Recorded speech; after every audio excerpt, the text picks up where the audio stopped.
so carefree. He was real, I thought. He could make me real. When I saw you, when you were cruising in your car, well, I was down, I was lost and insecure. It's magical he found me, summer breeze bringing a change of fate. He came by to ask me for a ride with him. Reality reminds me it could just be another drag. Miracles don't happen every day, you see.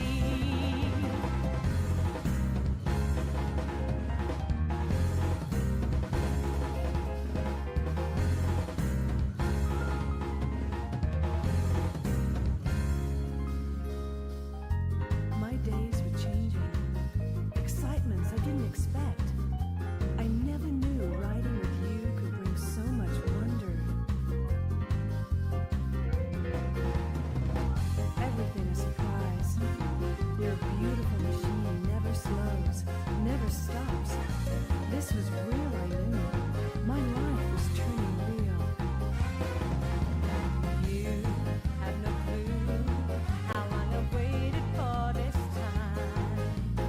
Life was a bore till you pulled me out of bed. Mysterious as we ride, I foresee we will never stop till we get to somewhere unexplored someday. It's destiny that we met. It's a thrill I was looking for. No one else could lighten up my heart this way.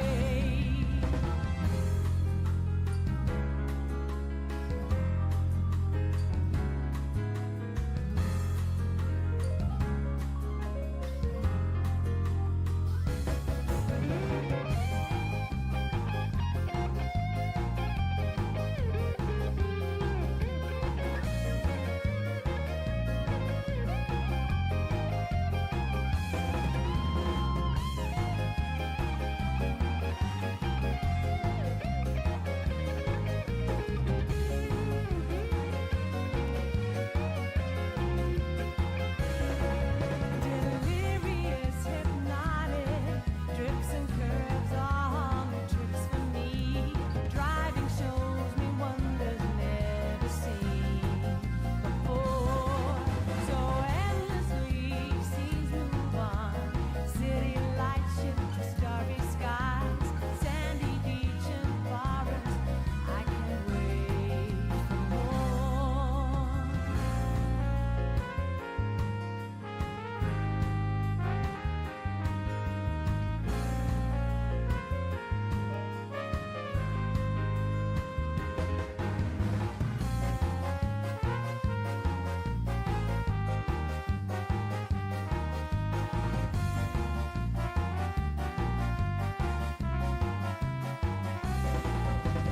When I saw you, when you were cruising in your car, well, I was down, I was lost and insecure. It's magical you found me, summer breeze bringing a change of fate. You came by to ask me for a ride with you. It's destiny that we met. It's a thrill I was looking for. No one else could lighten up my heart this way.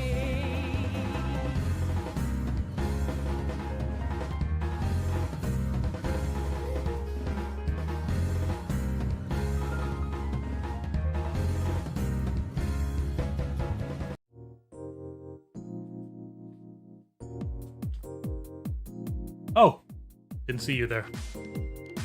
Welcome to the BOBSTREAM. It is Tuesday, probably. Hello, Mr. Disters. It is Tuesday, December 25th, 1972. But either way, today's the day. So today, doing something a little special. I have a forum. You can go to it at the_.xyz. And on that forum, every couple of months, we run little creative jams. And this time around, we are using Whereware, which is this awesome little browser-based 3D super simple scenery/game creator. You're just placing cubes and sprites, that's all. And the theme of the jam is: imagine a place nearby that you like. A cool building, a park, a canal, a river, a hill, a castle. I don't know what you have in your town. A parking lot! Right? When I think parking lot, I think about that one parking lot in Kamurocho. Think about that place. And what it looks like. What it means to you. And then make it in Whereware. Right? Make a low-res, very blocky, potentially interactive, if that's what you want, version of it. That's the idea. And now the problem is, of course, when you run a jam, especially like a small little community forum jam, there's no guaranteed entries whatsoever. You have to make an entry yourself. So that's what I'm doing today. And for my location, I have chosen a place that is near and dear to my heart, and also near and dear to the rest of my body. Here, at the center of Leiden, is a tiny little round fort, I guess, on a hillside. Now, Google Earth, for some reason, does not have 3D Leiden data. It has apparently 3D dunes over here. I think it has 3D Amsterdam. Hi, Fluff. You've been there. But it does not have 3D Leiden, so we'll have to look up some pictures. But essentially, this is where I live. The city of Leiden, nestled somewhere between The Hague and Amsterdam. Just south of Schiphol Airport. Known for being the birthplace of one Rembrandt. And a few other things. What else is it known for? De Stijl.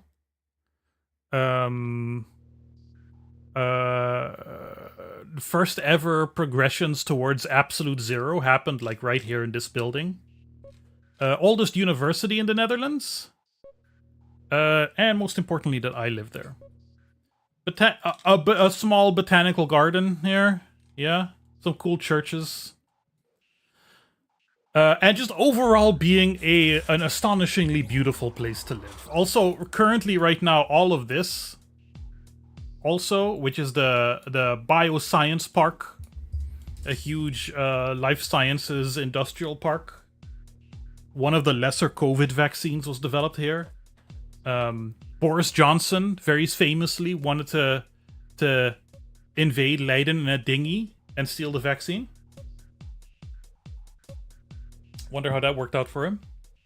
And Leiden is, it's an old town. And it was built around this place, because there's like okay, the Netherlands, obviously famously very flat and flood prone.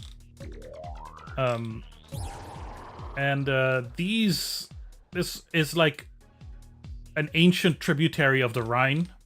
I don't think any actual Rhine water still comes through there. But the city was built around this little hill. There's a little artificial hill here, where basically when shit would flood, all the farmers around the area would kind of huddle up around here, and eventually they built a fort.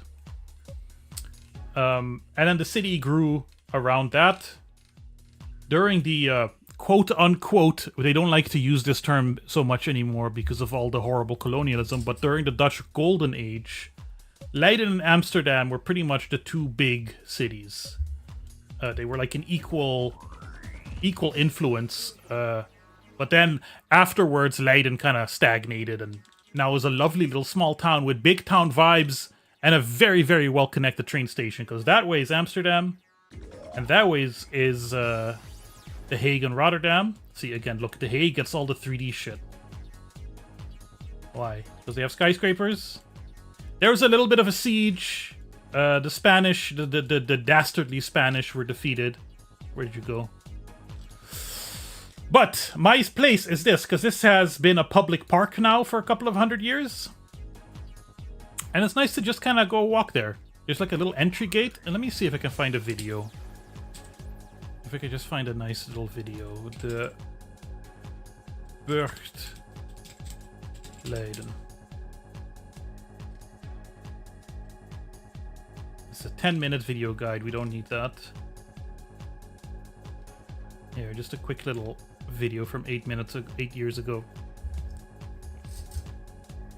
Has lovely views. I mean, most of the buildings are around it are taller, and it's not that high anymore, so you don't get a sweeping view of the city, but you see enough, you know. There's also like a little cat that lives around there, whose domain it is. In preparation for my trip to Switzerland, I walked around it every day to kind of, because it's the only place where I can get a little bit of elevation. I get my body a little bit used to walking around.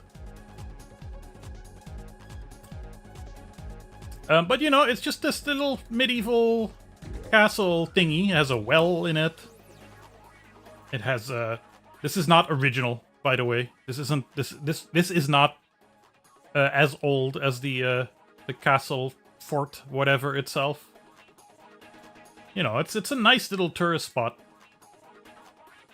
And so my question is for myself, how do I recreate this? And essentially it's a circle, right? Essentially, like, it's a circle, so I have to recreate a circle in squares, which is already difficult. But also, I want to get a little bit of the hill. There's like an entrance gate here and a set of stairs that this video doesn't really show off so well.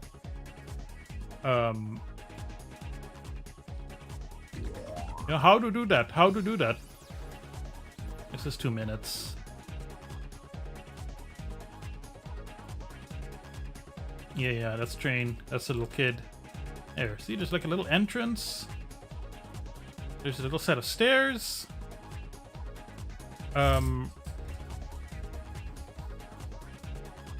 Obviously, I can't get a lot of detail in, but that's the thing. And there's some big trees in the middle.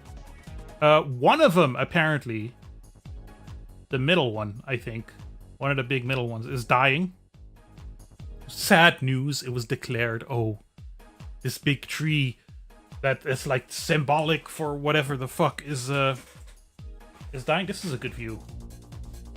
A nice drone view. You get better shots. This will be a good video to use as reference. Yeah, okay. I know, I live there. It's fine. The distortion makes it look oddly shaped. But I like this view. So the question is now, I don't think I'm gonna finish it here. I just want to spend about an hour on it and have a start. But the question is, how do I recreate this in low res? What's the scale? Will there be an up? Because where doesn't have stairs. You can only build ramps. Alright. I could build a ramp that goes up. And I probably want custom tiles. The other thing in where is you can just draw on the tiles. Right, so you can just draw whatever. So do I want to draw on the tiles? Do I want to just import a picture? Do I need any sprites? What do I need? Where are we going with this?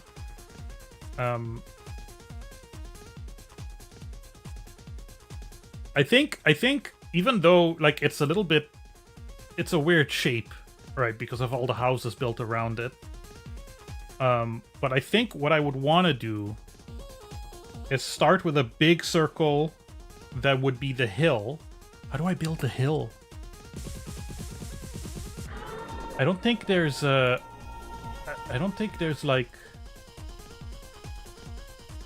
ramps. How do I turn? I don't know how to use this either. Draw on surface, draw on layer. How do I turn the ramp?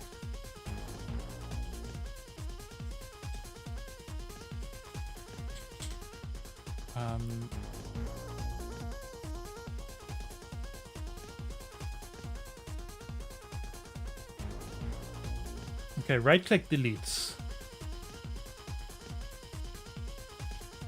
Scroll wheel zooms. Tab moves between. That's the other thing. I didn't have a lot of place to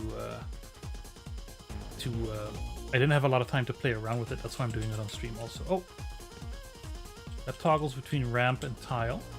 That's F. There we go. R. R rotates. But we don't have diagonal ramps.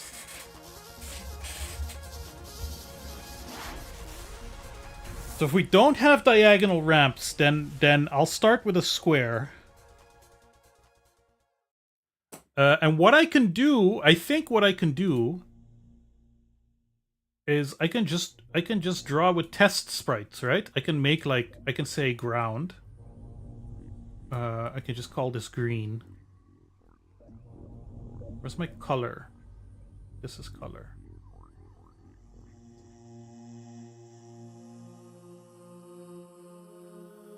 Eraser. How to erase sprite?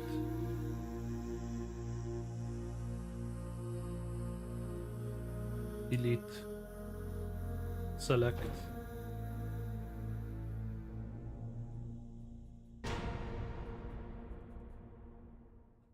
No. I want to delete sprite.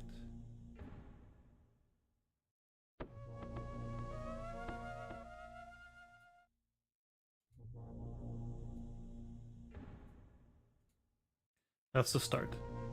I think we start with a square. Just trying to draw it out. I'm just trying to draw it out.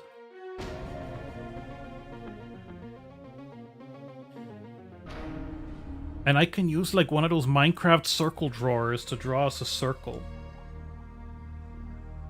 We have a square, we have an entryway.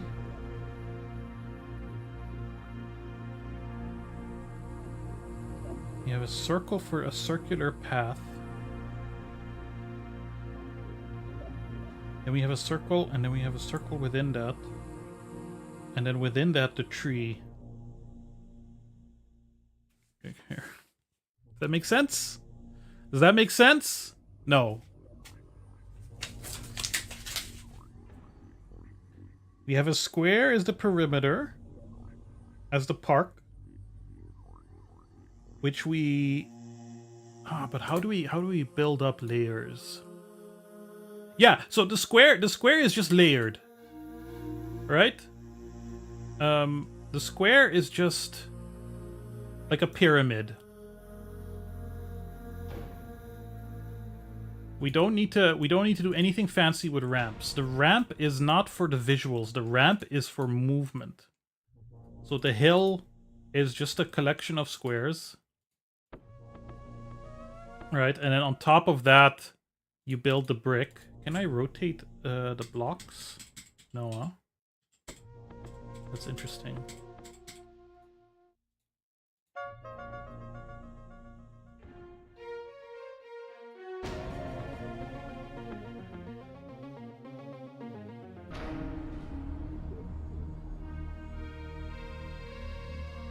This is good.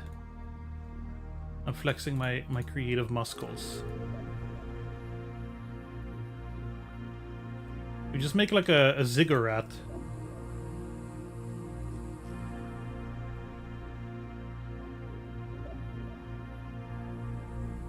This is not it, by the way. This is me just kind of fucking around with the concept.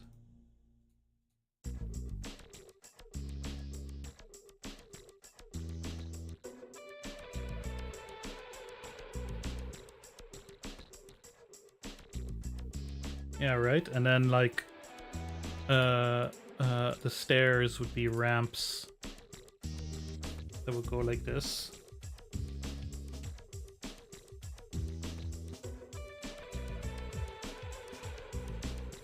I think we've got it. But.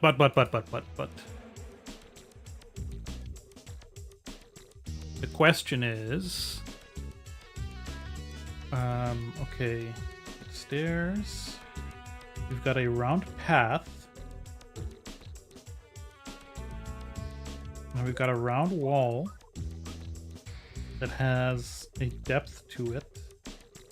Then another layer. And the floor and the tree. What kind of tiles do we need? We need grass tile. We need stair tile. We need brick wall. This has transparency, doesn't it? Is there transparency? Yes. But it doesn't work because it's... I mean, I bet you could do some cool stuff with that. But because it's one, like, little texture...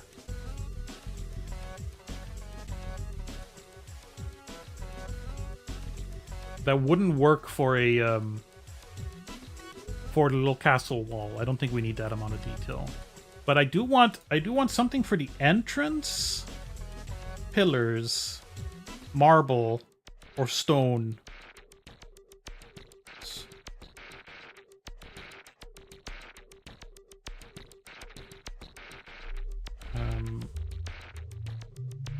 Stone, and then there's you have these doors, these gates.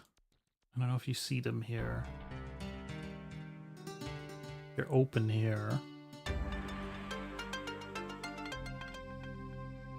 There's a couple of like little doors. And there's ramps. Brick ramps, but that's just a texture, that's fine. Brick wall?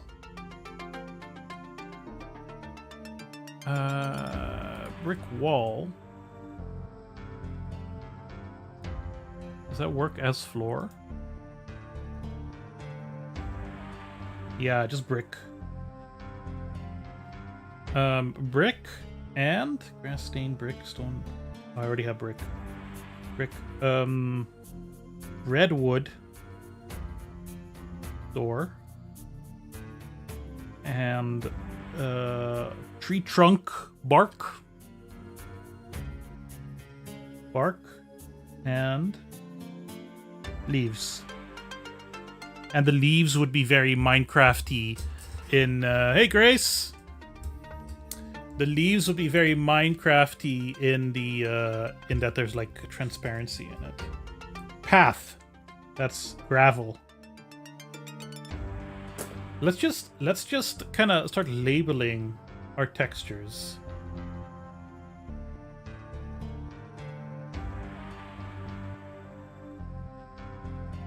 Draw. Draw. Can you let me draw?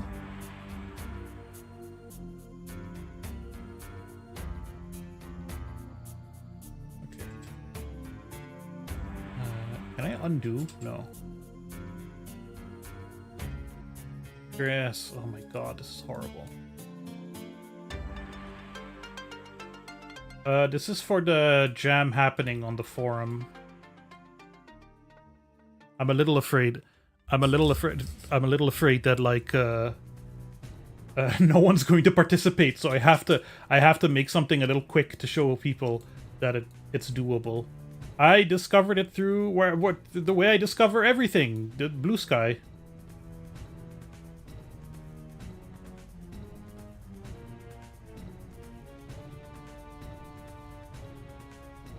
grass. That's a horrible... I think just green. Hey, Jujo.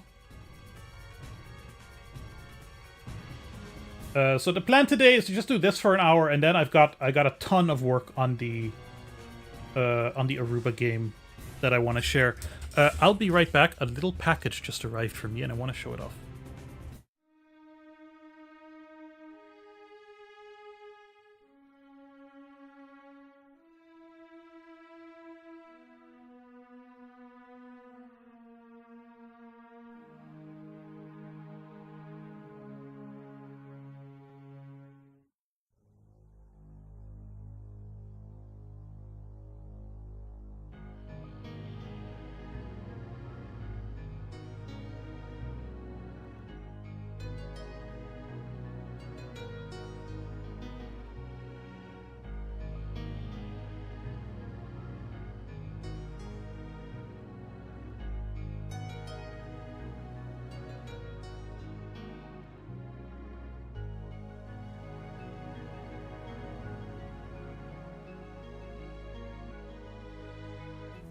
Grace, as with everything involving you, that's super cool.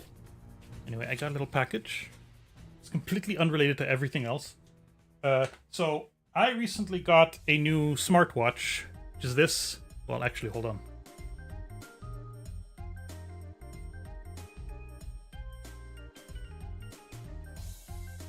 Too many watch faces. It's just this. This is the, what was it called? Amazfit Active 2. I like it for a number of reasons. One, it's rather thin. Most smartwatches are like these thick fucking chunks, and I don't want that on my wrist. Two, it was very cheap. It was like $70. And yet it's not running Android or anything like that. It's running its own Chinesium, I don't know, whatever, OS, but it has like watch faces and apps. But it came with these silicone straps. Alright, fine enough. But like the way it worked was... the way it worked was... I don't know how exactly. Basically, once it went through, the end, the little dingle end, went under in here. Right? So this would be like extra thick, and yeah, I don't know if you can tell, I started noticing that it was doing something that I didn't like.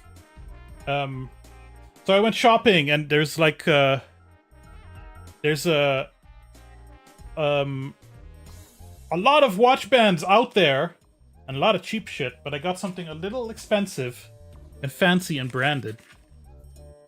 Archer watch straps. Check it out. Had a lot of good reviews. And I think the quality is a little higher than I would get normally, but like... red nylon. Let's see if it works. How would I wear this? You would be on that side, I think. God, let's get some music.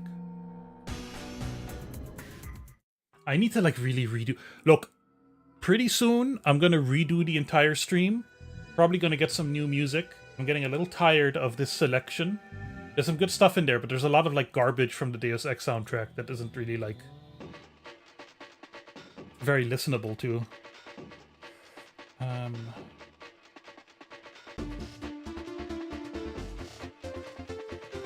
If you go that way, I think that's how it works.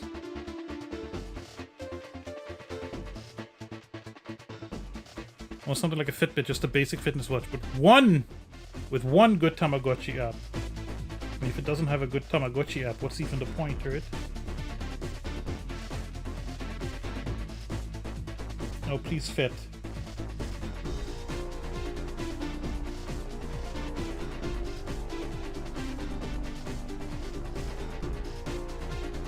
Get in there. Alright. Oh. Come on. I don't want to have to return you.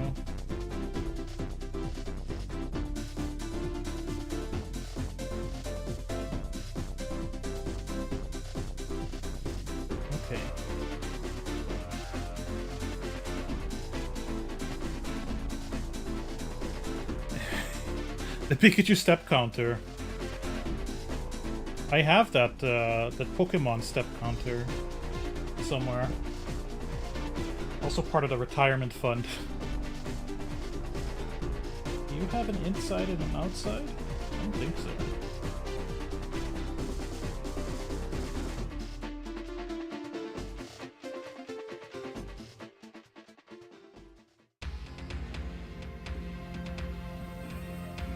I have, we'll get to it in a little bit, but yeah, the Pokeball thing, yeah, that one. I think, I don't remember which one. DS one. I have, I think it's like Heart Gold. I have made some humongous changes for the Aruba game in my head. That I'm kind of excited to talk about. A little stiff still. I think we can make it work.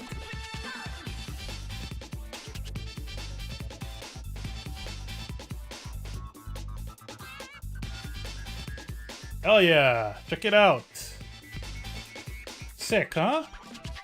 And it'll hopefully last me at least a few years. A little loose still. We'll see. We'll see. Maybe we're just so used to the other one being too tight. 50% of the reason for my smartwatch is to have a step counter.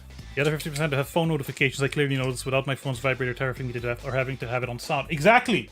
I have to turn it off sometimes because like people in the Discord get a little too chatty or whatever. But I need I don't like my phone is never on vibrate or on sound ever. So I do need some form of notification, especially for when I'm out of the house. And Mrs. Bob is like, don't forget to get some cheese at the Dekamarkt.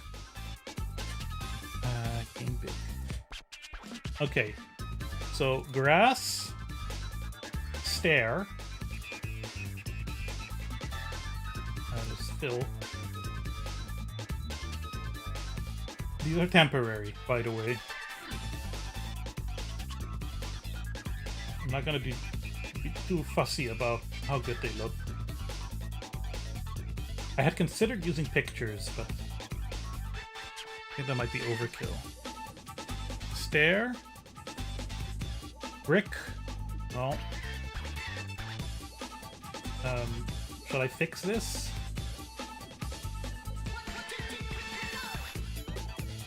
Don't know if I can. Assurance. Today is the day. As today I'm officially on a game dev break. You may rest now, Grace. You may rest now.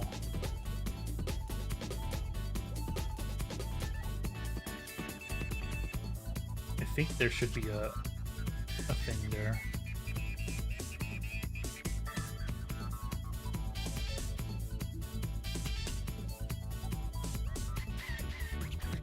I'm accidentally adding more depth and texture to these things. Spend most of the day on a heating pad on the couch playing some Ubisoft open world stuff on the Switch. Which Ubisoft open world stuff? If you care to indulge. Look, that actually looks kind of good. Weird, huh? That's brick. Stone. Stone as in the kind of light stone.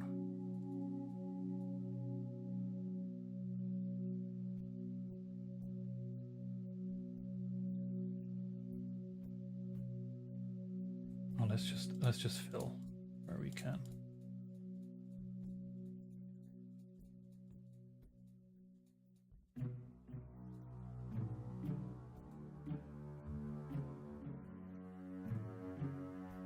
Okay, that's stone. Red wood.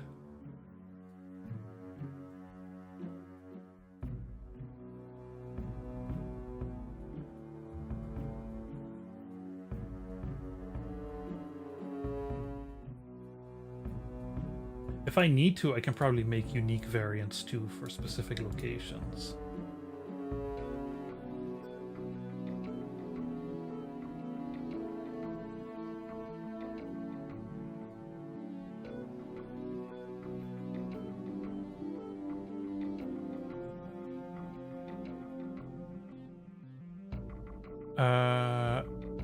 Should I save?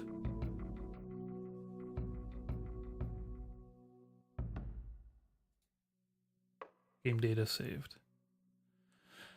Immortals Phoenix Rising. Wasn't that the one that was kind of Zelda-ish?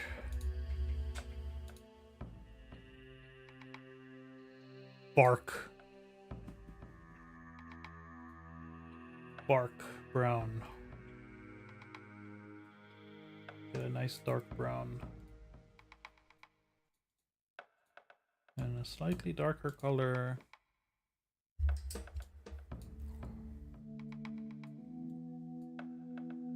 More like a goofy Breath of the Wild. It's fine. It's fine is a very that's a very that's what you call Ubisoft games, right? I'm like surprised at how good I'm doing already. Leaves.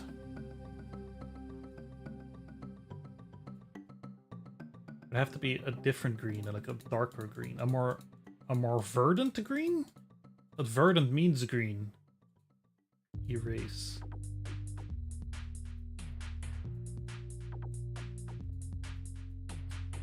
Yeah. Oh, maybe remove the bricks up there?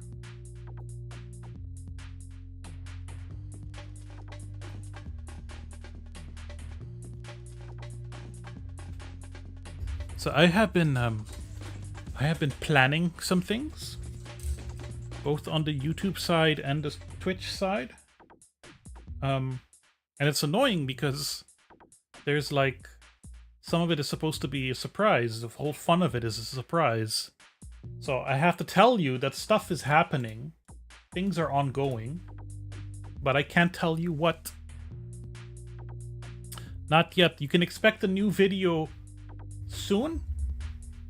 And the video I'm working on after that, again, the thing happened where I was doing some cursory research and I made some discoveries that made my jaw drop. And I'm probably going to have to contact developers on LinkedIn or something. And I think I found another candidate for something.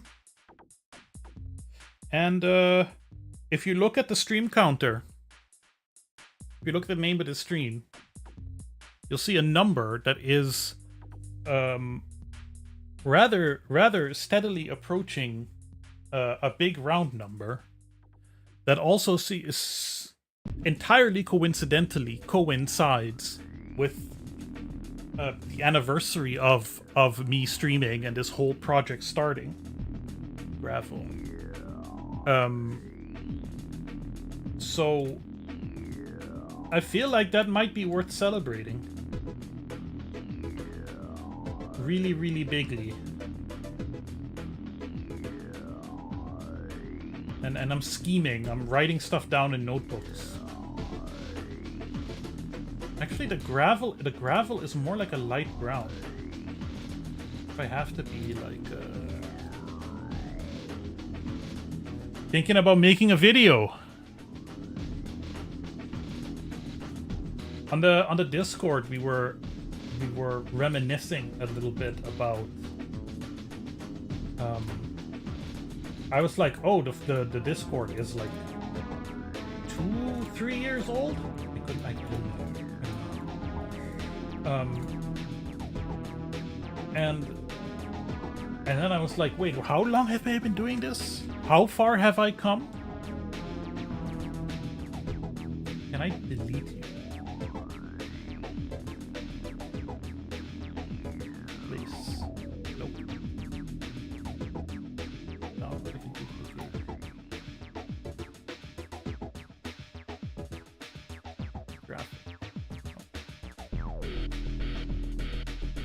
What's the max size of a room?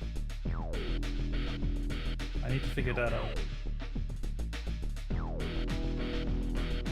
It's shocking to me how far you can go when you go.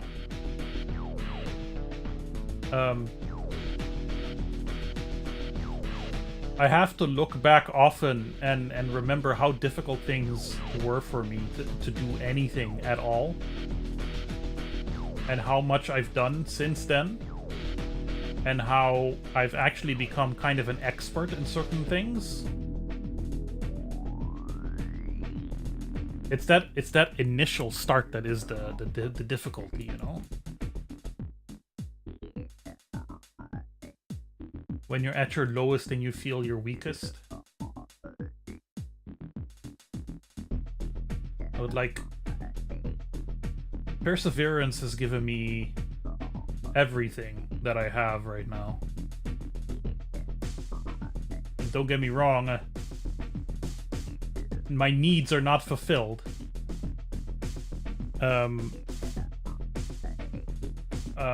But like I said this to Mrs. Bob yesterday. My activities are more fulfilling than they've ever been. And that's strange because my work is still incredibly non-fulfilling, right? And bland and not stable and feels very fragile and doesn't give me what I need on so many levels. I'm nervous. But yesterday I spent all day, like the next video is done. It's been done for a week. I'm just waiting for the right moment to launch it. So like yesterday, my Mondays are my days off where I work on videos or other projects.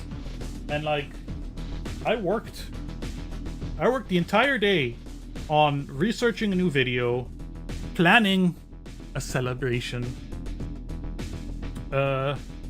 adding more notes to my big giant Aruba document thing, and it's becoming something. Okay, I have all the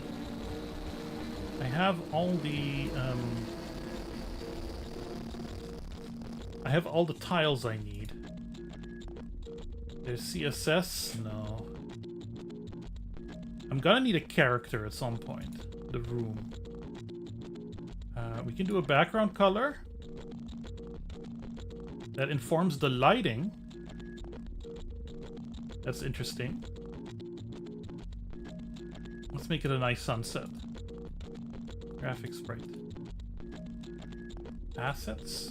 That's... Okay, you can add music.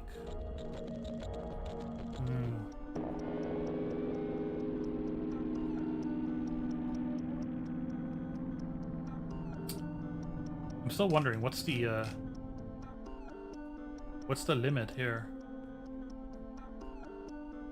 But that will matter. The limit isn't very high, yeah?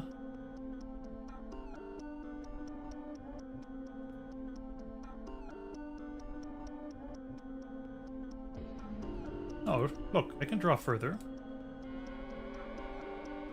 Oh, the limit is plenty.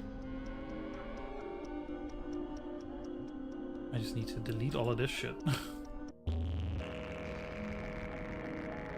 How are you doing today, Nervous? Congratulations on your fundraising triumph on Saturday. And the even more triumphant defeating of various bullshit bosses.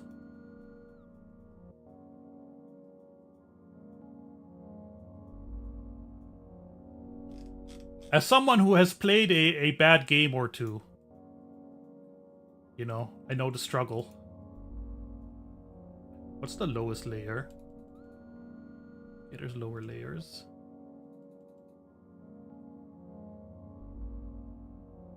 I wouldn't call... look, as someone who has played a bad game or two, I wouldn't call... I wouldn't call using save states cheating. There are no bad games, but... except for Chibi Robo.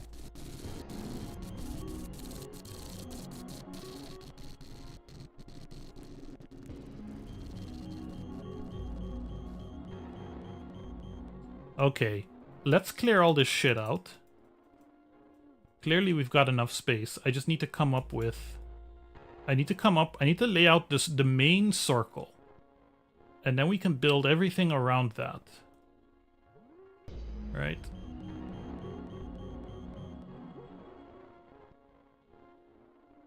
Do we have like coordinates for anything?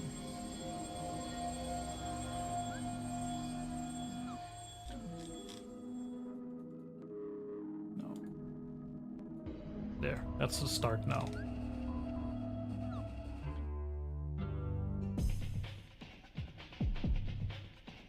The Chibi Robo Director's first game was one of the Valis games.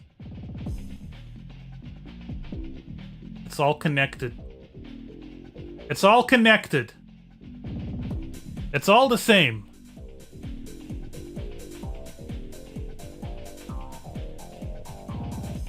Bad games all the way down. Minecraft circle. Here we go. Pixel circle. So, I will need 16 enough? Maybe 20?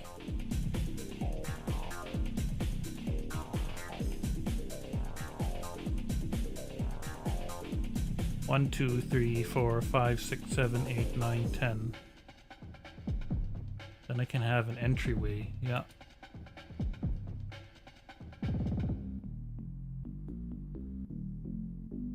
Ten.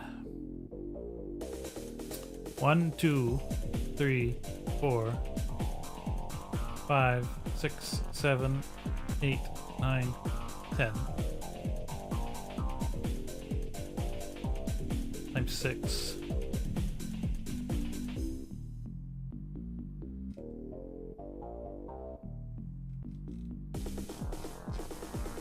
Camera is a little. 3, 4, 5, 6, 7, 8, 9, 10. 3, 4, 5, 6, 7, 8, 9, 10. 3, 4, 5, 6, 7, 8, 9, 10. I think that'll be enough.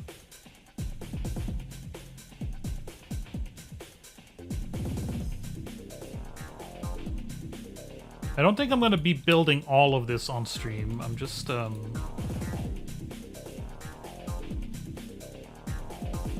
getting the hang of it. Making use of my time. Oh wait, it was 6. No, it was 6. 3 in each direction. Right. So if this is the center, then third one.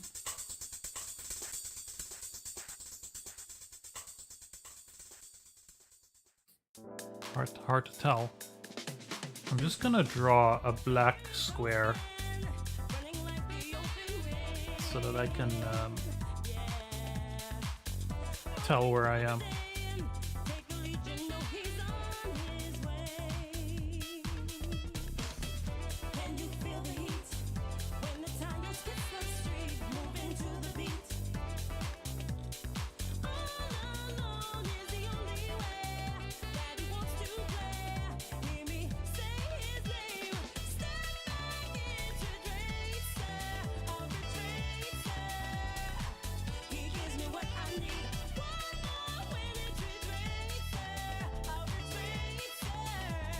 I'm flashing back to the giant stadium we built in Minecraft. Those were good days. All that shit would still exist if it weren't for the whole genocide thing.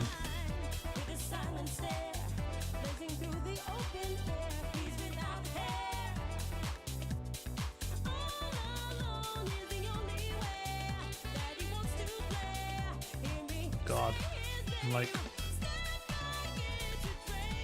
completely lost. Here we go. Just need to zoom in on a different spot.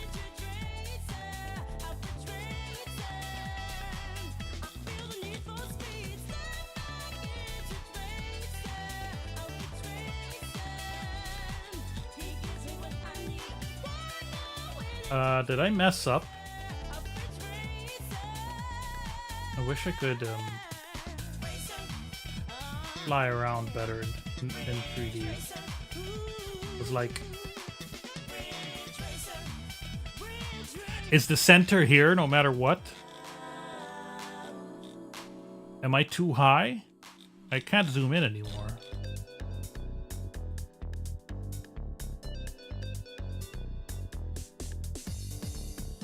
Let's see if I can refresh.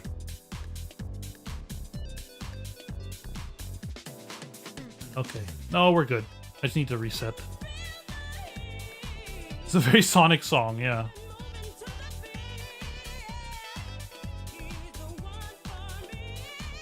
I mean, this song has such lore implications, I find.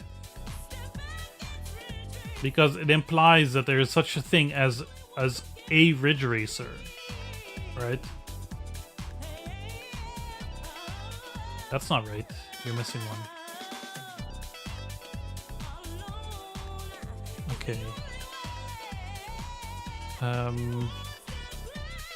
1, 2,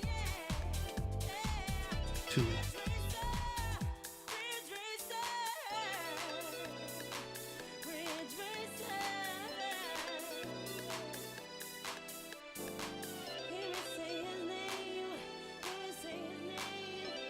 Is his name Ridge Racer? Right? Said, hear me say his name. Is Ridge Racer a title or a name? These are important questions that no one has yet had the courage to answer.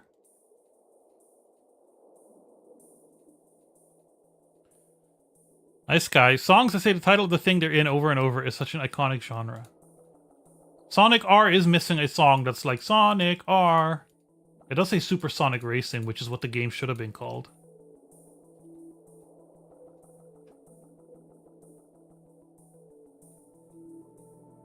Should have been called Supersonic Racing, calling it here. I'm missing one. Classic mistake. Okay, and then... again 2, and again 2, and then we should be good.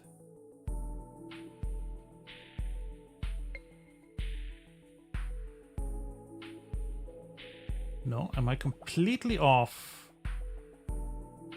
1, 2, 3, 4, 5, 6, 7, 8, 9. Yes, I'm completely off. 1, 2, 3, 4, 5, 6, 7, 8.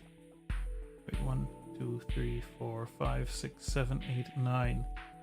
1, 2, 3, 4, 5, 6, 7, 8, 9. Yeah, I missed. Okay, this is good. The other ones aren't. That's okay. We can fix it. 4, 5, 6, 7, 8.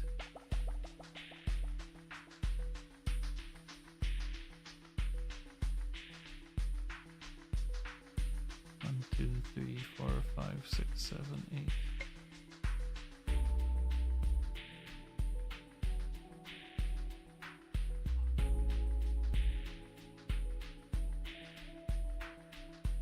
Getting lost in the pattern. 1, 2, 3, 4, 5, 6, 7, 8, 9. Yeah. It's 2 there. 2 there. 2 there.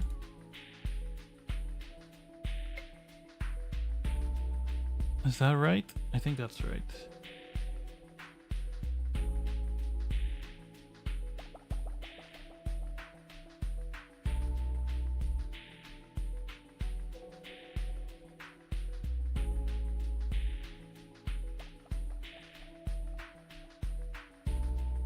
What have people been up to this weekend? I have just been elbow deep in projects.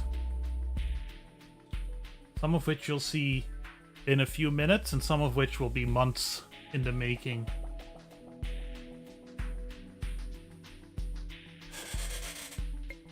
Am I seeing this right? 2, 2, 2, 2. 2. I think we're good.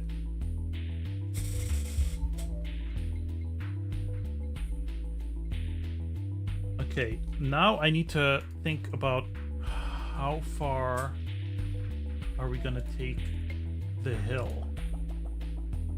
So I'm just building the foundation here. 1, 2, 3, 4, 5, 6, 7. 1, 2, 3, 4, 5, 6, 7, 8. Because, like, if we look at the pictures, if we take the general size of the hill, take this length,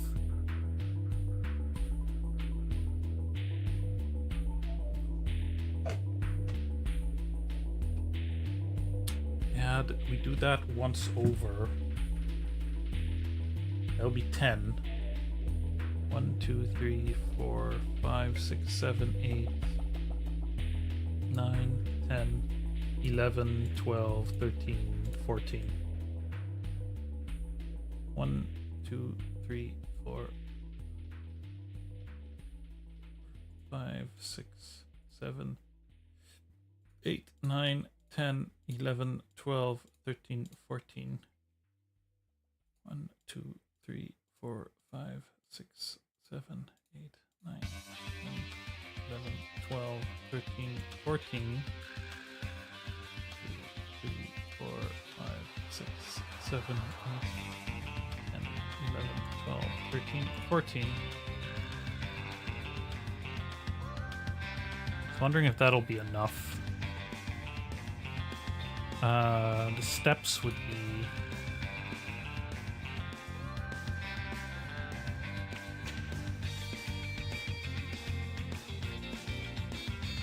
I need to test this.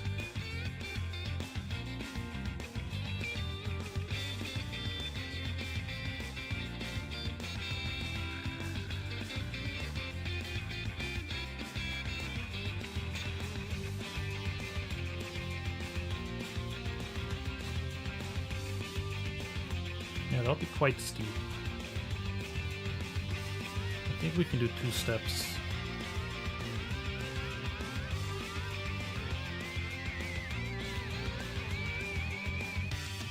But then I might need, no, I can do that. I can make a block version of the stairs, no problem.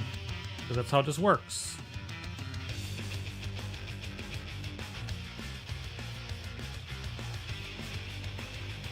Oh yeah. Yeah, that'll be perfect.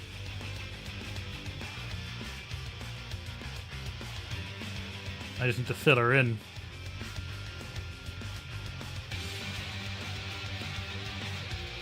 Try not to make an accidental swastika.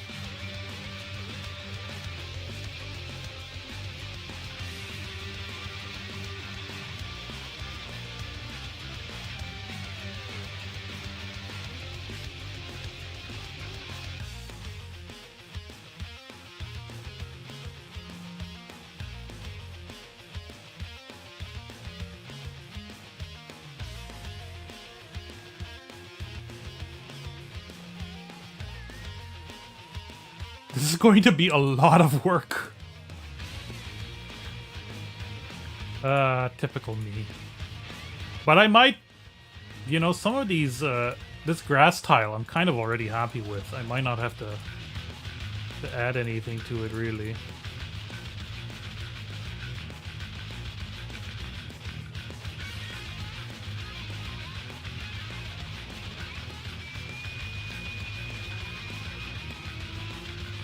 We'll see. Let's at the very least fill this in so that we have a proper foundation.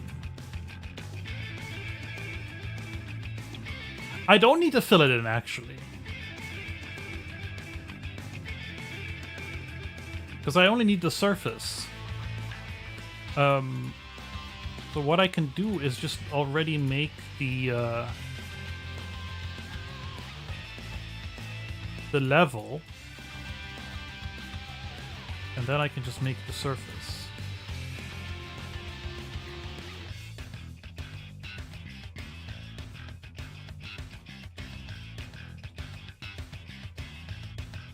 Where was it? 1, 2.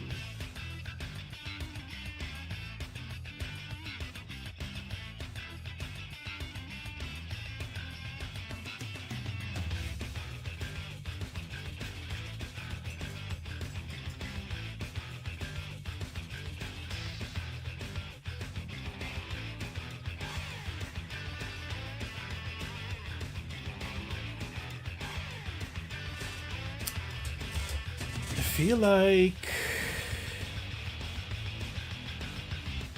feel like I could add a little more.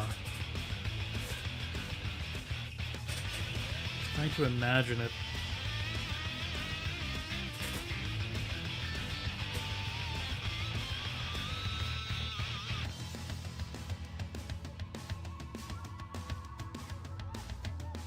Let's just delete this.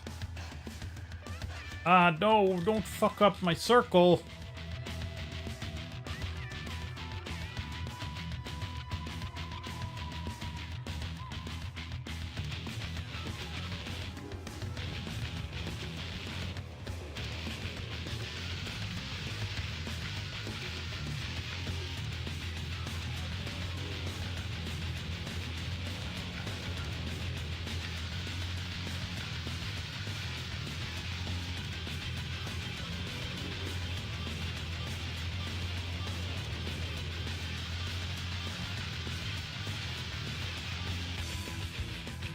Yeah, because this gives me a little bit more of a plateau on which I can build the path.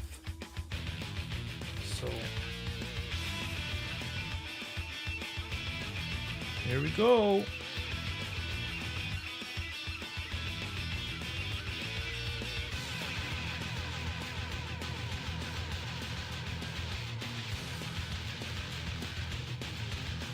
Getting the hang of this, I can draw this a little faster. Such calming where style music. Oh, so is this.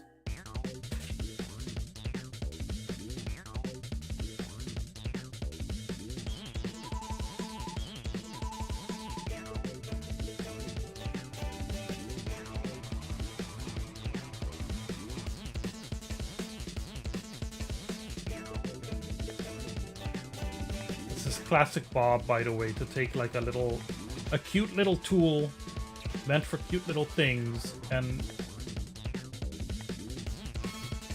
use it in ways that are not meant. Welcome back, Disty.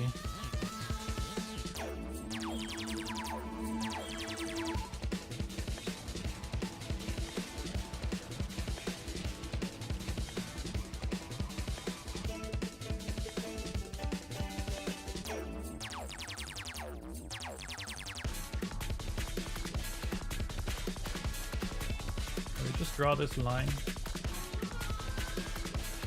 I'm very slow and deliberate.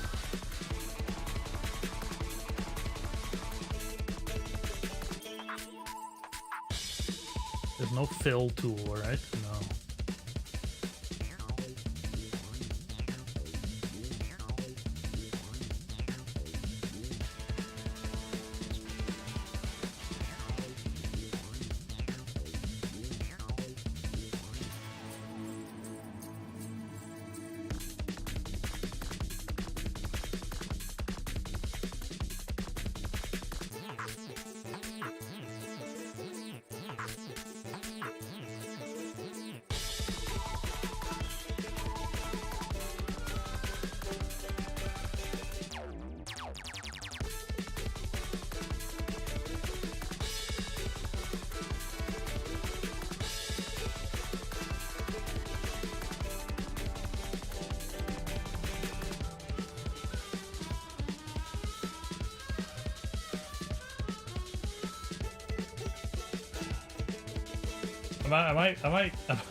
Am I doing a good advertisement for the jam? If you want to do this, go to the forum, check out the jam, the pinned jam post.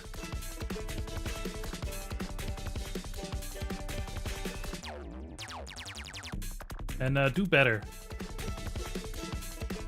Do better than me.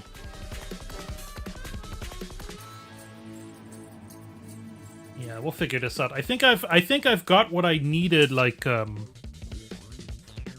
in my head. So I'll do the rest at home. Save or export game. I'll export the game. It's called sample game. Can I call it something else?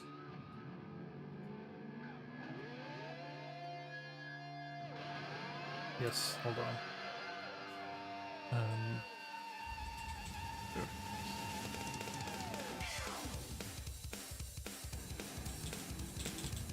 Bob. Yeah, the draw to layer, the draw on layer tool makes my brain like short circuit.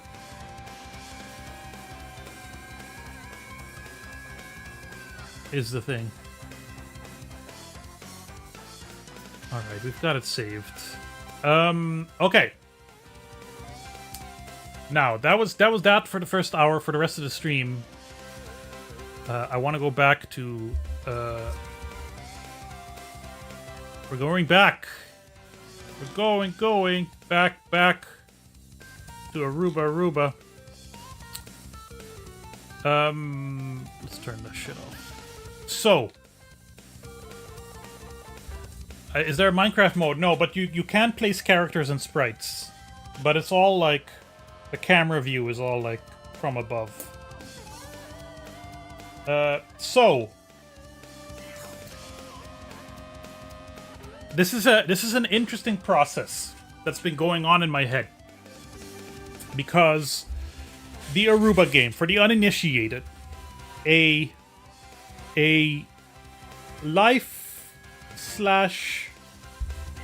survival / job sim set on my native land of Aruba, in which you, at least for the initial phase of the game, have this area between like a natural monument where you work at a souvenir shop nearby and you live around here and you have to drive back and forth and you have to manage the shop and manage your finances and manage your life and all that shit. But with larger ambitions of being a platform on which I need different music for this. There we go. Beverly Hills Cop. Which I can use as a platform to build more areas of the island out in a certain level of detail that is practical for me as a zero experienced solo developer. That also properly communicates what I want about my relationship to this place and whatnot, right? Now the thing is, I'm pretty sure this in 1-to-1 scale is bigger than Skyrim. And unlike Skyrim, a solid 2/3 of it is roads and buildings. And in classic Aruba fashion, other than some of these like real estate scams, every fucking house is completely unique. All right? So clearly not something that I can build ever in a lifetime. 1-to-1. Nor would that be fun or interesting, quite frankly. So my original plan was, okay, this is the initial area. This area I want to build out at 1-to-1 scale. Because the process of driving this 2.5 kilometers is important to what I see about the game. That I want to build at 1-to-1 scale. There's other areas. This is like this hill in the center of the island that you can climb. I want to build this in 1-to-1 scale. Right? Over here, there's like tourist attractions that I want to recreate. I want to build those at 1-to-1 scale. So my initial idea was, you drive to the edge of a map, the game zooms out, and you get kind of a 3D map akin to what I experienced in the PlayStation racing RPG Racing Lagoon. where you get kind of a 3D isometric style little map where you drive around the little version of your car on a small, still scaled down version of the island until you reach your destination, and then the game zooms in again, and then you're back into one-on-one mode. One-to-one mode. That was my compromise.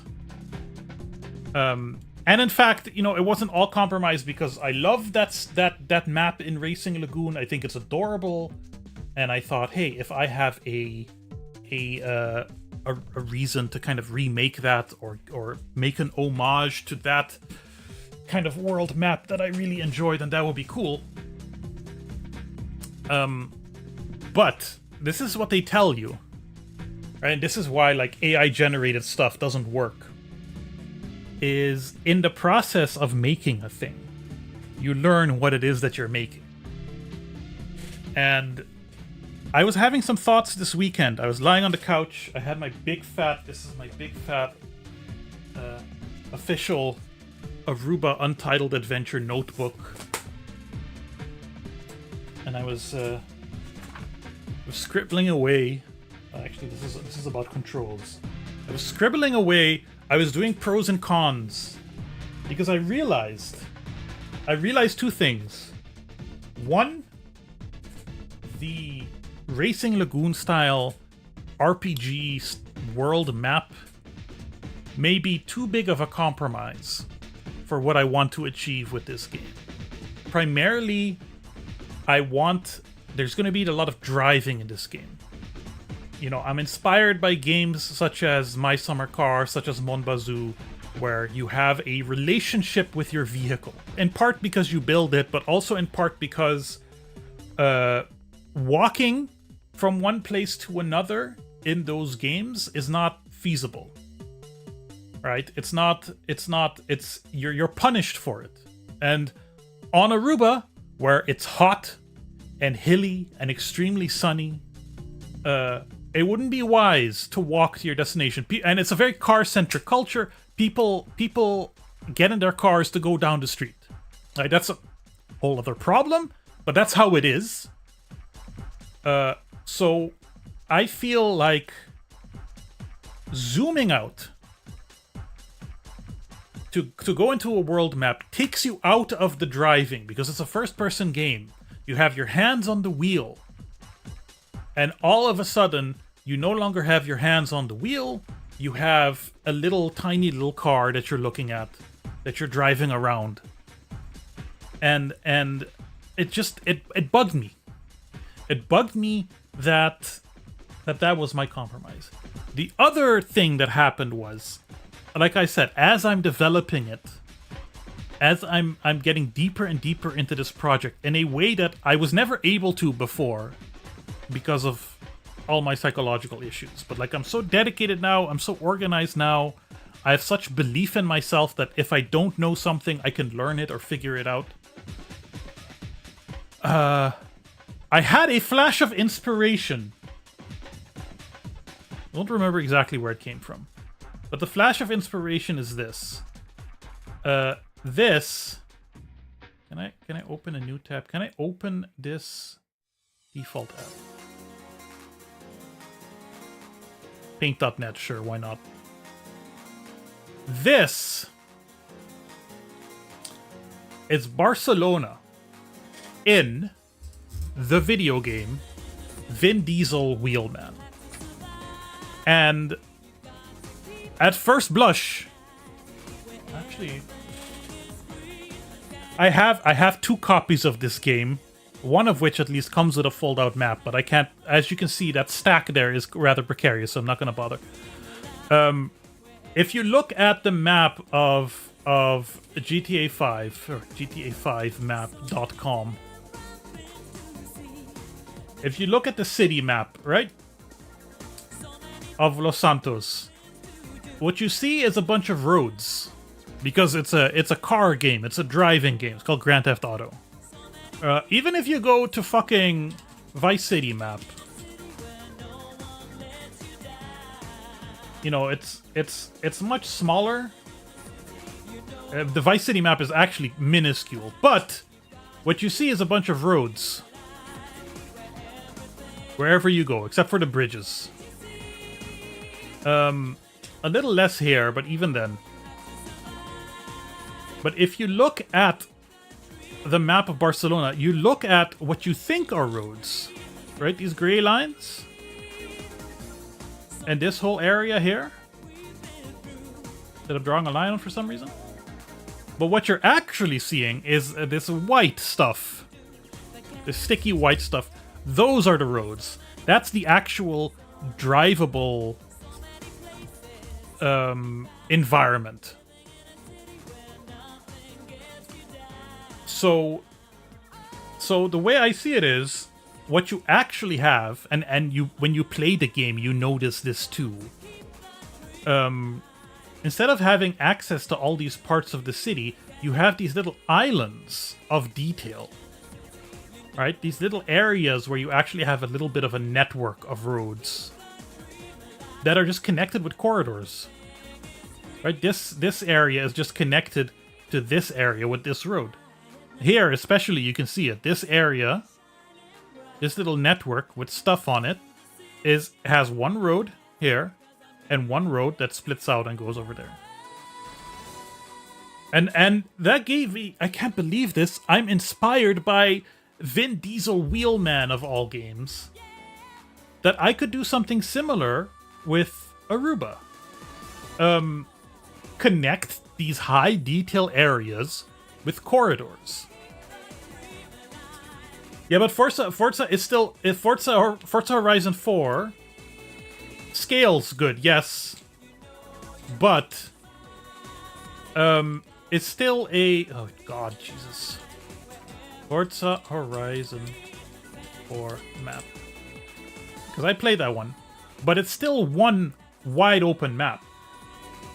In fact, that's what, like, one of the things that bothered me about it is you could go off-road in any supercar, no problem. Right? So it had one big motorway, and one big city, and all of these areas. And it compresses a real-life space in an interesting way. And that's what I've been trying to figure out. And I have all these things written down. But I have map design images. I had already started working on scaled down versions, because this is... this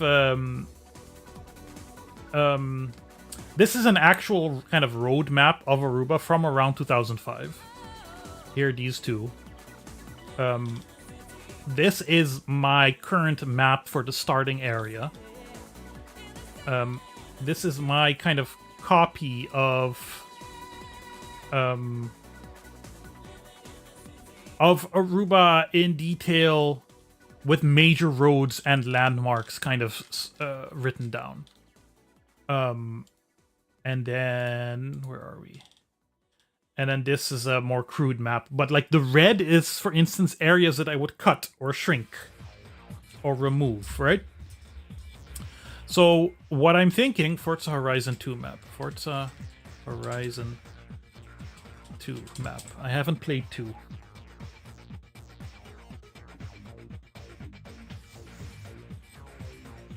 Yeah, I can see it. This is still, again, much smaller than what I have in mind. What am I doing? This might still be way. But here's the other thing. There are other pros to this method. Because even with my previous zoomed out RPG world map thing, I needed to create a first-person version of the entire island, because there will be places where, for instance, if you climb this hill, the whole point of it is you can see the entire island. Right? So I already needed to sculpt a, not one-to-one, but a on-foot scale version of the island. And that would be kind of function as a skybox for every environment I would make, but it would be I was trying to like list it in my head, right? I'd need to make a version of the entire map that has whatever area you're in. I call them zones.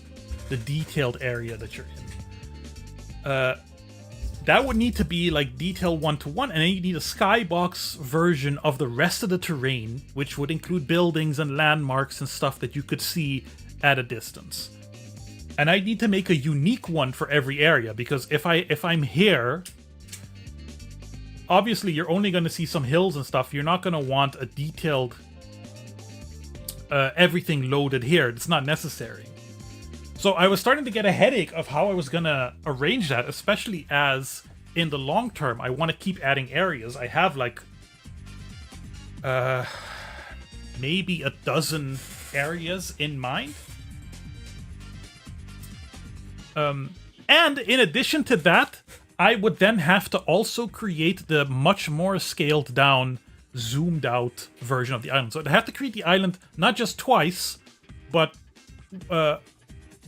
once the scaled down version, but also for every zone area, I'd have to create a large scale map. You know, I'd base it off the same thing, but it would become very redundant. So with this system, what I have in mind is, okay, I scale the island down. I scale the island down to about 1/3 the size. I create the entire terrain. Some areas will be scaled back up to 1-to-1. Right? Like, you have this, if you go to the... all the GTA maps have it, but like, GTA 5 has it a lot. Look how big the island is, and then look how even look how big the city is, and look how gargantuan the airport is in comparison. Because if they scaled, like Los Angeles in real life is like way bigger than Los Santos, right? This is a tiny city by American standards. The airport is also scaled down. The runways aren't as long as real runways, but it still has to feel big for like jumbo jets to land there. So for instance, here's the airport on Aruba. If I scaled it down, the airport would be a little larger than it is now, right? But this area, which is the main starting area, would be much larger than it is now because okay, how long is the island? The island is 30 kilometers long from end to end. Right?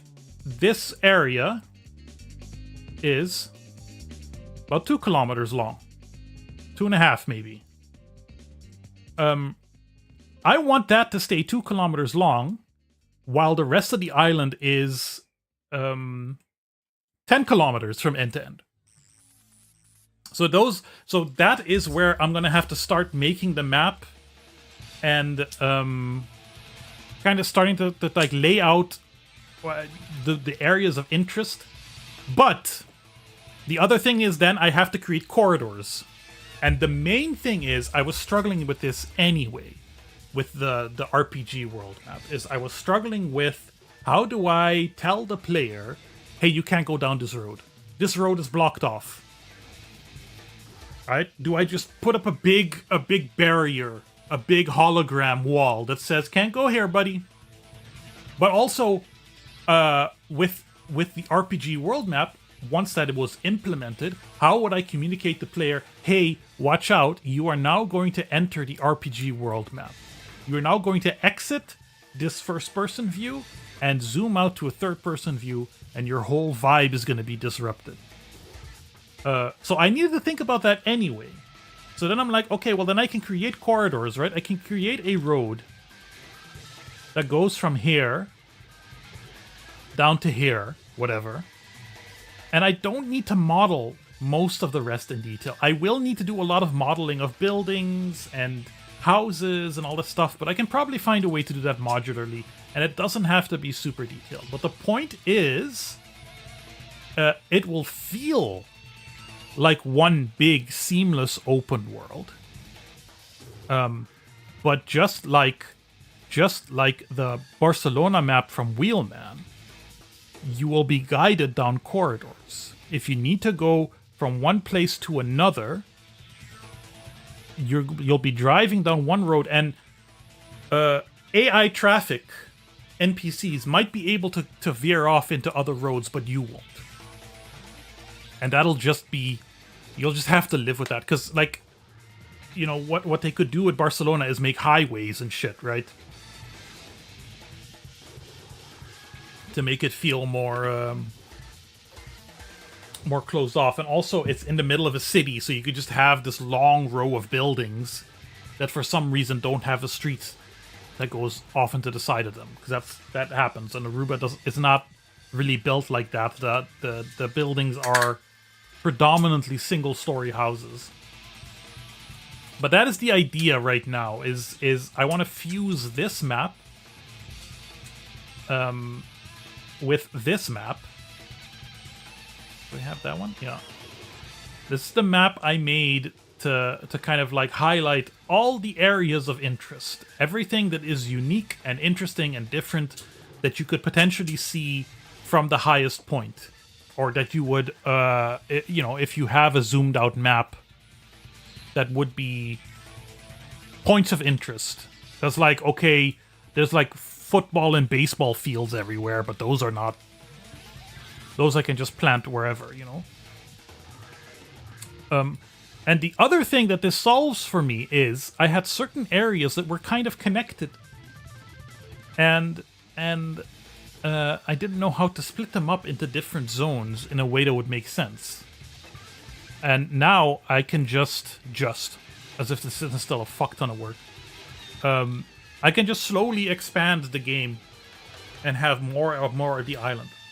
But like I had it written down, didn't I? General notes. Caricature world. That won't be necessary anymore. The island a third would be about 8 by 8 kilometers would be the map, I think. Like this. A third of this. And a third of this. And you're like, you know, the thing is then that means that this drive, the 2.5 kilometer drive, instead of becoming less than a tenth of the length of the island, becomes like a quarter of it. So I just need to take that into account as I scale things down and make it look weird. Because what you do see in... I don't have a good example of this in my head right now, but what you do see in maps of places that are based off of... in games that are based off of real places and scaled down is they have to distort the shape quite a bit. And the shape of Aruba is quite... I don't know if I call it iconic, because it's not like it's internationally known, but...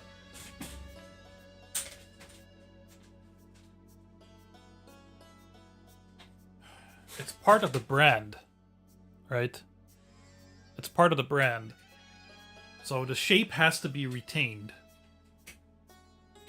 But yeah, like I said, I'll just kind of cut out this middle part, which is, you know, where tens of thousands of people live.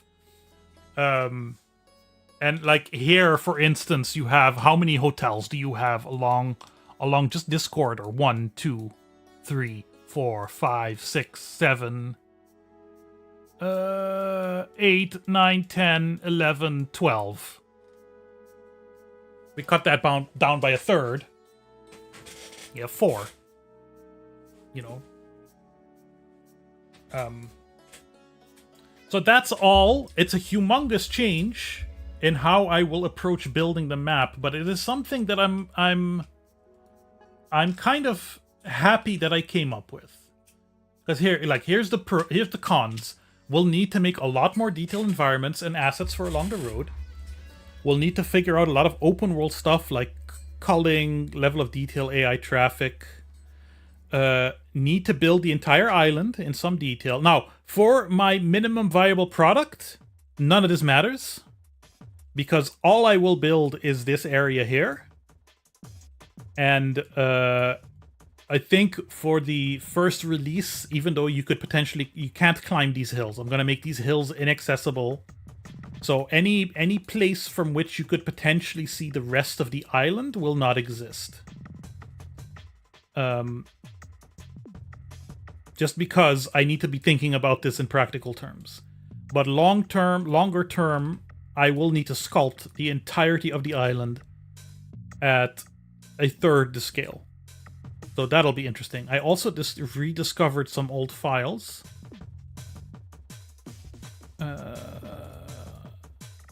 Reference pics. Here, I did find a these low resolution elevation and relief maps.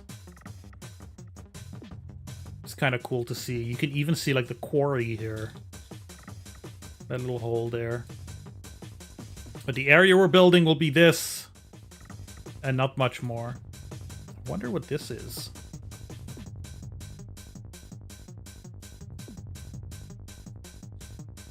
Is there like a ridge there? I didn't...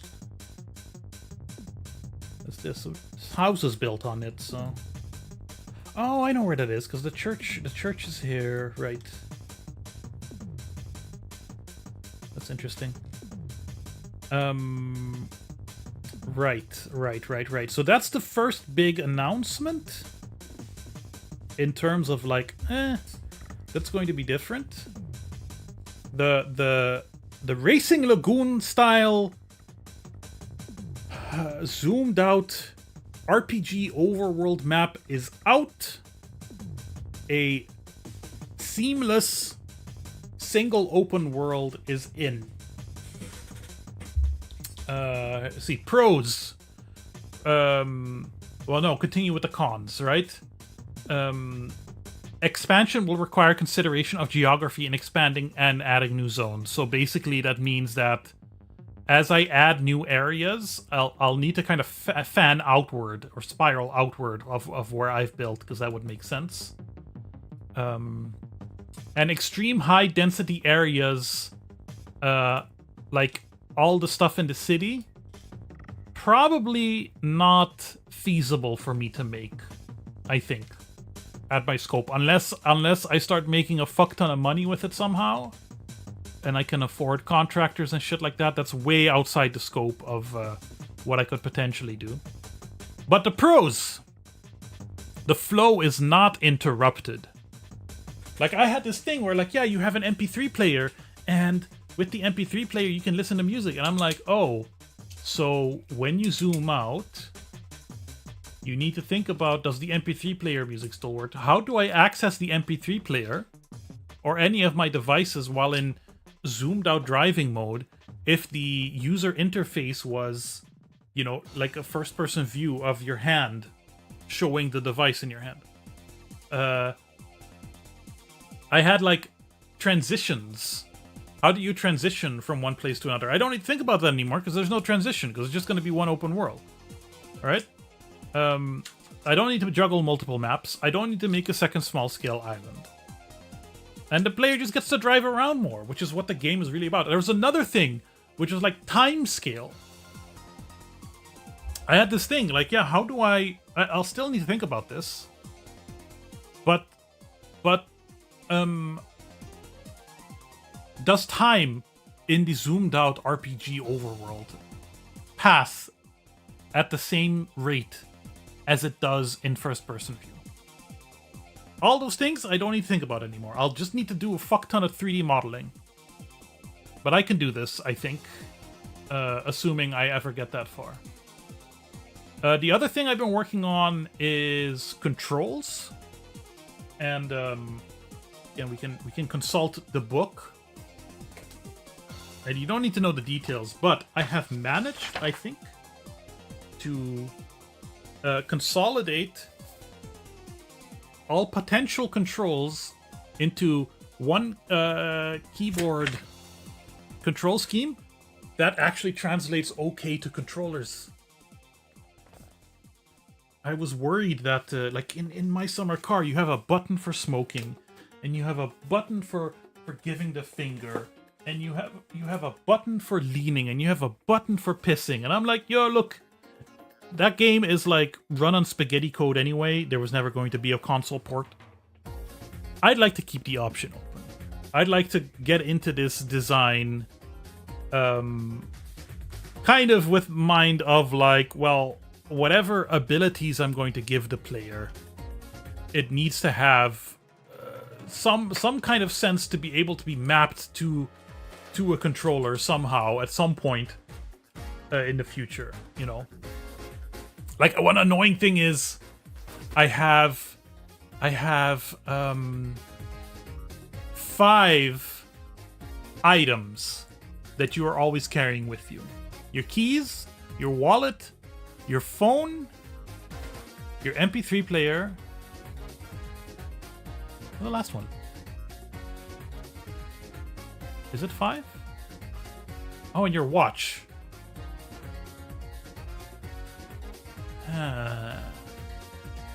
The watch might be a separate button, actually. Because if I have 4 items, boom, D-pad. Alright? Up for wallet. Right for whatever. Left for MP3 player. Just to bring it up. But that makes me think. Character controller, on-foot controls.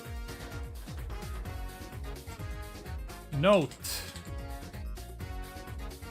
Watch. Watch doesn't have to can be watch doesn't have to be same controls as other pocket items.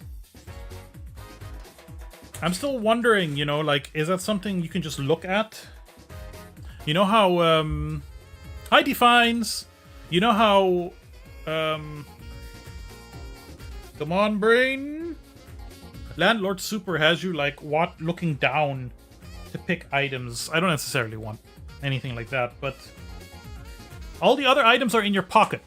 Your wallet, your keys, your phone, and your MP3 players are in your pockets, as they would be in mine. So you hit a button, and then your hand comes up, and you're holding the device, and your like controls are now about like operating that device, probably just with your thumb, or with, in case of your wallet, it just does whatever. But a watch would be different. So that's something to consider, because I do have a little kind of written down. Move is WASD, look is mouse, run is shift, crouch is control, jump is space, zoom is middle click. Pick up and put down is probably the same key. And etc, etc. Store item, this is what I was thinking about too. I have the little, oh, that's the other thing. That's the other, happy Trans Day of Visibility to all my friends. That's the other thing. I have decided to get rid of the backpack. I was thinking about controls. I was thinking about like, yeah, how do I transfer something from your hand into your backpack and from the underarm storage to this and that. And then I was thinking backpack might be unnecessary. A backpack might be too video gamey. You know, like it's an inventory. I'm gonna put my little Aruba Pride pin back on its spot.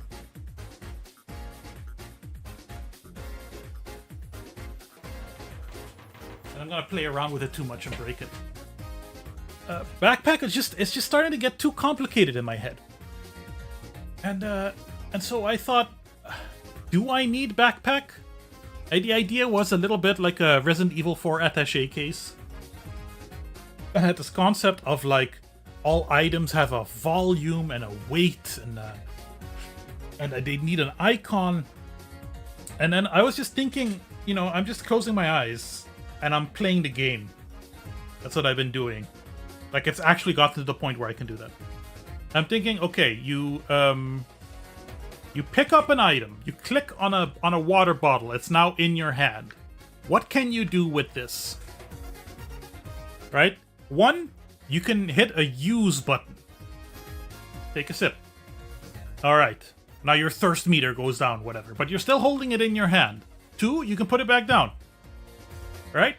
Three, I have my underarm inventory system where you can put it here, and now your hands are free again. You can pick up something else. Right? You can even put that under underarm. There's room for 3 small items. You know, I've been working on that a little bit more too. I had like small, medium, large. Now I have small, medium, large, extra large. We'll get to that. Then I was like, okay, now if I want to put it in my backpack, I need another button to open my backpack and have it make sense that like I'm putting it from my backpack into my inventory. Okay, now I have something in my backpack inventory.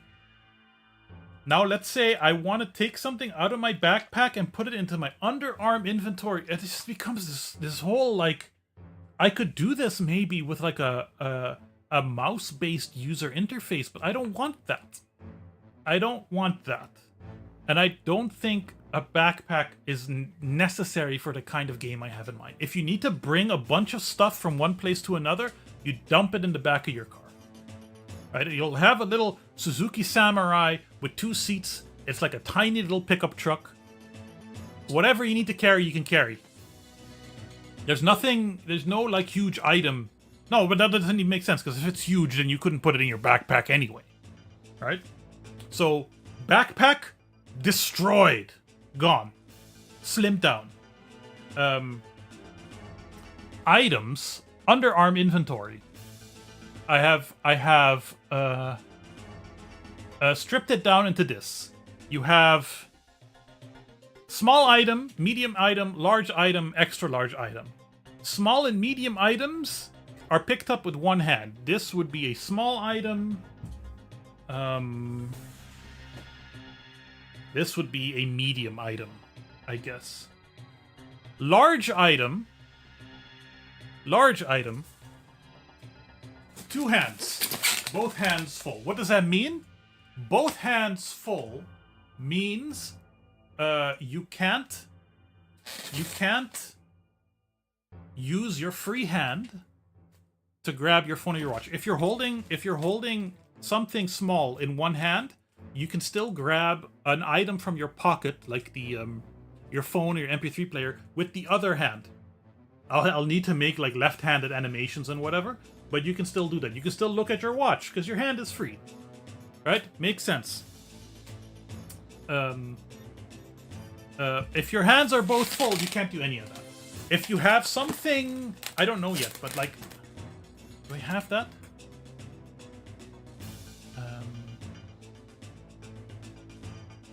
I don't have that written down, but I'm not sure yet. But like, if you have something under your arm, maybe you can't use both arms because you have like limited mobility in your left arm, right?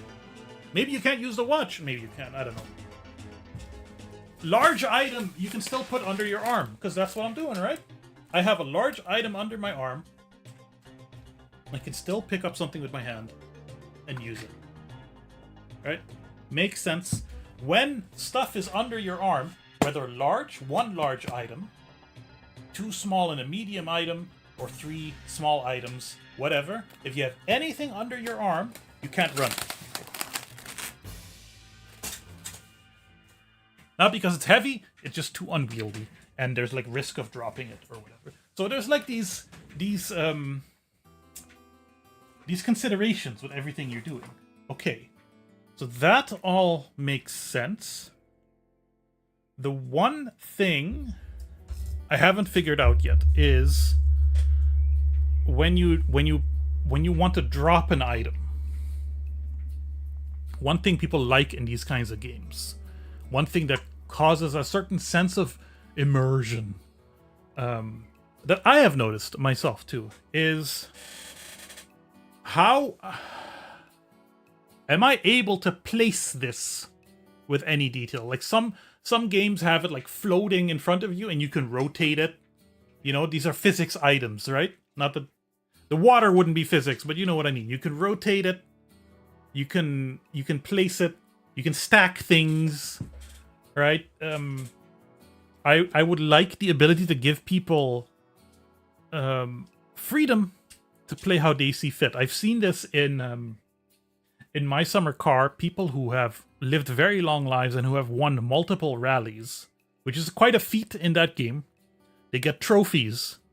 They like to be able to stack those trophies wherever they please. Right? You have the little beer crates, they use those as like little stands. That kind of stuff. I don't know how to do that yet, because we're only now gonna start with how to actually make the character pick stuff up. And for that, I've been doing some research because I have my little Godot project. And I've been doing so much talking.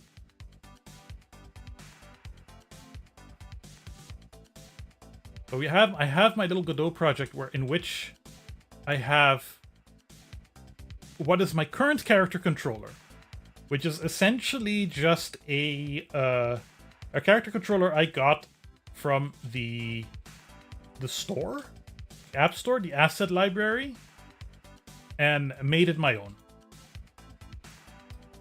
And by made it my own, I mean stripped it of the things I didn't want and tweaked a few settings. But there's a lot of work to be done on this baby. Right, you can crouch. When you crouch, you can't jump. Can you sprint while crouching? No. You can jump. Your jump isn't very high. And there's some head bobbing animations and stuff ongoing. What I want to do... Is it on the to-do? I want to get a good gray box material. That's what I want.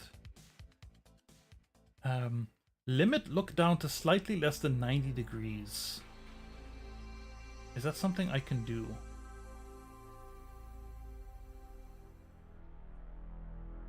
It is limited.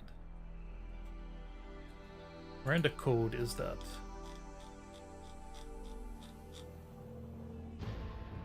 Where is the mouse look?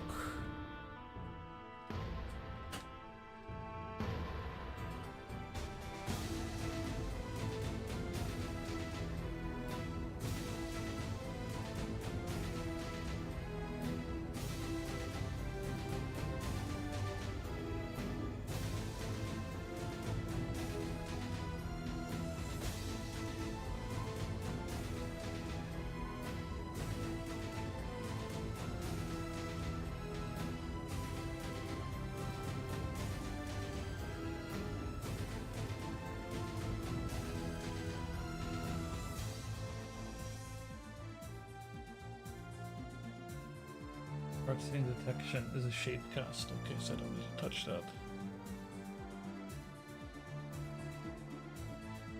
Region input handling, movement, jumping, head rotation.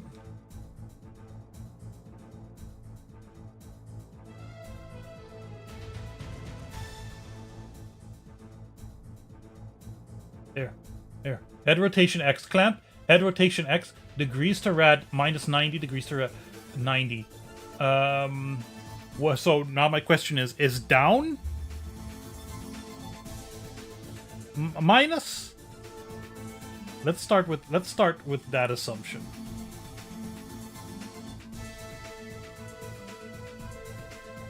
Yeah.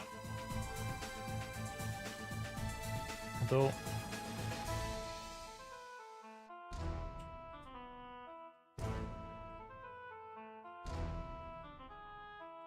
oh, you right. I remember. I'm supposed to show you. I've been coding. I've been doing super awesome, extremely highly advanced code this whole time, and you couldn't even see. Yeah, okay, this is good enough. This is good enough. I'm happy with that, so we can just get rid of that. So character controller. Character controller. We can get rid of this. I had another thing that I was thinking about, which was I have items that you can pick up that are just static items. Well, static, they're physics items, but they're just items, right? Stuff to collect. I have items you can use, like a water bottle that you can use to take a drink. But I imagine also to have like wieldables, tools, items that do something. And I think I was like, oh, do I need a different button to, like, say you have a flashlight? Do I need a different button for wieldables? Do I need to think of wieldables as any different than a bottle of water and a usable item? And I think I don't. I've been trying to think it through, and maybe once I start building them, that'll make more sense. But like the only difference is what the usable item does, right? Like a water bottle is a kind of tool. You click use, an animation plays, and a value gets added or detracted from your thirst bar or whatever. And like maybe the amount of water in the bottle changes. So some variables change. A flashlight, you hit use on the flashlight, and it turns the light on, and maybe starts draining the battery at a completely unnaturally fast speed. A pickaxe, if we take a Minecraft or whatever, a pickaxe, also the same. It's just an item you hold in your hand, and it plays an animation, and it affects the environment in some way if it detects a hit or whatever. So I think that is that. I think we can get rid of this. Yeah. Attributes. So we have. I've been following some YouTube tutorials. I'm gonna watch some now to kind of add stuff to this character controller, but we have two kinds of use. Actually, I have three kinds of use. Because I'm a sicko, and I have something that I feel is necessary to do. But you have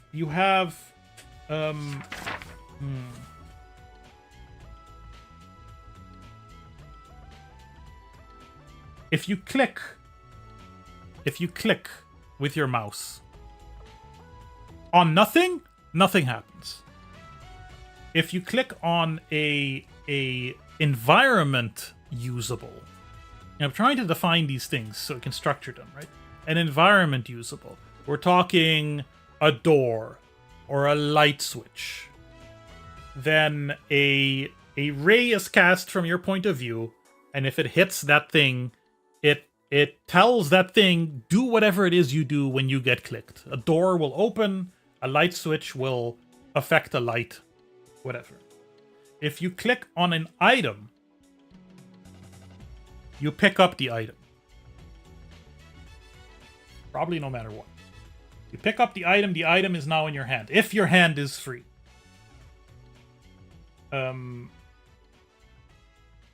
If that item is usable,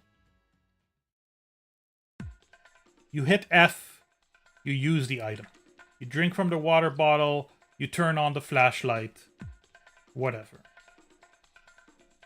You can click again to put down the item. With some level of physics, presumably. And then there is a third version of interact, and I don't quite know which button would be correct for this yet. Right now I have it mapped in my notes to R. That is for, like, your body interacting with things. And by that I'm thinking sitting in your car or on a chair, because I have this idea in my head that, like, you have a fatigue meter that is constantly draining because it's so hot. If you sit down, it might drain a little slow. You know, if you sit down under the shade of a palm tree, even slower. But also, obviously, you need a way to get into your car. You need a way to get into your bed. So, and I feel like it is a natural feeling thing to have click or on a controller, right trigger. Whatever's using your like right index finger. Lefty's not allowed, obviously. Click means using your hand. It means hitting the light switch. It means opening the door. It means using your hand. We're not going Jurassic Park Trespasser style of having a physics hand that's like doing this and shit, but click is using your hand, and I need another button, preferably not on the keyboard, to be use your body. Do something with your body. That's how I see that. But we'll get there. What am I doing now? What am I doing now?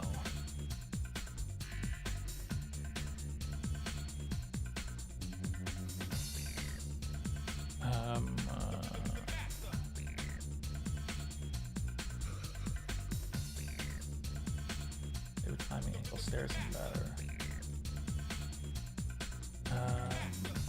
What is this? Those are links, that's what those are. Character controller, so I need to write down interaction types. Hand? No, hand. No. Static. What did I call them? Environment. Action. Doors, light switches, etc. Item interaction. Loose items you can pick up and maybe use. And body interaction.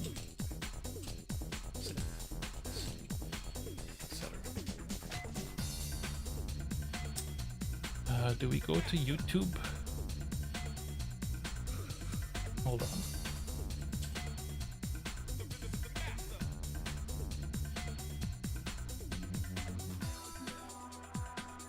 I had it saved somewhere. Watch later. Did I not have it saved as a playlist? Yes. Let's just watch later. I thought I had saved the playlist. Yes, this is from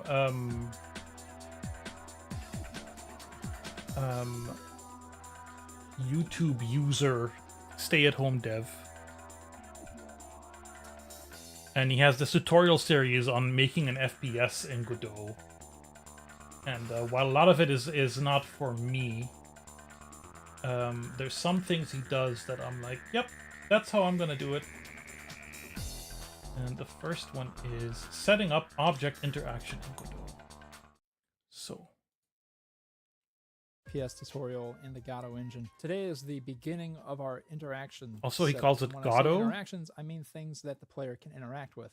That would be maybe a door, I don't know. or a pickup like health or ammo. As always, the source files for the project are available on my Patreon, so you can grab those there.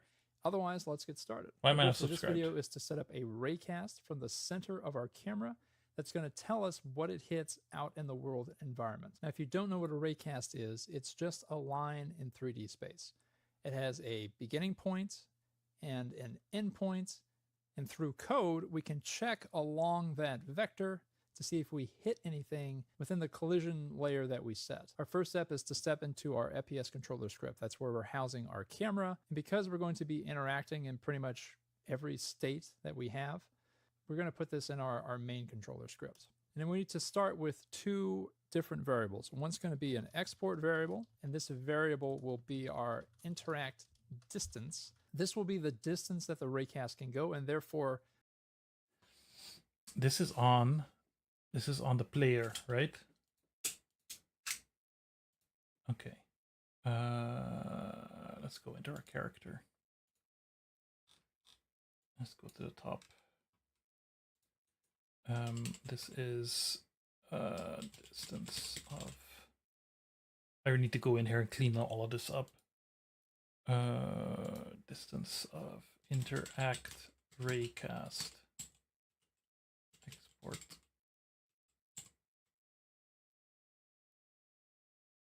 Export. var interact distance float 2.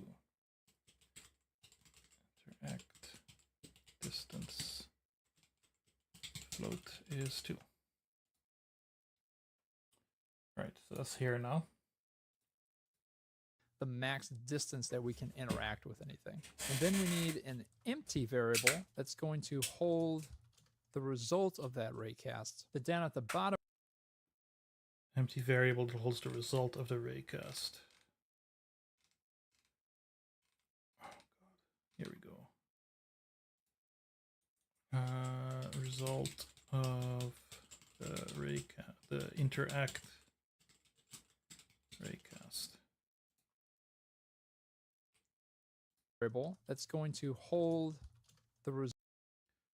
Var interact cast result.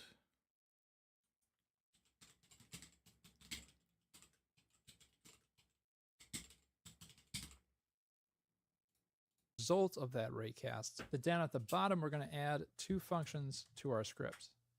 The first is going to be an. I've looked through these before, and I thought, yeah, because I was wondering how to do this, and I know like Godot has this this signals system, which is quite intuitive. So I was kind of like, with my little scant baby knowledge of all these things, trying to kind of architect in my head how does an interact system work? How do I, like, okay, I need to cast a ray. I know that. But how do the item you pick up and the player character controller communicate? And the way he has it set up is essentially the character controller shoots out a ray, and the item has in it its own behavioral code when it gets hit by that ray, which is very modular. So I like that. Interact function, and we're going to run this whenever we press our interact button, which we're going to add in a second. And for now, we'll just add our path. Func interact.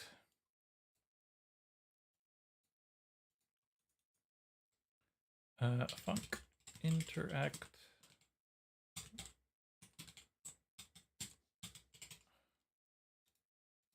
Pass to that, and then another function that is going to be run on every frame that is going to cast our ray. Say, but where are you? Which we're going to add in a second. And for now, we'll just add our pass to that, and then another function that is going to be run on every frame that is going to cast our ray. Interact cast.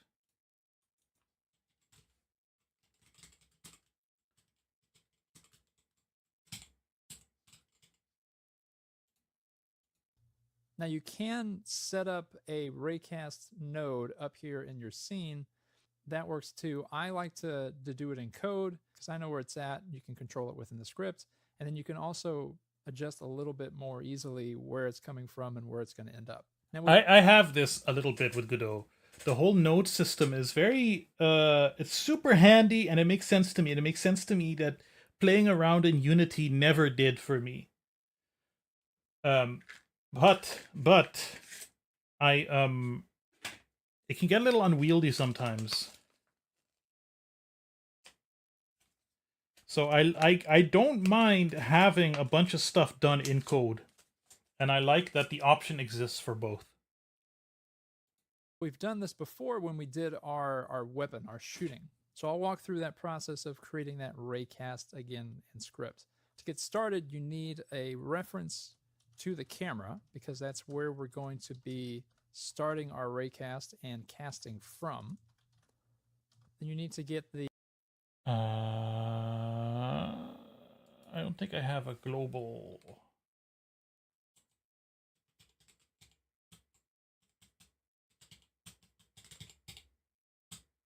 I need a reference to the camera. The camera is right here. So, var camera is $, head camera. I think that should work. the space state. So we set a variable for that space state and set it to our camera, get world 3D. So Our space state. Get, oh, sorry. Camera dot get world 3D. Yes. What are you complaining about? CSG toolkit. I'll probably delete you. That's fine. I'm not using you. So get the 3D world that camera is a part of, and then direct space state. Next, Direct space state, whatever that is. we need to get the center of our screen. And we can do that by getting the That's one thing I want to test, actually. Project settings. Embed. No. Window. Mode.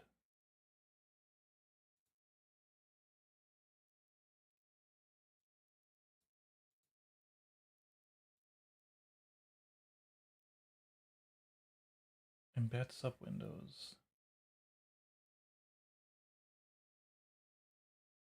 I know there's like a way to have the gameplay in here, which I think for the streams would be much more convenient.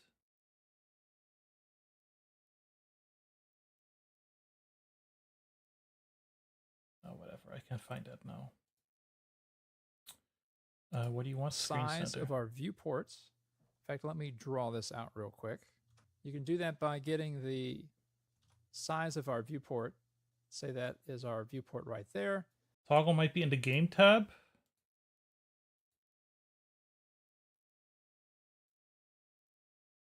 I know they've been people have been wanting to make it better. Press play to start the game.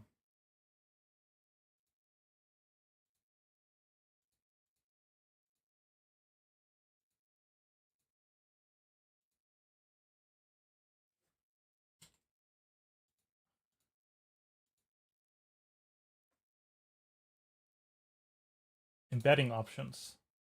Embed game on next play. Make game workspace on next play. There we go. Thank you, Sky. Thank you. There is a lot, like my experience with Godot, basically since Godot 3 got launched way back in the day, is extremely surface level. Because I still suffered from avoidant personality disorder very strongly until very recently, and only now am I really letting myself dive deep. So there's a lot of these little things that I don't know that in the past would have caused so much friction that I would give up. But we're not doing that anymore. If I don't know, I'm just gonna learn. What a concept. And so yeah, I get the idea of getting the screen width center. is 100 and our height is 50, and we want that spot right in the middle. Well, all we need to do is divide that by 2, divide this by 2, and that's going to give us right in the middle our center spot. So we get the viewport with our get viewport function. We get the size property of that viewport, and then we divide that by 2. That's our screen center. Then we need the Bar screen center on the character. Bar screen center is, what was it? Get viewport.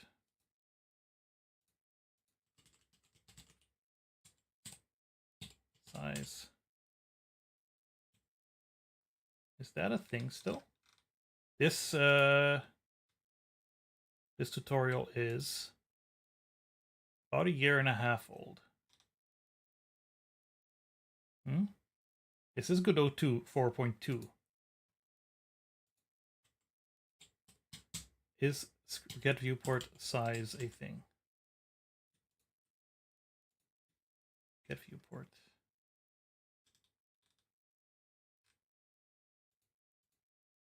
Viewport size.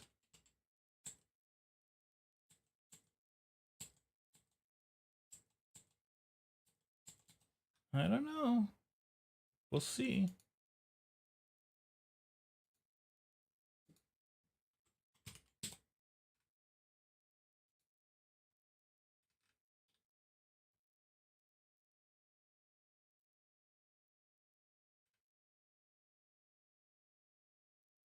Um,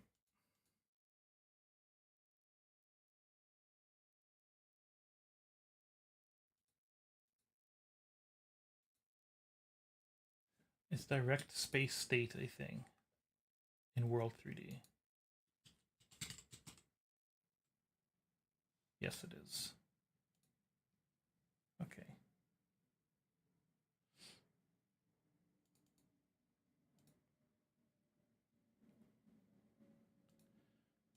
The origin point of our raycast.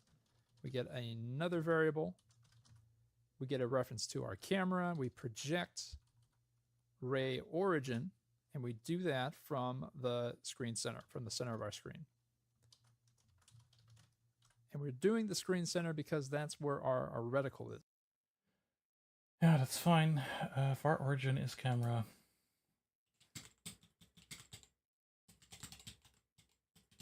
Is camera. I could just have some very soft music still in the background, right? That could be okay.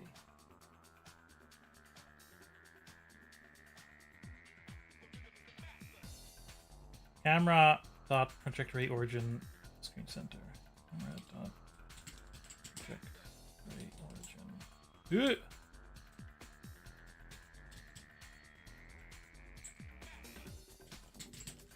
Screen center.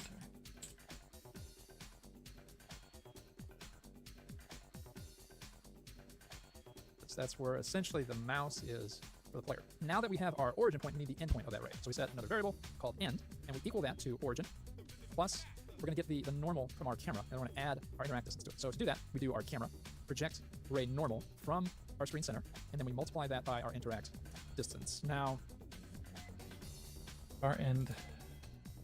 Our end. See, another thing that I'm trying to do with this is in overcoming a lot of my avoidant behaviors is to just kind of accept not knowing certain things and kind of just playing around and learning through fucking up. Because in the past, of course, like many people, I would just do these tutorials and I would do them kind of mindlessly. And I would hit like a point of friction and I would give up because I didn't understand what was going on. And I think the not understanding of what's going on isn't really the problem. It's just that that's the beginning of a process, not the end. End is origin plus camera project ray. Camera project ray origin? Was it? Ray normal. Sorry. Normal ray. Project ray normal screen center.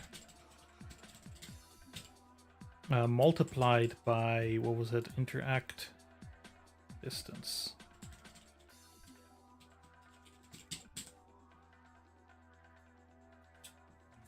if you're thinking about our beginning point and our end point, we need to get a vector, right? And that's what that normal is. So if our camera is going out like that, we get our normal to that point. So wherever we're looking with our camera, that's going to be where that raycast ends. With our origin and endpoint, we have the information that we need to actually do our query, our raycast. To do that, we set another variable. We call it query, and we use the physics ray query parameters 3D.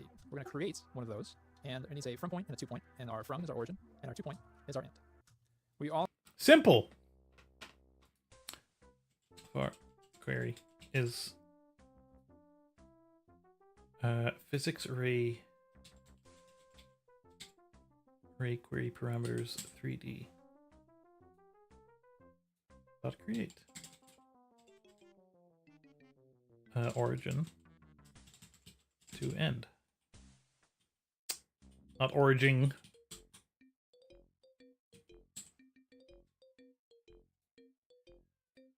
also want to make sure that within our query, within our raycast, that we're going to make bodies collidable. And we do that by setting collide with bodies. true. Our raycast is now set up. I'm like, why? And of course, your fucking ray needs to collide with bodies.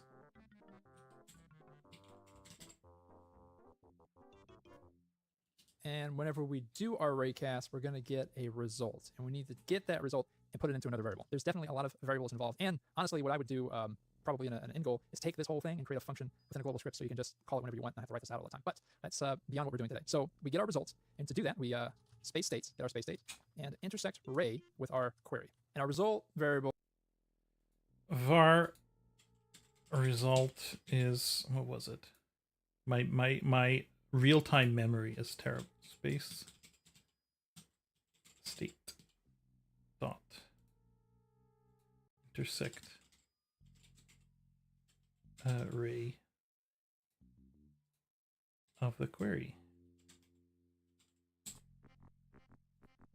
Now holds all of the information that we need. And specifically, if you go into this intersect ray, and you can click on this if you control and left.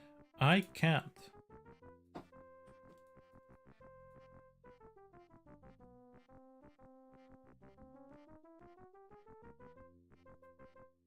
Why can't I?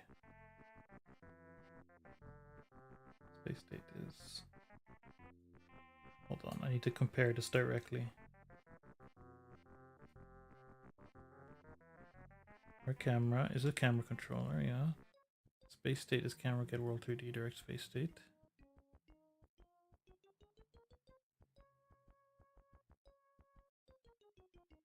Space state is correct.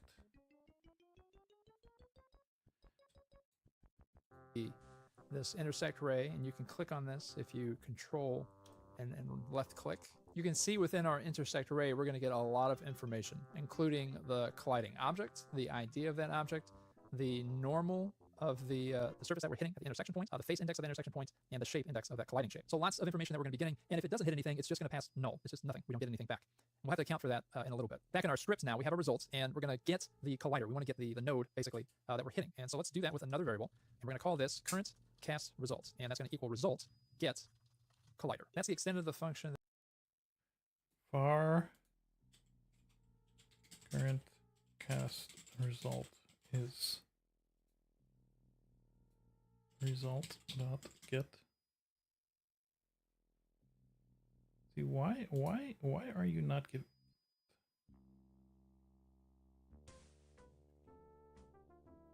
Our camera is head camera.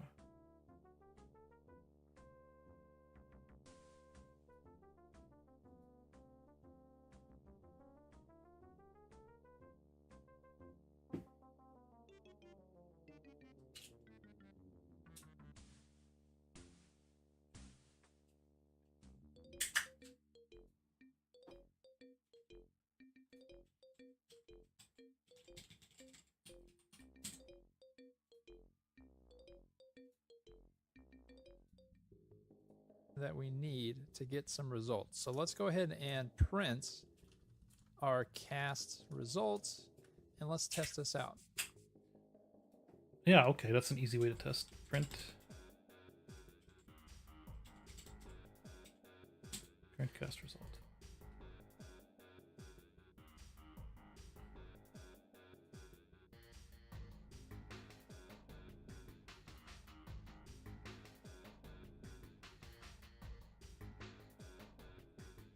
Well, I'm not. We need to also make sure that we're going to be running this. Yeah, exactly. So let's go up to our physics process. Physics process, okay.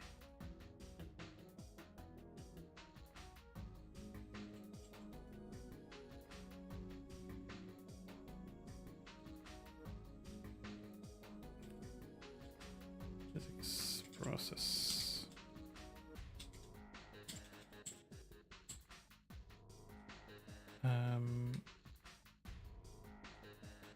Gravity, head rotation.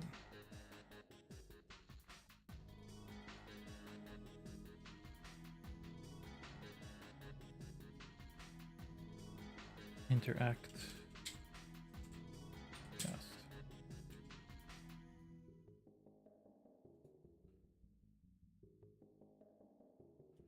No. CSG box. Hey, we got ourselves a cast and ray, everybody.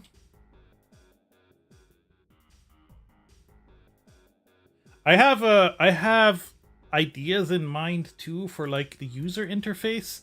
I want the user interface to be minimal, but I there's this thing in games I've noticed that when you try to be too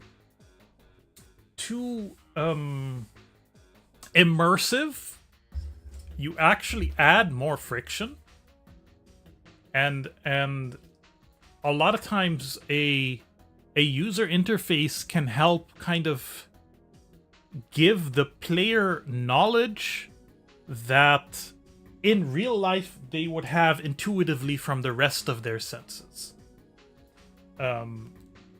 Because in a game, the player doesn't necessarily know what is interactable by default, because in real life, everything is interactable, right? You can just touch. You could just do that. In a game, you can't touch. You can't feel texture. You can't smell things. You don't have, like, bodily awareness and proprioception and all that kind of shit. Even in VR, you wouldn't have that. So I do think, like, I have those three forms of interaction. I do think, for instance, for picking up items, I have items you can pick up with one hand, and I have items you can pick up with two hands. I think it would be useful that if you... What I don't like is when an item you can pick up is highlighted. Oh, why am I doing this? When it starts glowing, or it has like an outline, that would take me out too much. But I think a little icon on an item that you can pick up with one hand that shows one hand, like just a little, you know? And if it's a two-handed item, then it's like two hands. You know, little things like that.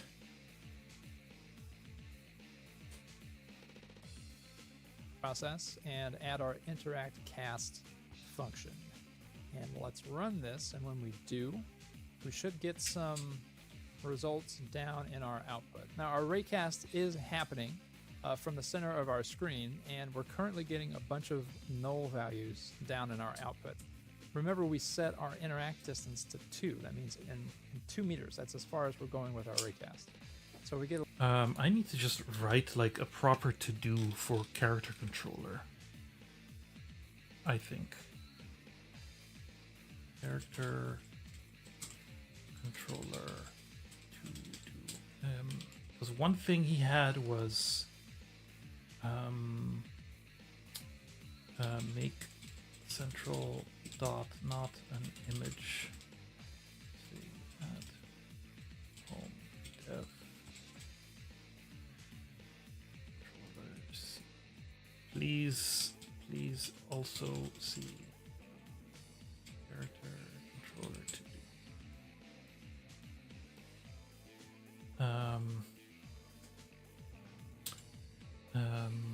Damn it, what did I call it? Interaction type. Environment interaction. Fundamental environment. Let's just make that italic. Environment interaction system. Fundamental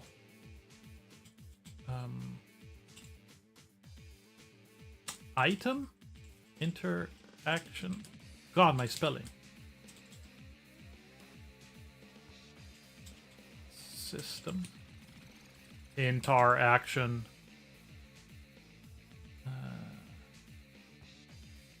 Fundamental body interaction system. This is hit a button and a thing happens. Or door. Hit a door and it opens, closes. Item interaction. Pick up item. Use item. And it's like sit on seat.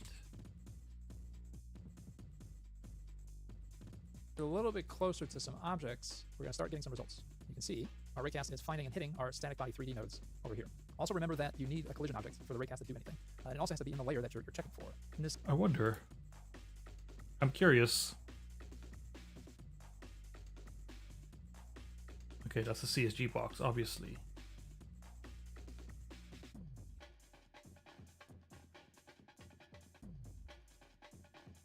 Ah, wrapped.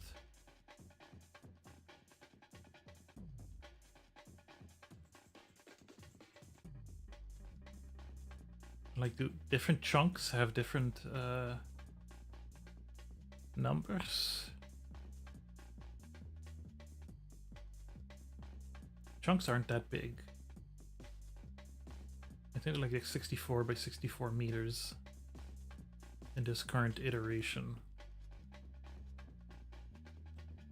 Ha! My jump isn't high enough to get back onto the platform. Oh, it is when I run. I kind of like that, like, a running jump is a little, it's not, I don't think it's that it's taller, I think that it's because the capsule bottom is rounded. If you jump while moving forward, it'll give you a little extra, like, it'll lift you over the edge, the corner.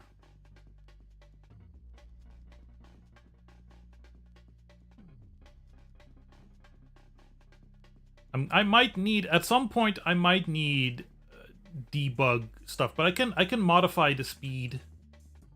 Can I do that? Can I do that from externally? Can I go like 60? Yep. All right. Cool. Although it doesn't capture the mouse anymore. It's frustrating.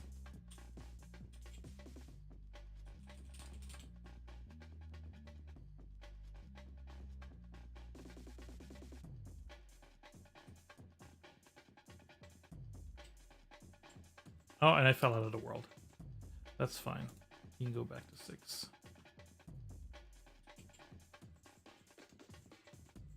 Oh, crash, please. Okay, we have our basics. This information is going to be exactly what we need when we continue our interaction set up in other videos. We just need to know what we're hitting and to be able to control the distance that we are able to hit those objects. So the fact that I can get static body 3D is perfect. Now that we're getting a result from our raycast, the other part of the puzzle is whenever we interact, whenever we press, say, the E key, we want to take whatever we're hitting and be able to interact with it. So just for our setup, we're going to create an input map for an interact key, and we're going to print out what we're currently looking at, if anything. So we'll head up to our project settings, and what do I have? What do I have as I just have click, right? Pick up, put down, or hand interact as left click. input map. Let me take a look at my prototypes again. Clicking on a button to use it. Picking up an item and dropping. Sitting in and on seat. Add forward, and I'm not so sure about this one anymore.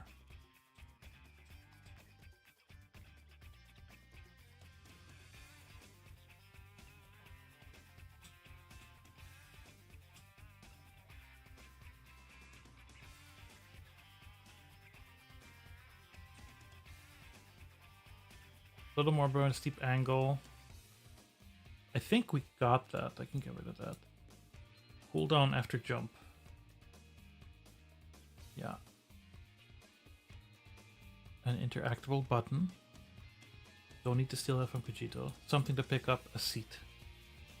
And then basic vehicle. It's so weird. It's so weird.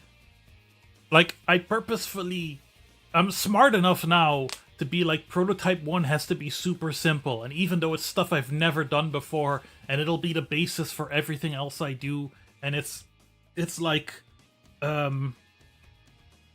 still scary to get there, I can see this happening. I can see myself doing all of this.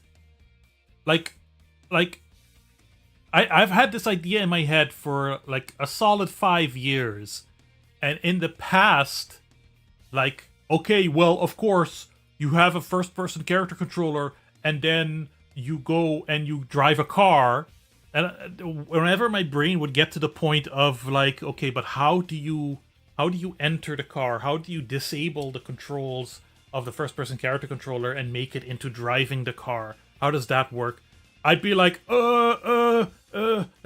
procrastinate, distract, think of something else, come up with a different project. Now, I still don't know how I'm going to do that. But I have some inkling. I have a few tutorials and videos that do something like it, but nobody's doing it the way I'm doing it.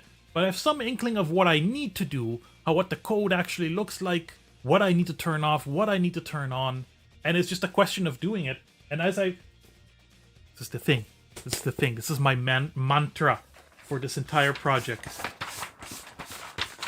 Come on. It's this.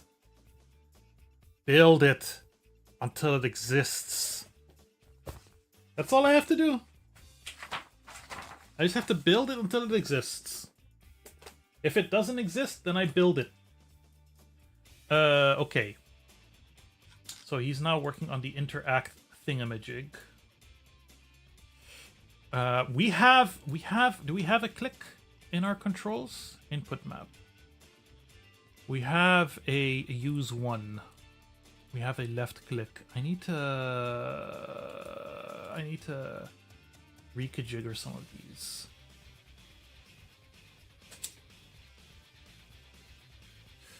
Because I don't like that these are still like all the UI stuff. Use one, use two. Do I do that now? It's boring. It requires me to think.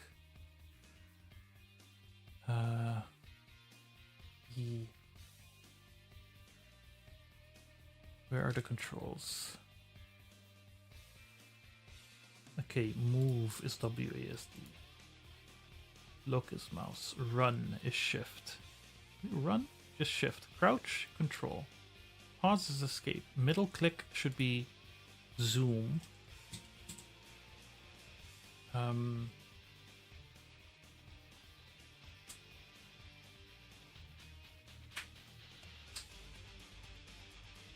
Pick up, put down, hand, interact. Use one should be click. Or like use hand. That's what I'll call it. Use item is F. Left click and go. Right click I don't actually have a function for, which is interesting.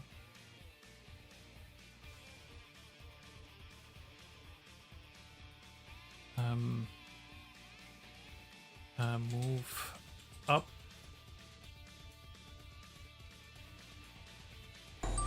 Everything is so beautiful. There you go. Move back. Yeah. Move up isn't right. Move forward. Move left. Move right.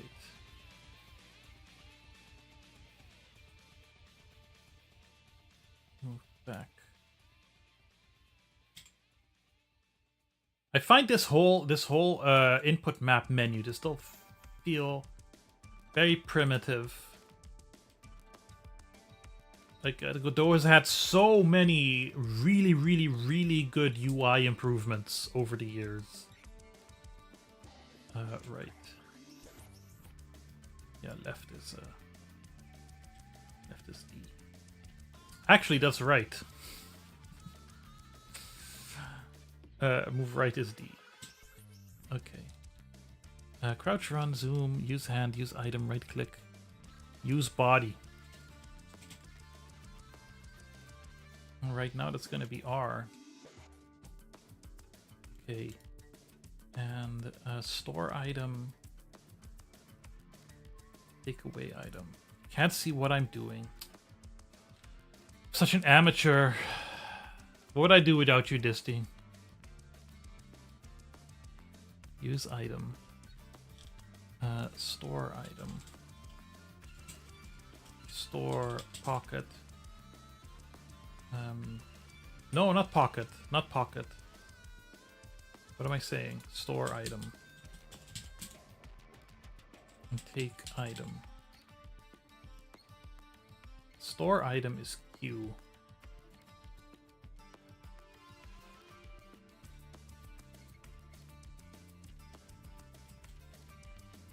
Put away pocket.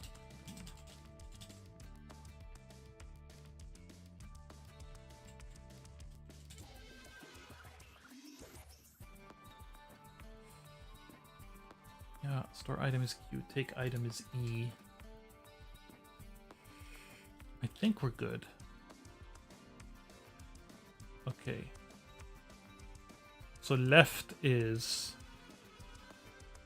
Can I just go into dictionary?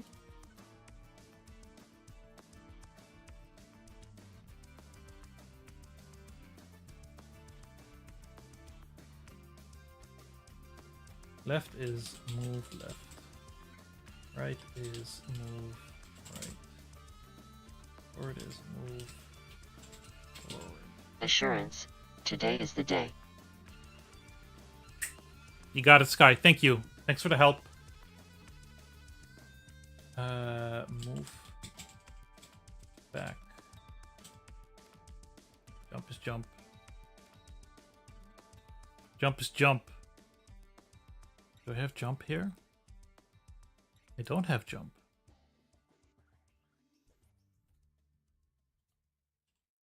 Jump. Add. I've never seen such an evocative and compelling rendering. Space. The boiling rage.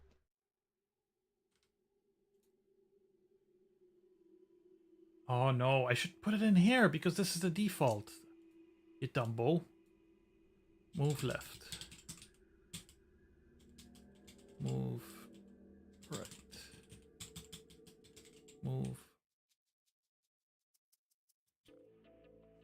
Move forward. Move back.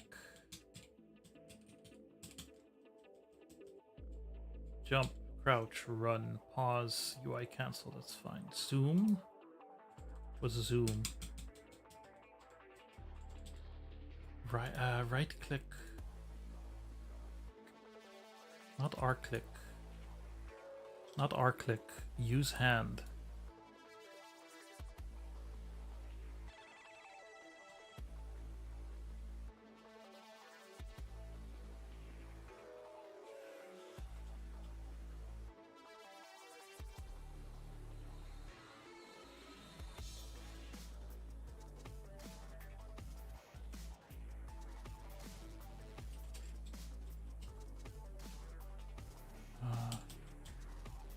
R click. Use hand.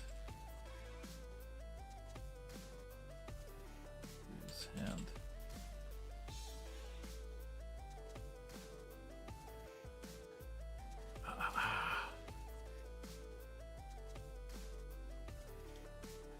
Use hand, use item. Left click we don't have anything for right now. Use hand. Use item. Is the other one use body? When you're writing code, you come up with weird shit. Use body. Store item. And take item is take item. Is that it? Because right click I'm not using. Pause is pause is pause. I don't have a pause implemented yet, but sure. Take item.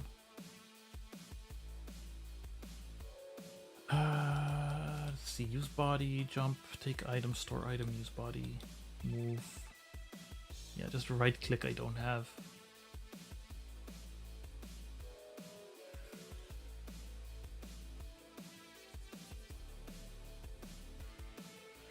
L click. We don't need you. But what would I like? Use item. B controls dot use item.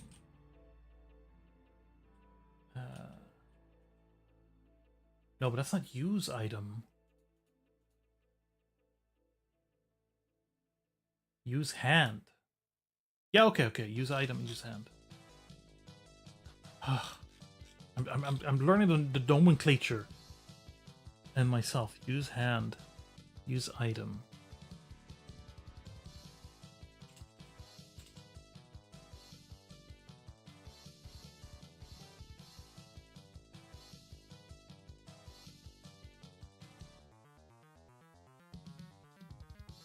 Where are you? Use item, use hand. And use body. That's the only one that I need right now. For debug.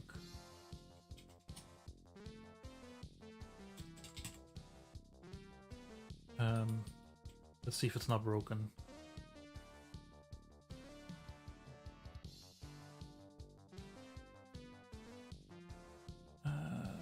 What did you not find? Use hand.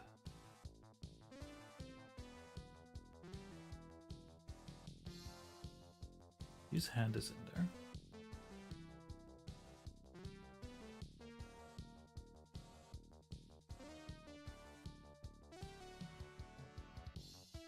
Use hand is in there.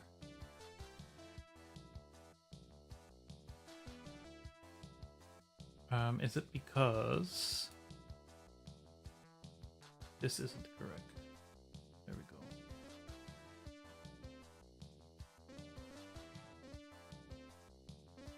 Yeah, and then like F7 was the debug, right? Use hand. Use item is F. Use body. Okay. Controls are working as they should. So I did that. And then we're going to add an action called interact. And for this one, in fact, let me resize this a little bit.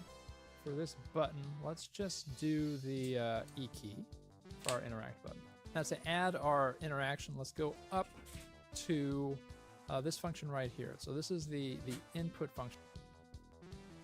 Where's my input function? Event unhandled. No, not unhandled. Input.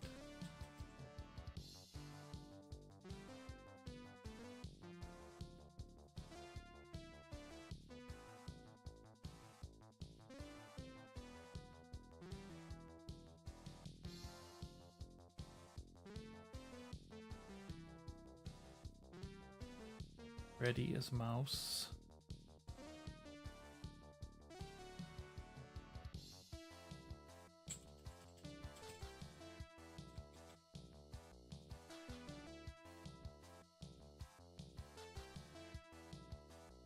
Input direction. Handle movement.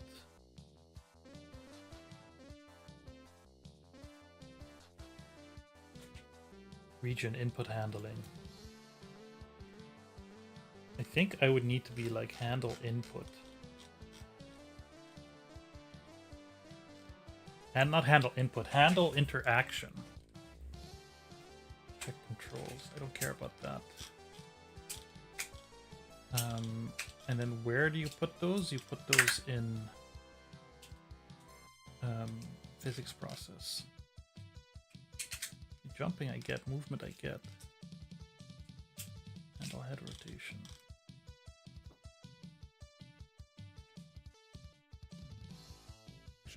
And it's an existing function that it's always there, and we're overriding it within our script. We're adding. Okay. No, that's good. That's good. I'd like that. Yes. You don't have that input. No, you just have unhandled input. No problem. Animation handling. This is a state stuff.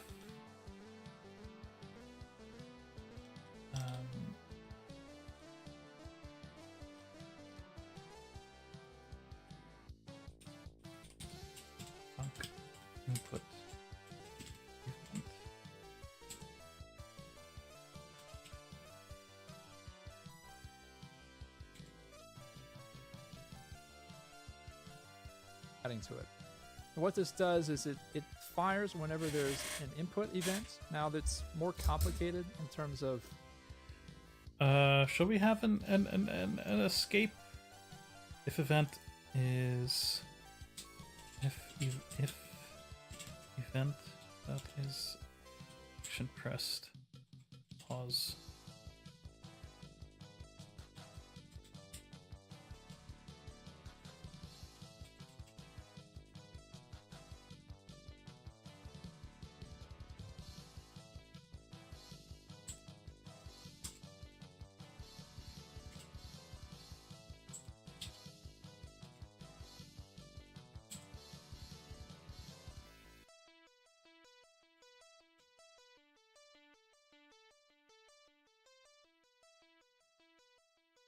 Oops.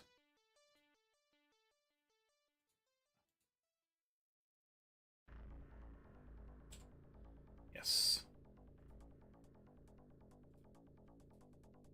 when certain ones fire. For example, I've got an unhandled input up there and an input. There's a sequence. Should it be under unhandled input?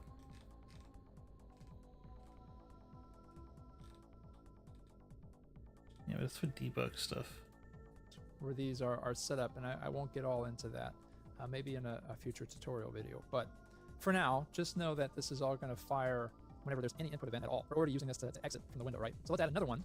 So if the event is the action pressed interact, we're going to run our interact function. If event that is action, pressed, use hand. Then we don't call it an interact function, then we use it use hand.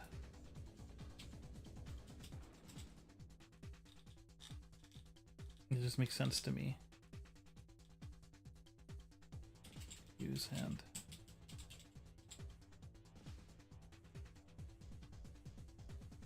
Right there. In our interact function, we're going to take whatever that current cast result is, check if it exists first, and if it does, we'll just print it out. Okay. In the future, what we can do is access that that node, that script, whatever that might be. Maybe it's a door or a pickup item, and we can run some code from there. For now, we're just going to print. And remember, we did. I might as well set up func. Shit, what was it called? Use item. And func use body. Because how did I have it set up? Environment interaction, item interaction. This is like if it's an environment thing, do what needs to be done. If it's an item to pick up. No. We need to do it like this. If item in hand, drop item. If hand free and item. Oh yeah. Else, aka if hand is free. If item to be picked up. If item, pick up item. If environment interactable, interact. Right. Use item. If item in hand is usable, then use item. And then use body is like that's a relatively simple one, I think. It create a variable up here to hold that information, and that's the interact cast result. So I guess the first thing we need to do, we don't need to print that. So the first thing we really need to do is get the interact cast result and set it to the current cast result.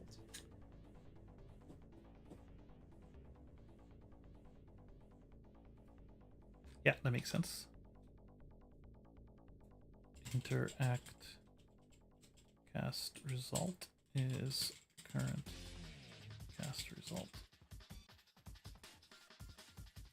Now that variable, that information is accessible from anywhere in our script, and we'll check in our interact function if cast result is not null, and if it is not null, we'll print it.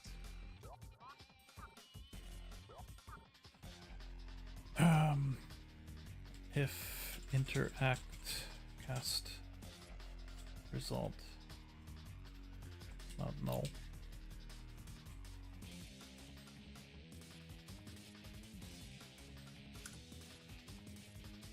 But Right.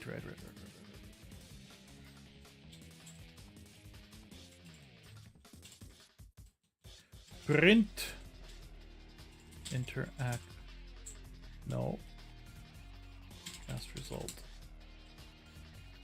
but only if we press the E key. So let's test that.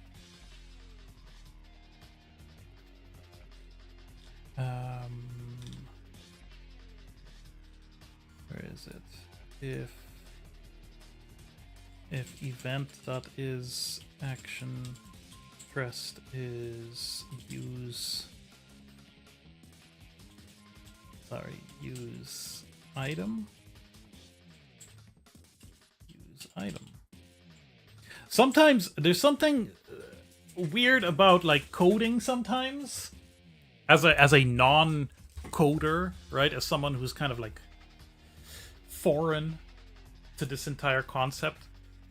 It's like to my brain, the string use item and the function use item. The way I call them use item. So they're the same. So it says if event action is action pressed, use item. It just I'm very linguistically inclined. And it's something I guess that I can only shift with a little bit more experience. Event that is action pressed. Shit. What was that? Use body. Use body. So I could set the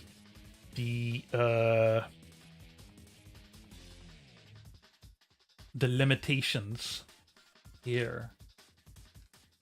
But, you know, we're going to build it slowly until it makes sense. Let's see if we can do it now. Yeah. Sick. Very cool. I will, at some point...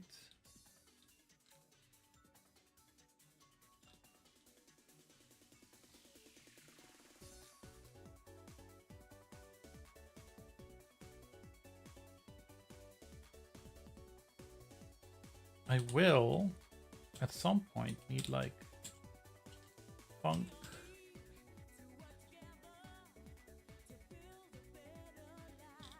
in the reticle. Change reticle.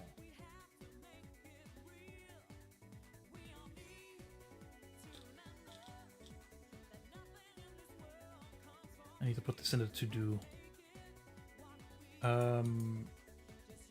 Set up basic of the interaction cast, setting the right icon next to the reticle based on type of interactable intersected with. The other annoying thing is I don't have so much time in a week to work on this, so I lose knowledge. That out. Head over to our boxes, and we took off our constant printing. So I'm looking at the box when I press E, it should print, and there it is. And same goes for any object that is That's quiet. Now, in the next video, we're going to take a look at how to distinguish between other objects in the scene, right? Because currently we can interact with the walls and the floor, and we don't want that. We want to be able to interact with the objects that we... I'm just going to take a quick little bathroom break. I'll be right back.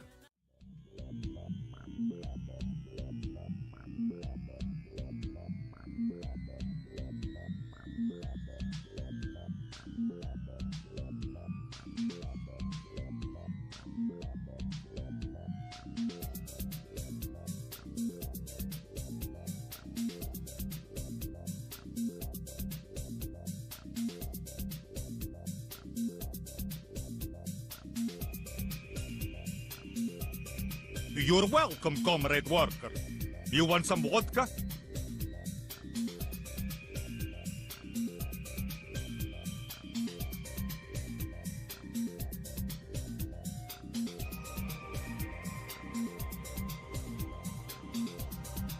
Insert or select. Use to complete. Thank you for shopping at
All right, back.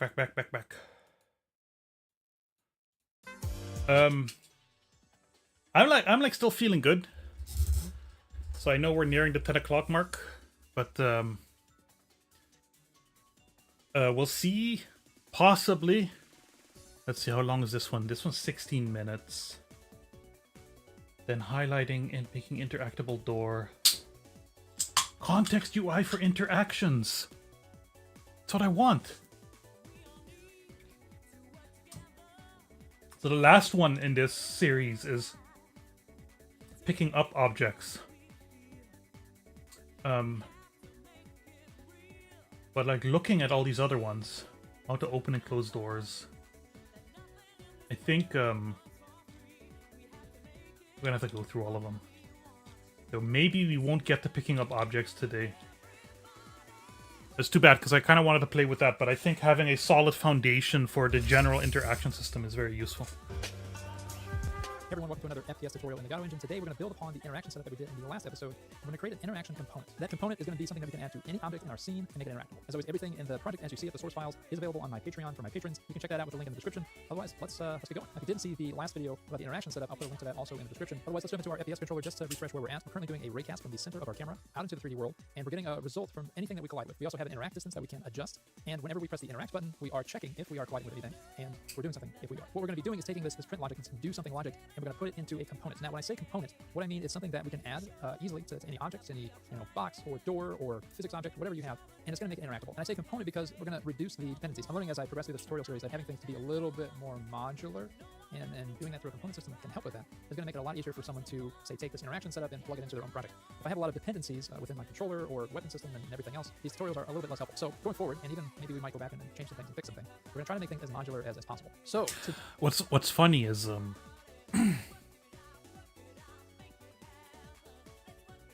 by funny I mean, now that I'm thinking about it, right?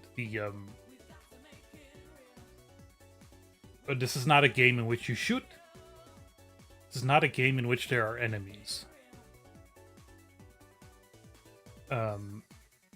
This is a game in which the interactions with the world are relatively basic, slow, methodical, obvious. And I'm realizing, it's sinking in. That building this, the interaction system with the world is like, I'm already building half of the game. Because everything you do in the world, everything you click on, everything you grab, every character you might interact with, all of that, all of the agency you have in the game will be based on this work.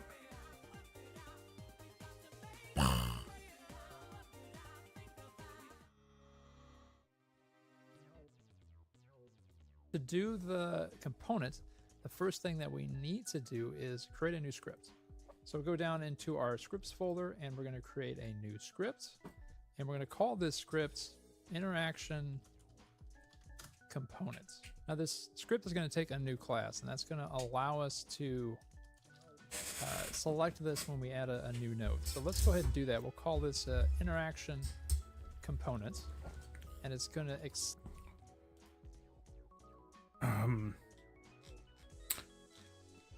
we're not just gonna call it interaction component. We're gonna call it hand interaction component.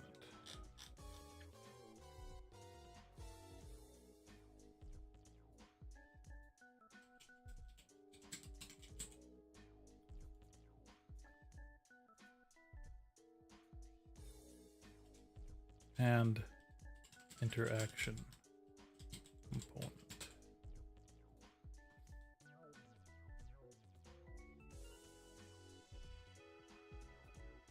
we'll call this components, and we're going to call this script interaction components. Now this script is going to take a new class, and that's going to allow us to select this when we add a new node. So let's go ahead and do that. We'll call this interaction component, and it's going to extend just a basic node because we don't class name and interaction component. Save. My first class. at the time we don't really need any 3D elements to this. We'll set that as a class name, and already if we go into our create new node and we type in interaction,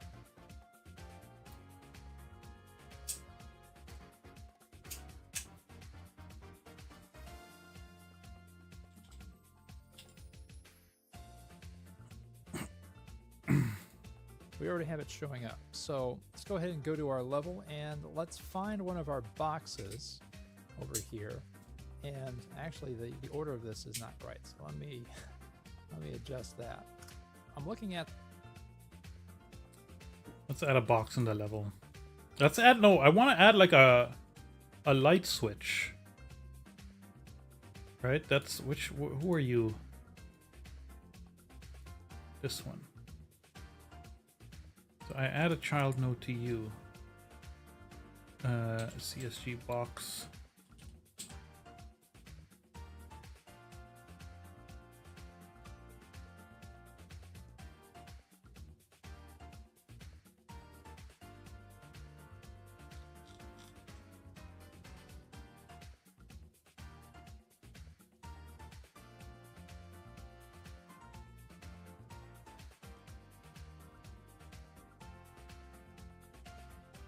I'm gonna call you light switch.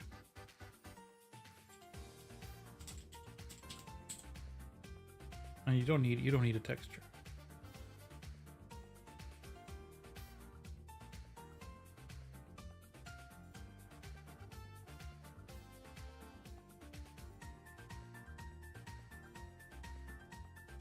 You don't have a collider, and you're also named wrong. Light switch. Stop it.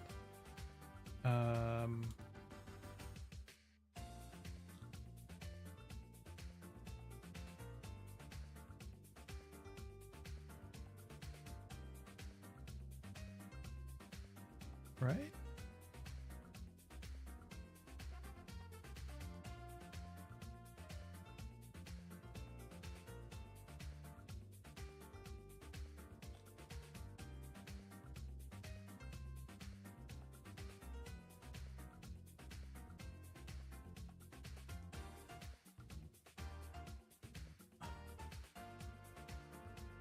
Okay, you do have collision.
Okay. It's the problem with using CSGs. They fuse together. Lesson learned. Lesson learned.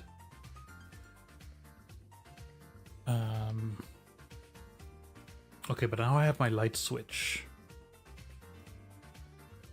At this static body 3D node that we have, and we're calling this interactable box. The idea behind this component is that we can go to nodes, to objects that we have set up, and simply add this interaction component to them. And that's it. We just want to add the component, and that's going to... Let's do that then. Add child node, hand interaction component. handle everything else that we need in terms of making it interactable. Now, of course, right now it's not actually doing anything. So we'll go back to our interaction component. Now, how this is going to work is whenever we're doing our raycast, we're actually getting this object right here. We're getting our static body 3D node, right? However, we're not attaching any scripts to this node, and nor do we want to, because everything is being handled through our component. So we need a way for interactions with this node to communicate with our component. The trick is that we want to control all of these signals from the input component. And we're going to do that through the use of some variables and some signal logic. So the first thing we need is a variable to hold the parent of our component. That's going to be the reference to the object that is being detected by the raycast. Then in our ready function, we want parent to equal get parent. Now, makes sense? Sure.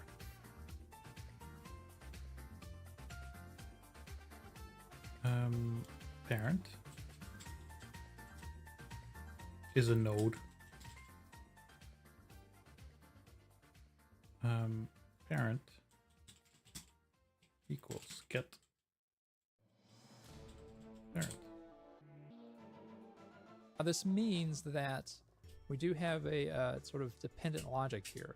The interaction component has to be an immediate child of whatever that parent object is, right? Now that we have our parent, we need to make a connection to this parent through our input component. So we're going to create a new function called connect parents.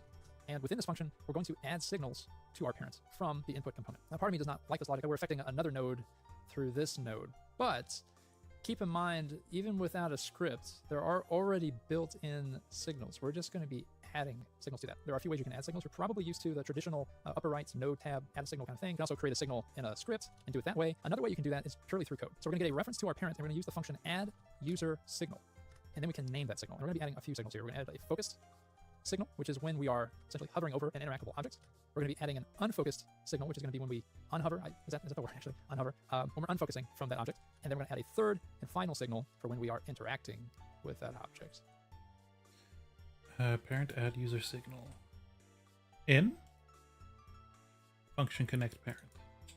Func connect parent.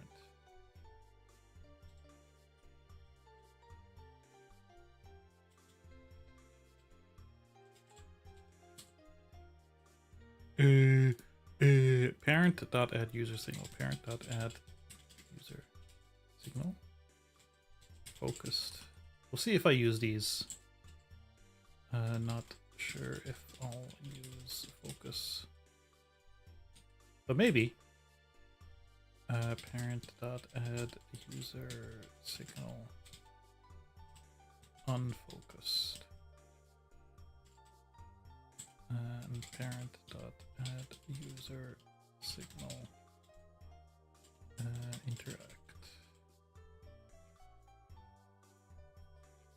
interacted. So we've created these signals. Think that you've created a Right, script signals. for this one, Signals are verbs. but we're not. And we've created these signals within the parent object.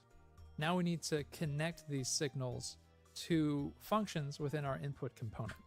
But we don't actually have any functions yet, so let's go ahead and create those first. So for our focus function, we're going to do I'm going to call it in range. You could do it, focus or however you want to call it. This is going to be when we are detecting something with our raycast. And you could, have something pop up on the UI. You could have it be highlighted. In fact, we'll probably do that in the next video. This is just going to run whenever we are detecting something with our raycast, and therefore affect the object that we are detecting. For now, we're just going to take our parent, and we'll print that in our output, just as a proof of concept.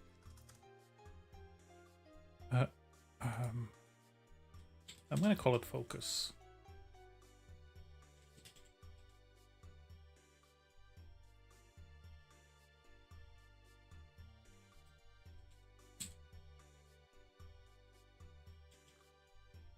Okay. Print. Parent. Then for our unfocused, we need another function, and this is going to be, I'll call this not in range. This will be when you look away from an object. And we will, I guess in this case, just print nothing. So we'll just pass. Func unfocus. Sorry, need a clean line. Func unfocus. Yes. At this point, we can do stuff with this in the future. And then finally, a function for when we interact. Yeah, why not call it on focus and on focus? I like that. On focus. Func on interact.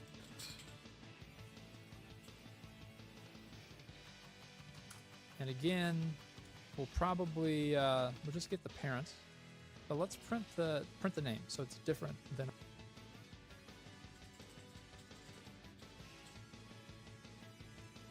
our in range.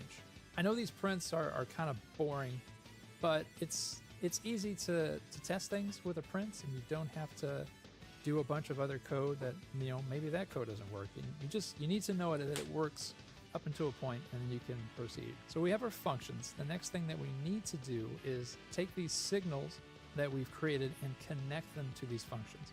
So we'll go back to our connect parent function, and we'll do the same 3 signals that we created. Now to connect, we'll go to parent, we'll use the connect function. We'll get a reference to our parent because again, we're working within the parent. The parent has the signals, and we'll use the function connect. Then we pick which signal we want to connect, and then we're going to specify the callable using this syntax. So we get callable, and then we get the object that callable was in this case, self, because we're doing it from the input component. And then we can get the, let's see, what we're doing is focus. So in range, that's the function, that's the callable that we want to run.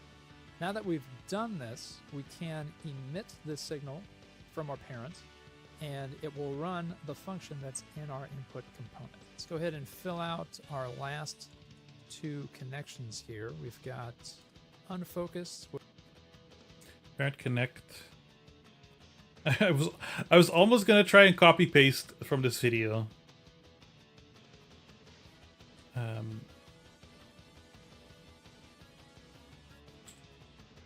Parent connect self callable. And what does it take? Oh, sorry. Connect focused self callable? No, okay. Hold on. Focused callable self. Callable self on focus. Is that correct? No, it needs to be a string. On focus. Parent dot connect unfocused.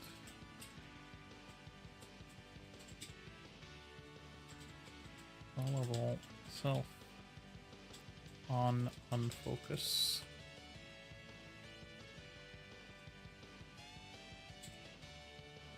Parent dot connect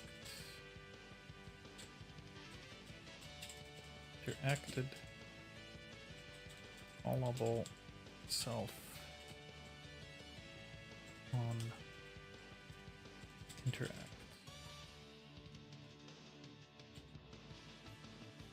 Which will be connected to our not in range, and we have our interacted.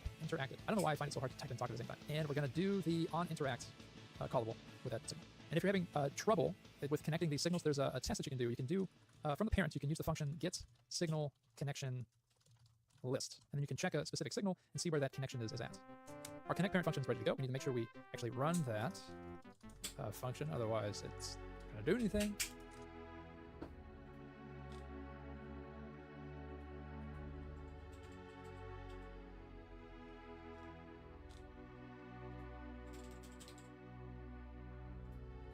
And also make sure that you're running it after we set our parent, because we're using that variable. All right, so we have our signals set up. Now we can go back to our FPS controller scripts, or wherever you have your interaction raycast logic. This is where we're going to be checking if we have these signals, and then we're going to emit those signals. Now I say checking for the signals because we need to know if the thing that we're looking at is actually interactable. And we can do that simply by checking if it has a signal that we want. And I think the quickest way to proof of concept this is actually, let's go to our interaction function here. So this runs whenever we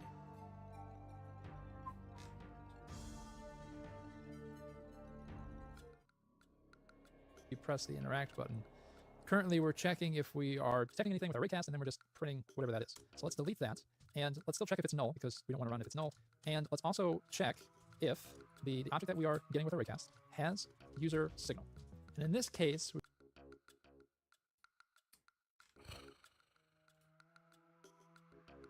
Interact cast result. And interact cast result as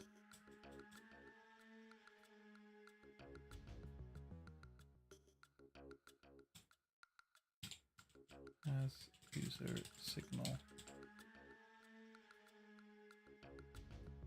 we want to check if it has the interacted signal.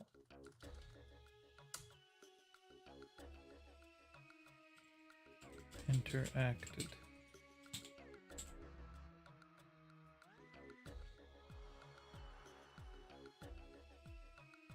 And if it does, we want to access our cast results, and then we want to emit that signal. So again, the interact cast result, emit signal, interacted. logic here is we're hitting something with our raycast. That thing has the interacted signal because we've added the interaction component.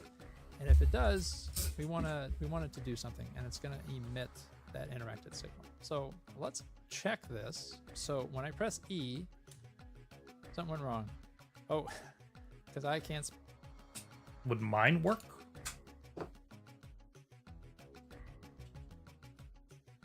Does nothing?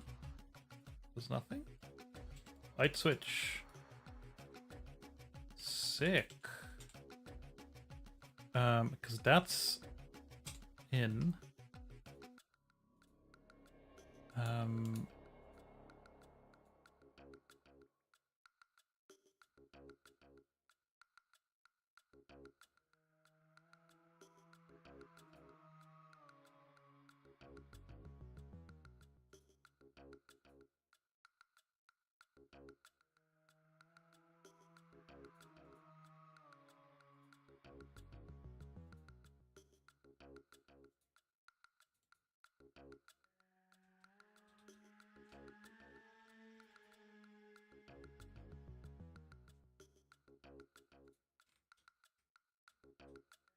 On interact. Right. Spell.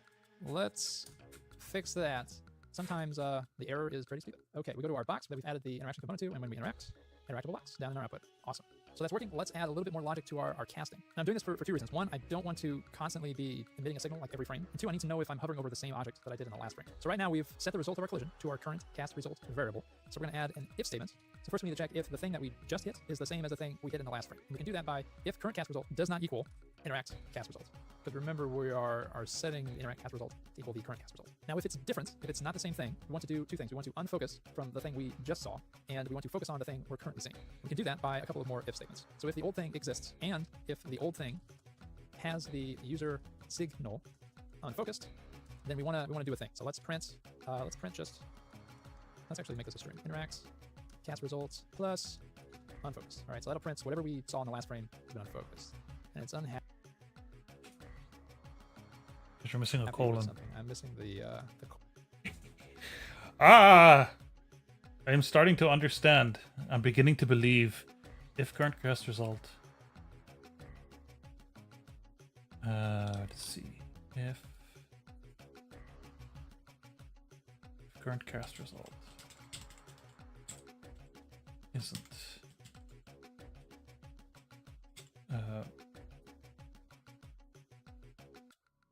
interact cast result.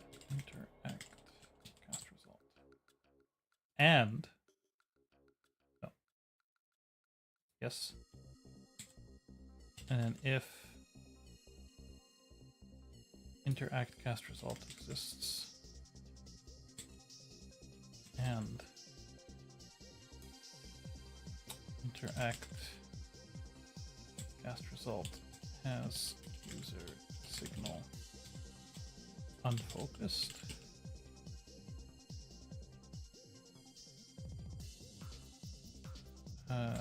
print. No, I'm missing the colon. Print string interactive cast result plus unfocused.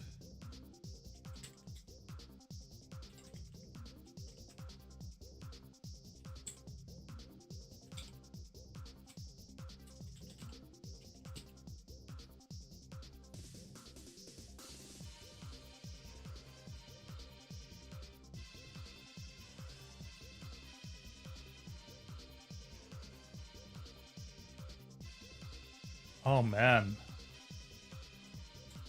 I'm starting to feel the power.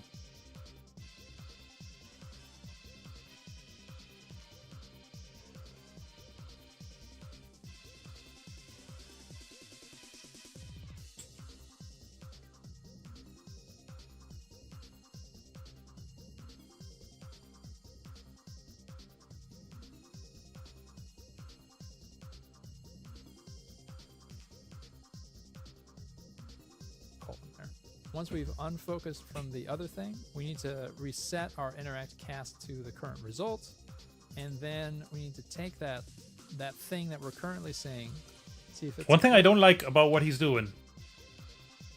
It's one thing. He's doing the whole YouTube tutorial thing fantastically. Well, there's two things. One is generally when you do a tutorial, show the thing that's gonna be happening at the beginning. My advice. But the way he talks and stuff, I don't mind, and he's going deep into stuff. It's okay. But two, his code that he's editing is constantly at the bottom. I'd like it to be in the middle. You know, I'd like it to be whatever you're working on in the tutorial to be kind of in the middle of the screen. That's it. That's my one complaint.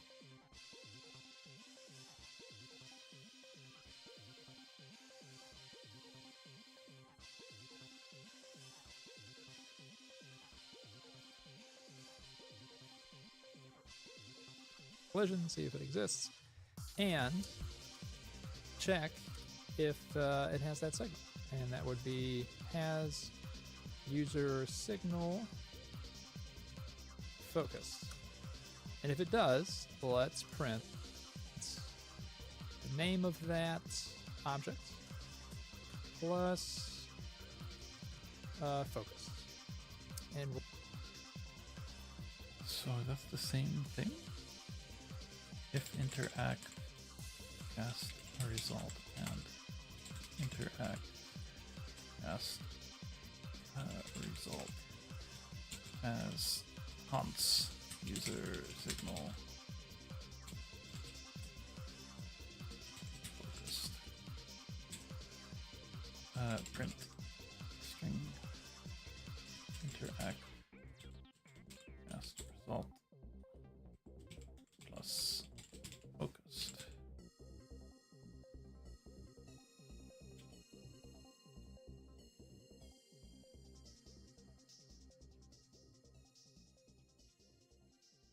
Focused, unfocused, focused, unfocused.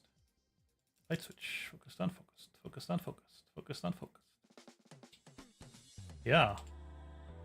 Oh, it's great that he's already, like, I was thinking about it, like, oh yeah, how would I show it in the user interface that the thing is highlighted or whatever, but he's already one step ahead of me. we'll save that. So a couple things should happen. That's what I really like about this series so far. He's very thorough. We're not going to run this every frame now because we're checking if it's the same. Two, it's going to unfocus from the thing we used to see, and it's going to focus on the thing we're currently seeing. Sorry, that's a little confusing. It'll make sense when we actually test it out. All right, so let's go to our box. When we hover over, it's telling you we've focused on it, and when we hover off, You unfocus. Focus, unfocus. So that's working. Awesome. Let's add another interaction component just to see how simple this is. Let's go back to our level and let's make, in fact, we'll make all these boxes interactable. I don't know why I put these in this.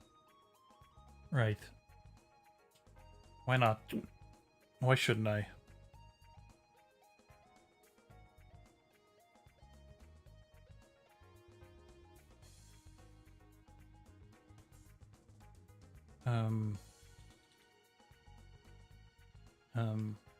In fact, this is not a light switch. I'll just call it button. All right.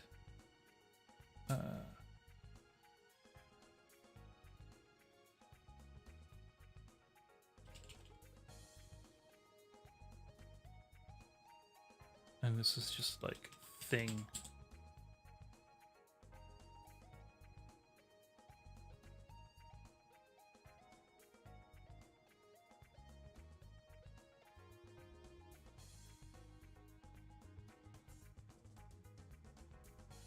And you get a hand interaction component. So you should just you don't have a collider. So you will not work actually.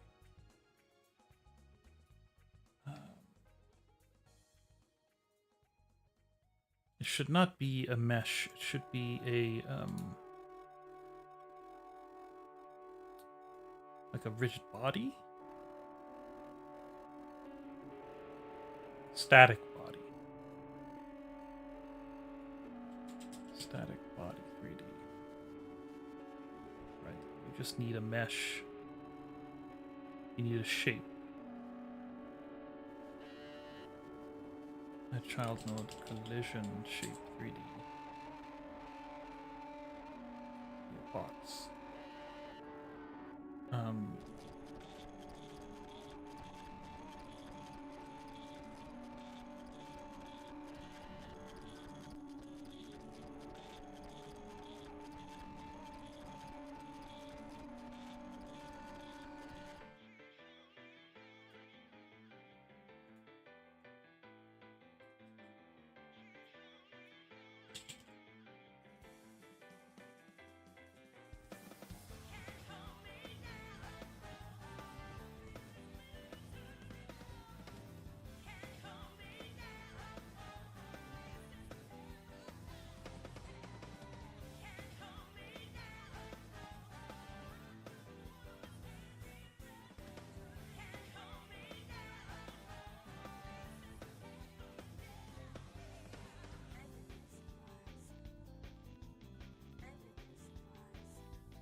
Whatever, I can make a uniform, it's fine.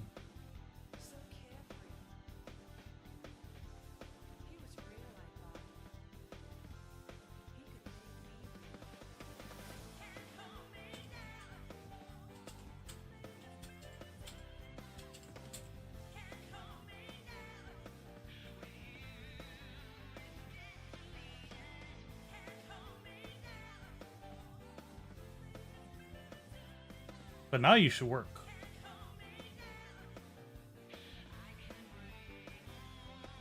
No? Oh, you don't have a child node. Hand interaction component. Of the static body? Yes.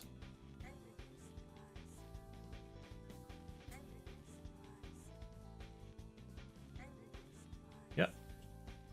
Nice. Button. And your thing.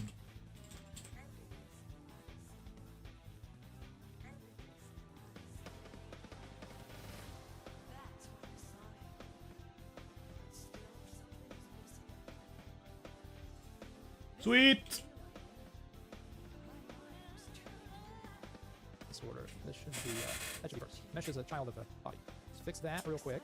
Pop that up there. All right, there we go. That's better. So through all this hard work, all that we need to do to make both of these boxes interactable is to simply add our component. We add it there, we add it there, and now when we test, we can hover over those and unhover. That's our first box. It's focused, unfocused, focused, unfocused. And that's all there is to it. So just with a little bit more work and thinking through how we set this up, we can make it so we simply add a node, we add our interaction component, and it's interactable. Now, in the next episode, what we'll do is we'll visualize this a little bit, and we're going to add a highlight. And that means we're going to have to affect another child of the parent, which is not a problem. In fact, we can make it just as seamless as we have with this episode. Thanks for watching, and as... I don't know if I want to do a highlight, but Welcome to another FPS tutorial in the Gato engine. Today, we're going to keep... I do know that I want to move all of these fuckers. Or at least want to turn around the character.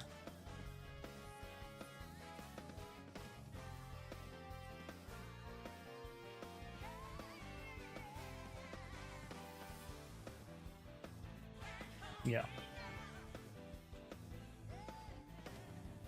keep building on our interaction setup, and we're going to be adding highlights to any object that we interact. As always, the source files for the project are available on my Patreon, so you can check that out in the description. In the last episode, we set up our component, our interaction component, which means we can simply add our interaction component node to any object in our level, and it's going to make that object interactable immediately. In this episode, we're going to make some adjustments to that component setup to have a little bit more action than just simply printing in the output. So we'll head back to our interaction component script. Again, this is what's attached to our interaction component node. We've already set up some signals to connect to our parents and have them communicate with one another. The goal is to add material to any object that we are looking at, that we're hovering over, that is interactable, so we know it's interactable. In fact, let's set up the material first, and then we'll do the code. So obviously, we're going to be interacting with our mesh instances, and we don't want to change the material that it currently has, because we're going to be hovering over it, unhovering. We don't need to do all that. There's a very neat and useful feature within the Gato engine, and that's this surface material override. We also have a material overlay, and what that's going to do is put another material on top of the material we already have. So this would be useful if you wanted to highlight an object but still have elements of the texture underneath. You can absolutely do the override. There's no problem with that. But for this video, let's do the override. So we'll create a new standard material. We're going to save this because we're going to access this material through our code. So we'll go to our materials folder, and let's add a, well, actually, let's name it a little better. Interactable highlights. Let's save that. And I think for this material, let's do an emission. We can look at it and test it out. Let's make it a kind of a green emission. We don't want it to glow. Let's just have a little bit. And let's change the albedo to black so we can get that color. And we can also add some transparency. So let's do that. We'll make the transparency to alpha, go to the albedo and adjust the alpha here. And you can see as we lower that, we're getting the texture of the material that we have already set. And we want that. We just want a little bit of a slight highlight there. Perfect. All right, so that's our material. Let's save that. And we'll update the little preview icon there. And let's head back to our interaction. Interact icons would be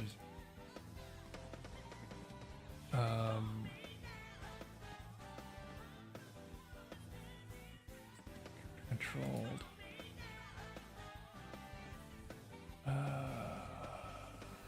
Input controls, general character notes.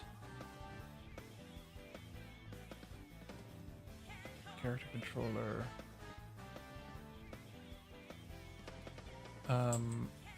I had this written down somewhere, right? Icons.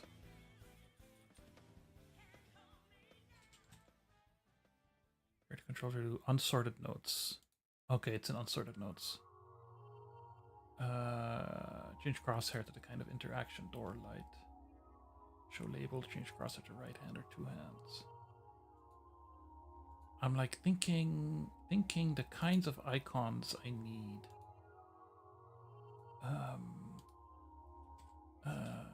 UI interaction icons.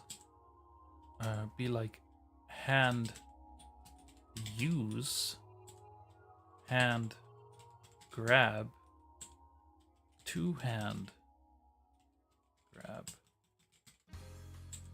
and body interact, whatever that be. I'm just imagining a little icon next to the dot in the middle.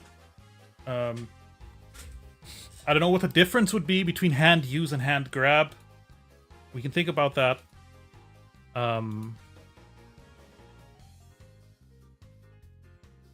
Like hand grab, right? Hand use, two hand grab. It doesn't even have to be. I'm thinking a little crudely because my summer card just shows text when you're hovering over an item of like, this is the item. That's how you know you can pick something up or use it or whatever. But it doesn't have to be an icon. It doesn't have to be a hand. It could just be a little symbol or something like that. Right. Icons don't necessarily... Wow, I don't know how to write necessarily. Necessarily be descriptive. Could just be abstract. Symbols also. Just as an option. Now, the first problem that we have is we don't have any reference to our mesh. We don't know where the mesh is. The interaction component has no idea where the mesh is within this little system we have. So we can do that a couple ways. The first way, this is a little bit more hands-on, is we can create an export variable, and we can just set it manually. Because you might have a couple different meshes in there that you don't want it to change, you want it to be highlighted. So you can set it within that variable yourself. Now that we have our export variable for our mesh, we can simply just...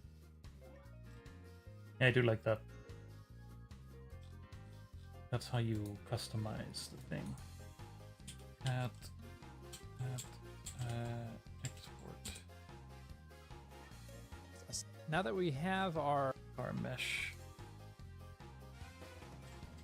Our mesh is a mesh. Distance. No, not 2D. So that this we have a mesh we can assign.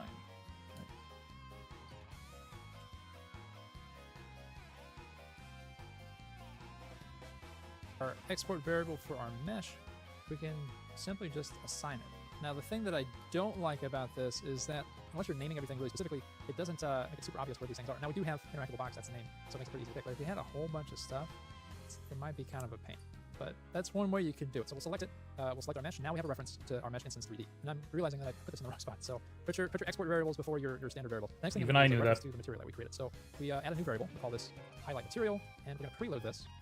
And then we'll grab it with our autofill here. Interactable highlights. There we go. And the process of assigning this is actually very, very simple. So in our inRange function, which runs whenever we hover over an interactable object, we want to set and delete that print. We want to What's context UI? What are you doing? Want to there? make a context-based interaction UI for your 3D Gato game? Here's Yes. how. Add some control nodes to set the material overlay to our highlight material. That's it. That's all we need to do. And then when we unhover, since we're not looking at it, we'll take that material overlay and we'll set it to null, set it to nothing. So we'll go back to our FPS controller. Right here is our unfocused when we are unhovering, and right here is when we are hovering over our object. So all we need to do is get whatever object that our raycast is hitting. That's interactable, and we're going to emit our focused signal. And we'll do the same thing for when we unfocus. That should take care of it. And now, obviously, whenever we are hovering over something, we're actually calling the function that we want to call. So we'll play that, and let's go and test. There we go. So we have our hover and unhover, and that's that. And let's go and test our focused signal. And we'll do the same thing for when we unfocus. That should take care of it. And now, obviously, whenever we are hovering over something, we're actually calling. Hovering over something, we're our controller. Right here is our unfocused when we are unhovering, and right here, and when we unhover, means we're not looking at it. We'll take that material overlay and we'll set it to null, set it to nothing. So we'll go back to our FPS controller. Right here is our unfocused when we are unhovering, and right here is when we are hovering over our object. So all we need to do is get whatever object that our raycast is hitting. That's interactable, and we're going to emit our focus. I do want that.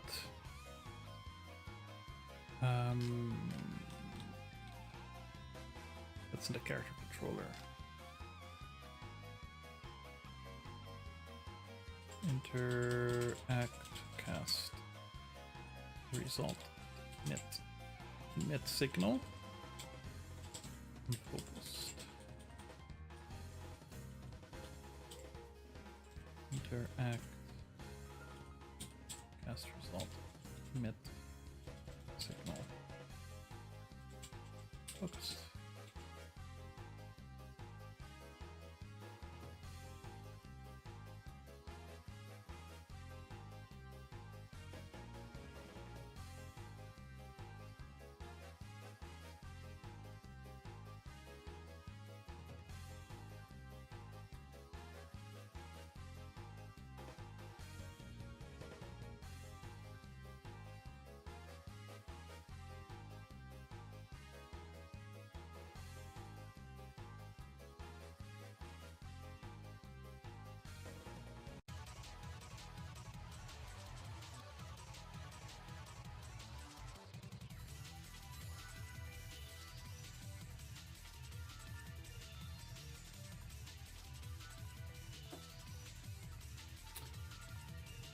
focus signal. And we'll do the same thing for when we unfocus. That should take care of it. And now, obviously, whenever we are hovering over something, we're actually calling the function that we want to call. So we'll play that, and let's go intense. There we go. So we have our hover and unhover, and that's a highlight effect. That's all there really is to it. Now, we do have one thing that we can change, and that's if you don't want to sit there and manually set the meshes to every interactable object, because that I could see would be kind of a pain in the butt. So what we can do is we can use the input component to find that mesh. We'll set up another function here. We'll call this set default mesh, and first we'll check. If we already set it, then don't worry about it. So if the mesh variable already has something in it, we'll pass. Else,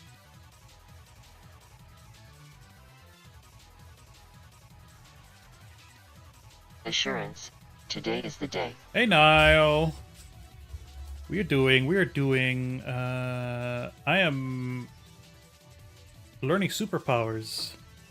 Func set default mesh. Basically, I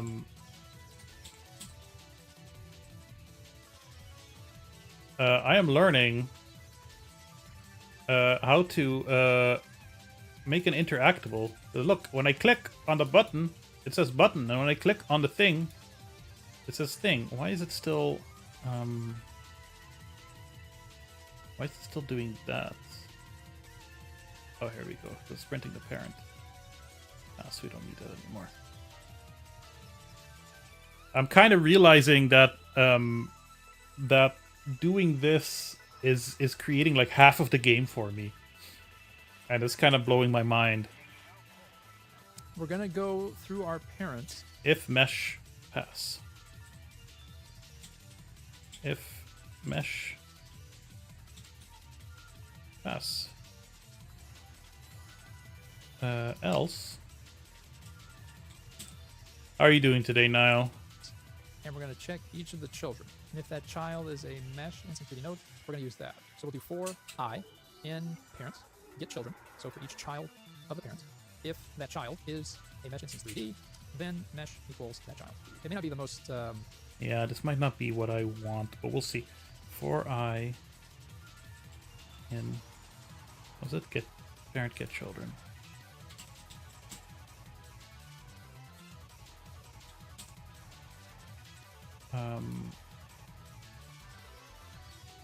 If I is mesh instance 3D, then mesh is mesh is. Turn from your Swedish lessons. How's it been going? graceful way of doing it. For instance, if you had... You're planning on staying there forever, huh? But if you got one, it's going to happen automatically. You can definitely refine this, make it a little bit more accurate. So we have our set default mesh, and let's run this whenever we load. Ready. On ready. Set default mesh. We'll set that, and now, whenever we test this, even though we haven't set the meshes on the three other boxes, the two other boxes, they should still up, and they do, because we've automatically set the reference to that mesh. And now we have our interactable objects, and they highlight, and we can adjust that highlight material super easily. And now we're ready to add some cooler interactions than just let's make it glow. Thanks for watching, and as always, you can check out the Patreon for this Interactive door component.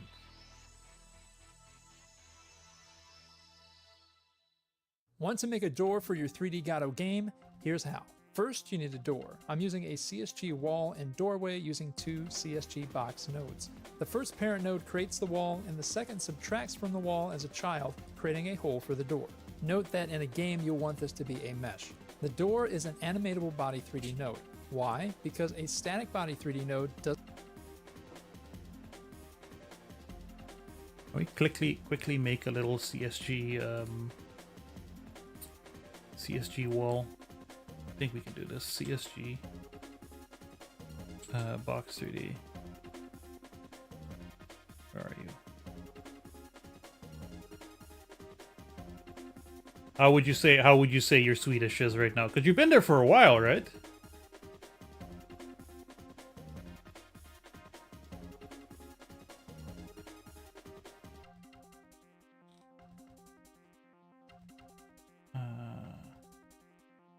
How thick are walls? What's the regular thickness of a wall? 15 centimeters?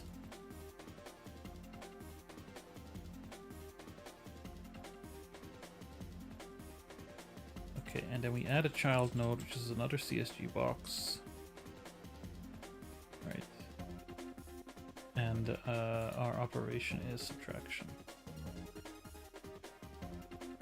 And you, we want to be about 2 meters tall. And maybe like 1.3 wide.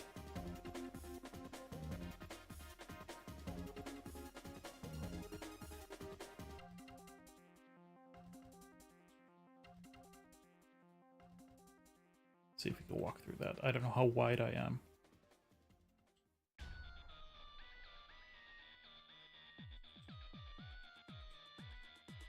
Yeah, I might want to mess with height. Might want to mess with height.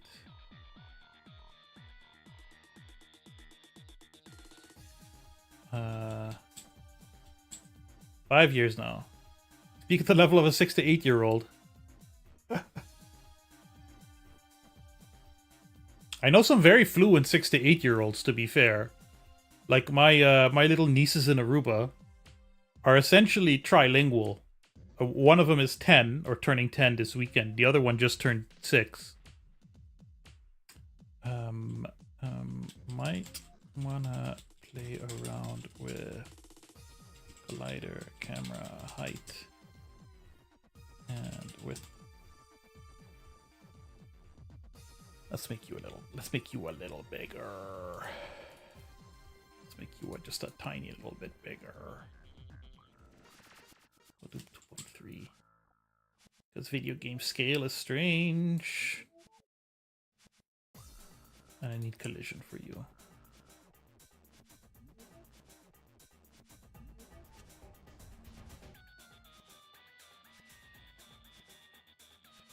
Yeah.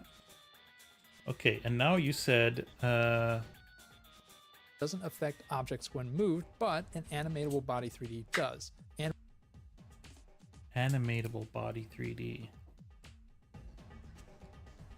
Animatable body 3D.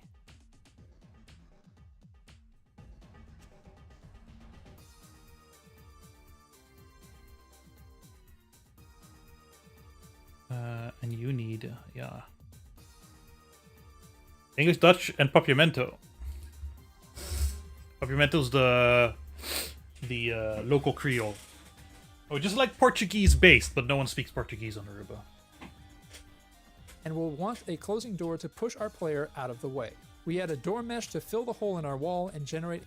Yeah, you add a door mesh. So you need a collision shape. Door. You need a collision shape. So like,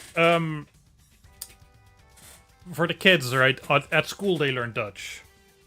Because obviously the idea is to funnel them into the Dutch tertiary education system. And then they speak Papiamento just at home. And English is so common. And also, like, one of their grandparents is my mom's husband, who is German. They learn a little bit of German too, but he mostly speaks English. a simple collision mesh for the door using the drop-down in the toolbar. Next, add a new... Okay, let's make a mesh. Let's add a mesh. Mesh instance 3D.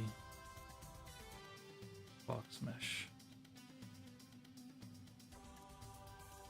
basic node named door component and attach a new script. This script will use the class name new basic node named door component and attach a new animatable body 3D does, and we'll want a closing door to push our player out of the way. We add a door mesh to fill the hole in our wall and generate a simple collision. Right. Your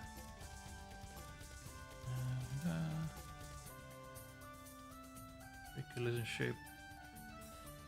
Create. Okay. Then we fuck with your transform.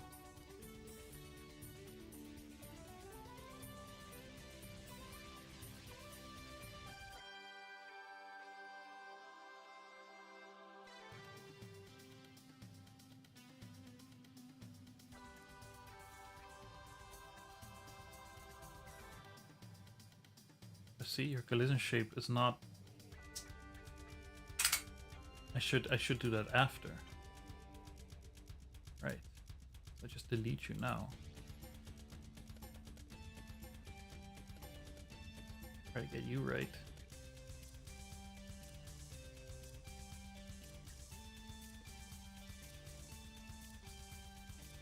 It's not going to be the kind of door that I want, but whatever.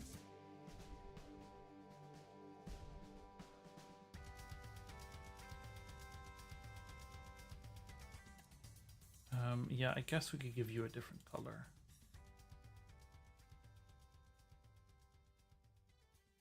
Shading? No. Albedo. Right. Speak 4 languages. Spanish, yeah, I would say Spanish is usually I mean, obviously there's a lot of like immigrants from Latin America who speak Spanish. That's the main reason people would speak Spanish. English is because of all the tourists. Dutch is because of the colonial history. And then, yeah, Papiamento is the language that the Creole that developed over the centuries. I mean, I can't speak Spanish. I got Spanish in school. I can't speak Spanish, really. But I can understand it okay. But same is true for French. I got French in school. Collision shape. That's good. That's done. Mesh for the door using the drop-down in the toolbar. Next, add a new basic node named door component and attach. Let's make a door component script. No, not folder. Sorry, create new script. Call it ET door component. Class name YT door component. Starting second language is at 11. Age 11? I think in elementary school, we only got English at the end of elementary school. But by that time, my English was already so good that because of TV and whatever. Yeah. So you're that. Attach a new script. This script will use the class name door component and will rely on our interaction Class name, all right. YT door component. component to know when the player interacts with the parent object. If you don't have that, check out my previous video in the description. Basically, the interaction component creates a signal in the parent that fires when the player presses an interact button while looking at the door. If you're working from your own interaction setup, you'll just need a signal to fire whenever you interact with the door. For export variables, we need direction. For the direction we want the door to move. Okay, I'm gonna have to copy this over, so I'm just gonna move the screen a little bit.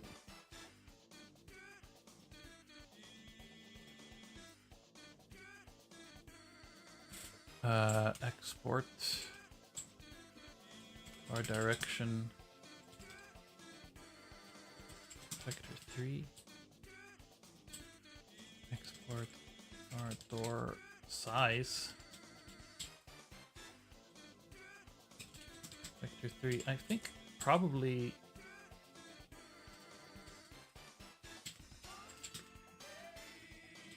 float is 0.5.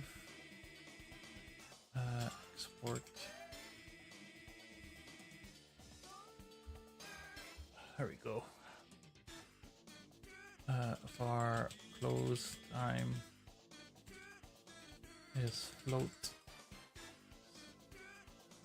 The hell is that? Door size, so we can It uses a different font, I think. Export our transition is a between transition type, and easing is a ease type. Don't need to get the parent. I need to get the original position. Of course, a vector 3. In ready. In ready. We get the parent. Ridge position.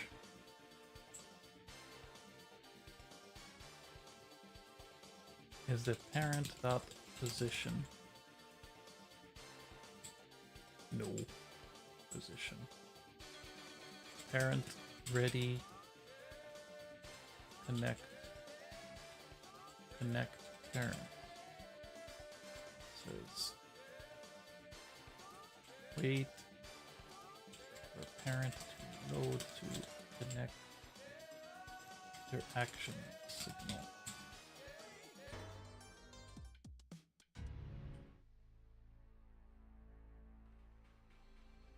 And then func. We got the func. Func. Connect. Ah!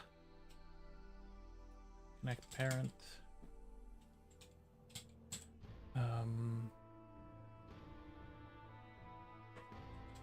Parent. Connect. Interacted. Level. Self. Open door.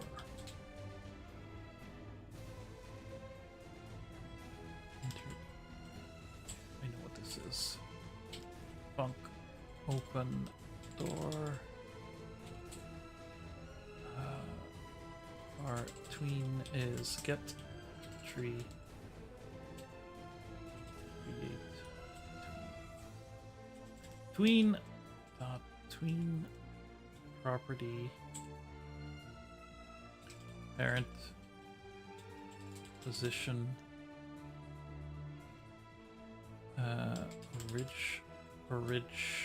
ridge pos times direction.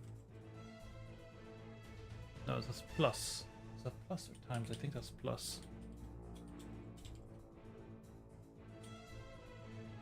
Door size. Speed. Set. Trans. Position. Set ease. Easy.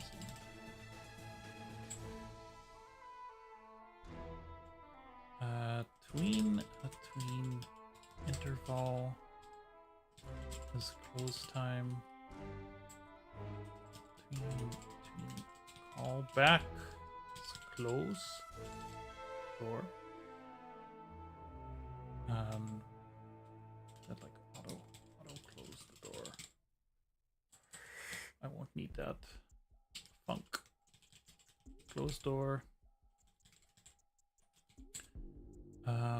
Far tween is get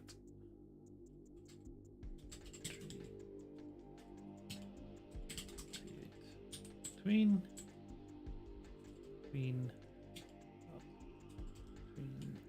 property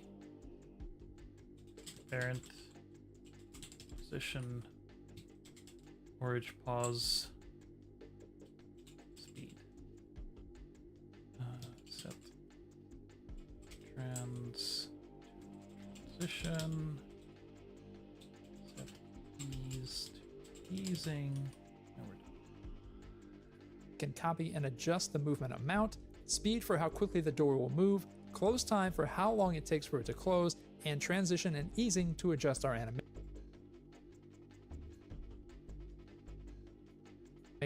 We need a variable for our parent and one to retain the original position of our door for when we close it. In the ready function, we get our parent's original position, and then wait until the parent is ready to run our signal connection function, connect parent. Connect parent connects our interaction signal, in my case interacted, to our open door function. If you have your own interaction signal, that would go here. The open door function creates a tween that will adjust the position of our parent, in this case the animatable body 3D node, using its original position plus the set direction and size of the door. Tween interval gives us a delay before we run a tween callback to run our closed door function, which does its own tween to return to the original position. And that's it. We can now create different door types. Okay, so if I add Collision shape 3D.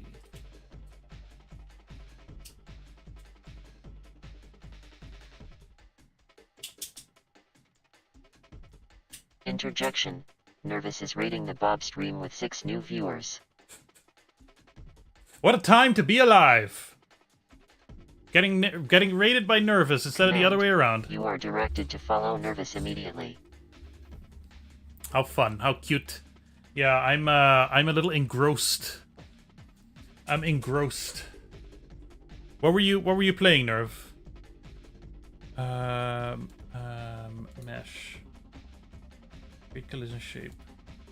Static body child. Try mesh.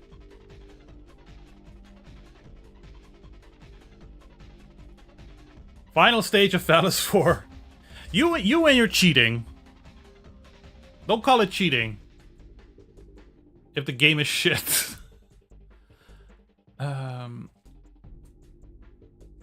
Change the size of its shape resource. Okay. I don't know how.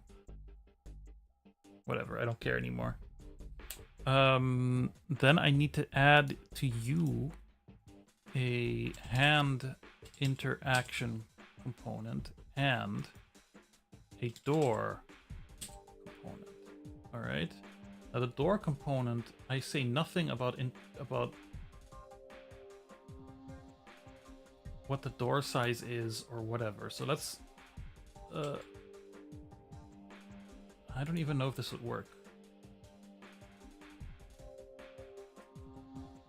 No, crashes. Why does it crash? Unexpected identifier S.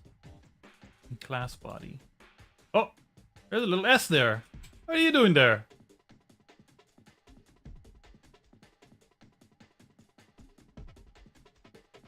What now? Cannot call method set trans to a null value. Alright, because I don't have a transition type, right? No, translinear and ease-in, those are the defaults.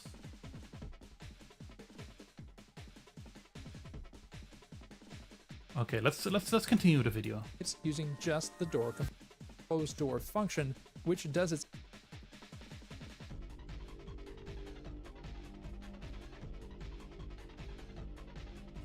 Direction.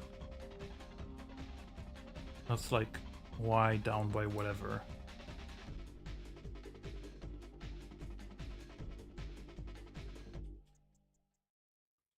It's gonna crash. Is that transition? Transition is between transition type.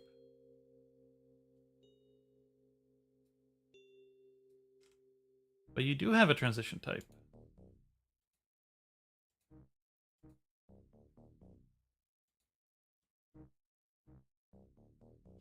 Is it because you don't have a door size?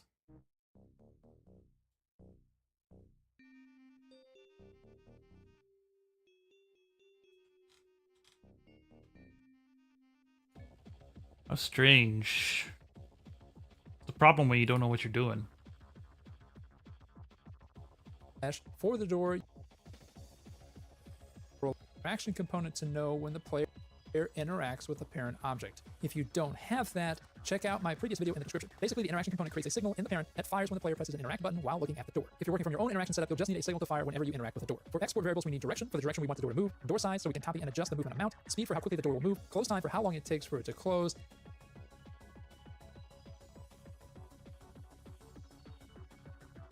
Yeah, I don't know.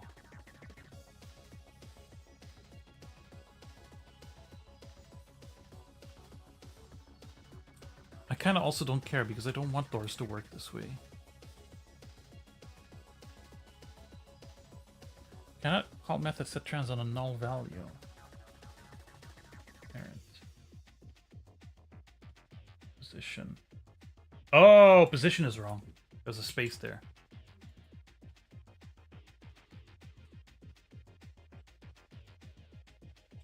Yeah, and now after 2 seconds it opens again.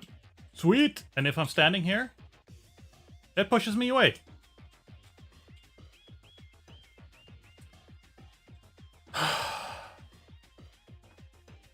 I'm not gonna have my doors work like this. I'm gonna have my doors swing open and whatever, but we're getting somewhere. We're getting somewhere, and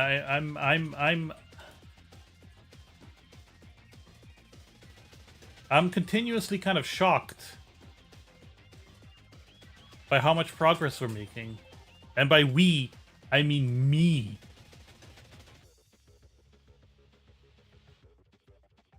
Me. I'm doing this.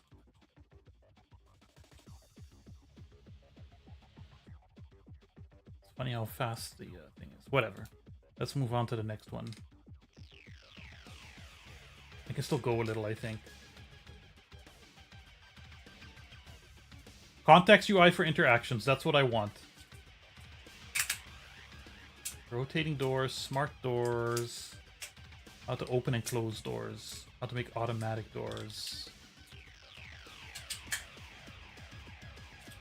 Alright. Want to make a context-based interaction UI for your 3D Gato game? Yeah. Here's how. Add some control nodes to your user interface. I have a user interface scene in my player controller. You can work from your own UI setup or get the one that I'm using via my Patreon. In your UI, add a center container. Call it context component and add a script. Go to layout and set the layout mode to anchors and use the full rect option, which centers all children nodes to the center of the screen. Add an HBox container and 2 child nodes, texture rect and label. Texture rect will hold our icon and label our interaction text.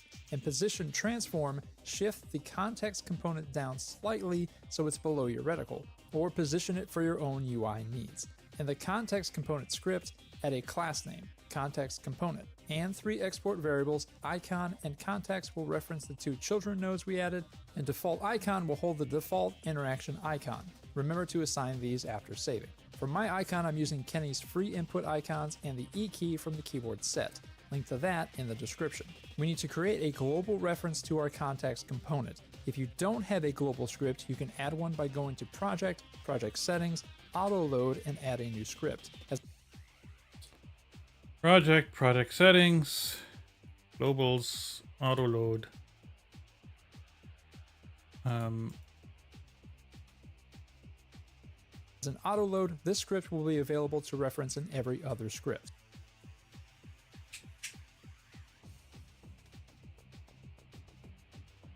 Alright. You want me to make a global script? Global. Create. And this does not extend node, right? Yes, it does. Our UI context. Okay.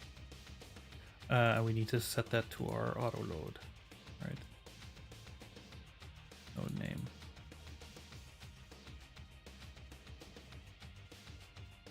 Your camera move a few seconds ago reminded me of failing in a game. My friend said zoom out, point camera down.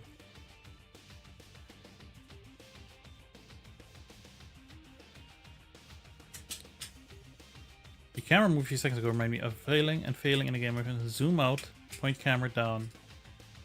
You weren't paying attention? In the global script, add a UI context variable, then in our context component script, assign self to that variable when we're ready. You were standing in fire that you couldn't see. Oops. Reset empties our label text and icon texture. This runs. But like, what game was that where you weren't hearing like and like red glow or some kind of orange glow from below? Runs immediately after loading. Update icon runs when focusing on an interactable object and has 2 parameters, a custom icon image and an override boolean. If override is true, we load our new icon. If false, we load our default icon. Update content passes a unique string set by each interaction and updates our label text. To know when we interact, I'm using my interaction component. Check out that video in the description to make it yourself or grab it via my Patreon. This interaction component is attached to any object we want Oh, these past few are so fast. to interact with. Working from this interaction component, we add an export variable for our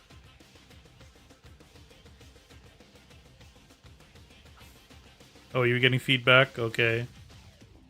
context string, This might be something like open door or pick up box, an override boolean if we want a custom icon, and then a custom icon variable.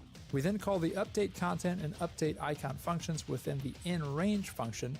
As a reminder, this fires when we look at an object, and we pass our context, new icon, and override icon variables. When we are not in range or when we look away, we run our reset function. And that's it. Okay, I need to change this a little bit. I have a user interface scene. I have a user interface scene. Right, it's here. Okay. In my player controller, you can work from your own UI setup or get the one that I'm using via my Patreon. In your UI, add a center container. Call it context component. Center container.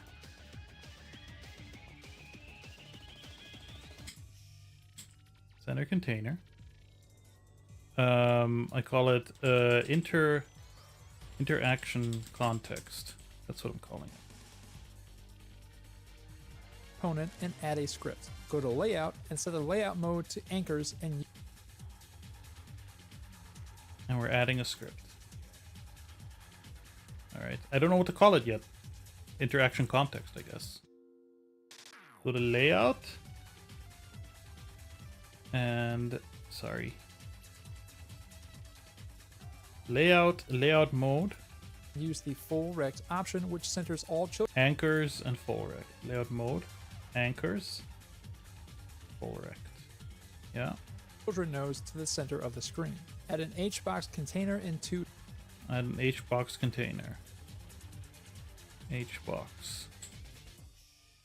And then what was the other one? Label. two child nodes, texture rect and label. Texture rect will hold our icon and label our interaction text. In position transform, shift the context component down slightly so it's below your reticle.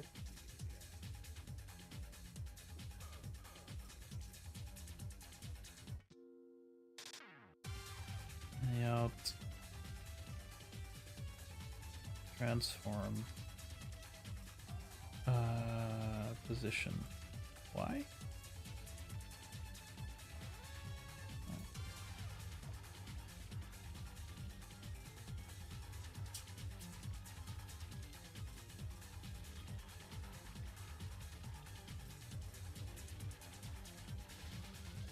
Right.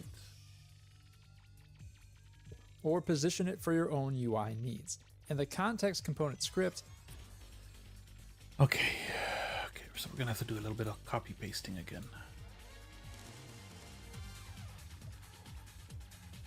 Context component script, interaction component.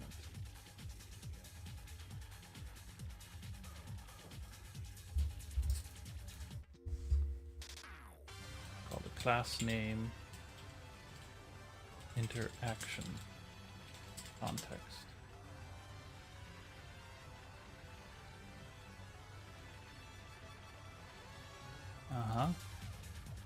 add a class name, context component, and 3 export variables, icon and context will reference the two children nodes. I don't need an icon. I mean, I might at some point, but I'll leave it for now. Our icon. Texture, rect. Export for context is label. Nodes we added, and default icon will hold the default interaction icon. Remember to assign these after saving. For my icon, I'm using Kenny's free input icons and the E key from the keyboard set. Link to that in the description. We need to create a global reference to our context component. If you don't have a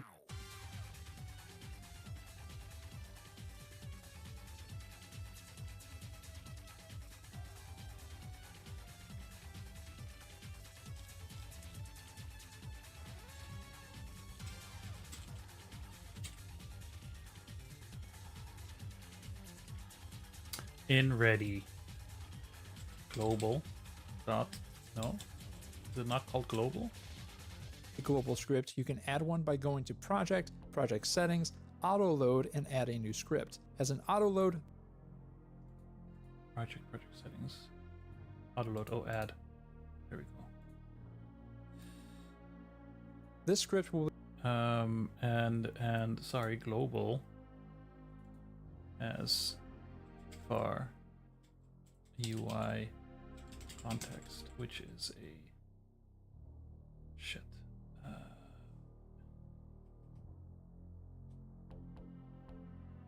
An interaction context.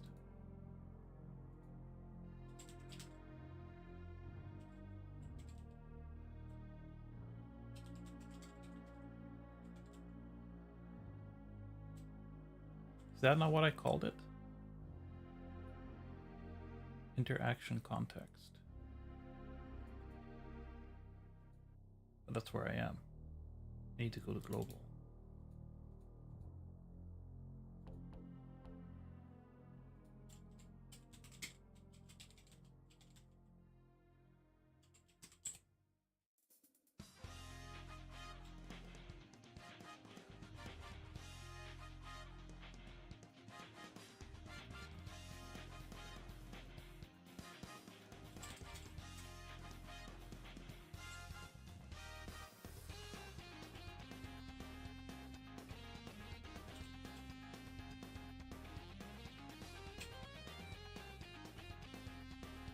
Gotcha. Gotcha.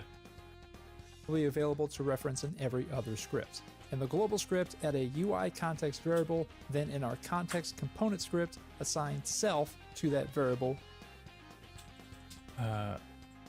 Global is UI context is self. When we're ready. Reset empties our label text and icon texture. This runs immediately after. Func. Sorry, let's just do it here. Reset. Func. Reset. Context. Context of text is Loading. Update icon runs when focusing on an interactable object and has two parameters, a custom icon image and an override boolean. If override is true, we load our new icon. If false, we load our unexpected indent. Oh, there you go.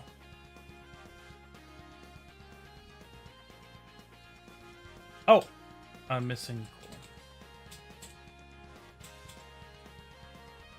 Gotcha. Okay, func. Update content. Update content. My text string. Context. Text. Sorry, I'm missing a colon again. My text. our default icon. Update content passes a unique string set by each interaction and updates our label text. To know when we interact, I'm using my interaction component. Check out that video in the description to make it yourself or grab it via my Patreon.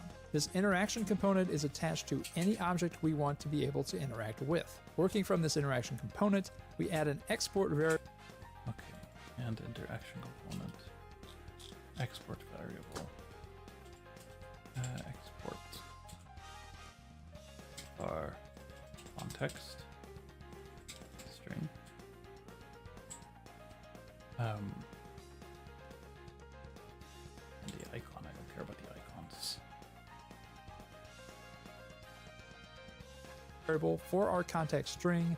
This might be something like open door or pick a box. An override boolean if we want to. Right, so this would be like thing, right? And then this would be like button, and then the door would say door. Custom icon, and then a custom icon variable. We then call the update content and update icon functions within the in range. In range. That's on focus.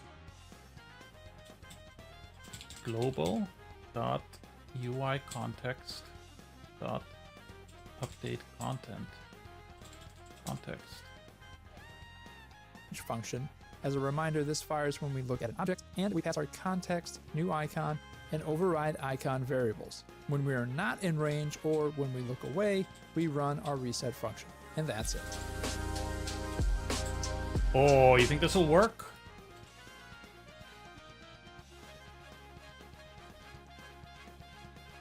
Yeah! Yeah! Oh, baby. Okay. I'll need to come up with icons and, I need to come up with icons and a way to, yeah, figure out interaction icons and implement in interaction context. Sweet, because I wanted to automate that, right? I want to be able to automate that. Because I'm not going to have a label for everything. Maybe I will have labels still. Maybe still have labels for items so that they are named or whatever. But maybe in a way that's semi automated. Okay, what else have you got for me still?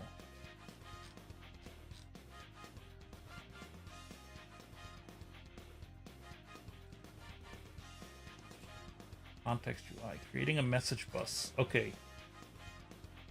I think we can wrap it up there for today because this has been fantastic progress. I think well, we'll continue with character controller, add interaction through what's it called? What's this name? Stay at home dev.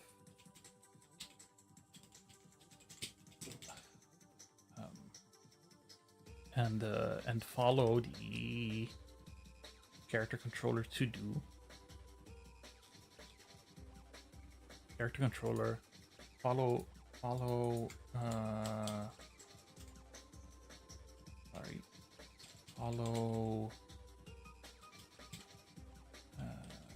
prototype 1 to do and character controller to do. Yeah, I mean, look, what we got now is a character controller that feels good, doesn't turn down 90 degrees, jumps, I think, just like about 50 centimeters, maybe just under. Can run, can zoom. You know, I think right click might be zoom. I don't know. Maybe right click for zoom. I'm gonna put that in unsorted notes. Maybe right click for zoom instead. What for middle click and wheel? I don't know yet. We have now interactables. I can click on this and it says button. I can click on this and it says thing. I click on this and it says the thing, but it also opens the door, so it does a thing. That's the thing itself doing the thing. We still need to figure out how to get a button to affect something else, but we can work on that. Man. Yeah. We can even crouch. I'd like the zoom to be a little slower still. The zoom is like... This is crazy. You can play around with the raycast distance too. Actually, let me put that in the to-do. Play around with the raycast distance. Yours a little long. Man, this feels great. I honestly, I feel like I could go all night. That's how excited I am about this. That's how I feel like I'm moving forward. In a way that I don't do for these kinds of projects anymore. I never used to do that. I've never gone this deep I have to be entirely honest. I've never gone this deep. And yeah. I'm gonna have trouble falling asleep. It's making my heart race. It's making my heart race. Alright, I'm just gonna go now, because I'm gonna need like a solid 90 minutes to try to fall asleep. I'm getting used to this whole idea of streaming until a little later. But thank you so much, everybody. Thank you, Nerve, for the raid.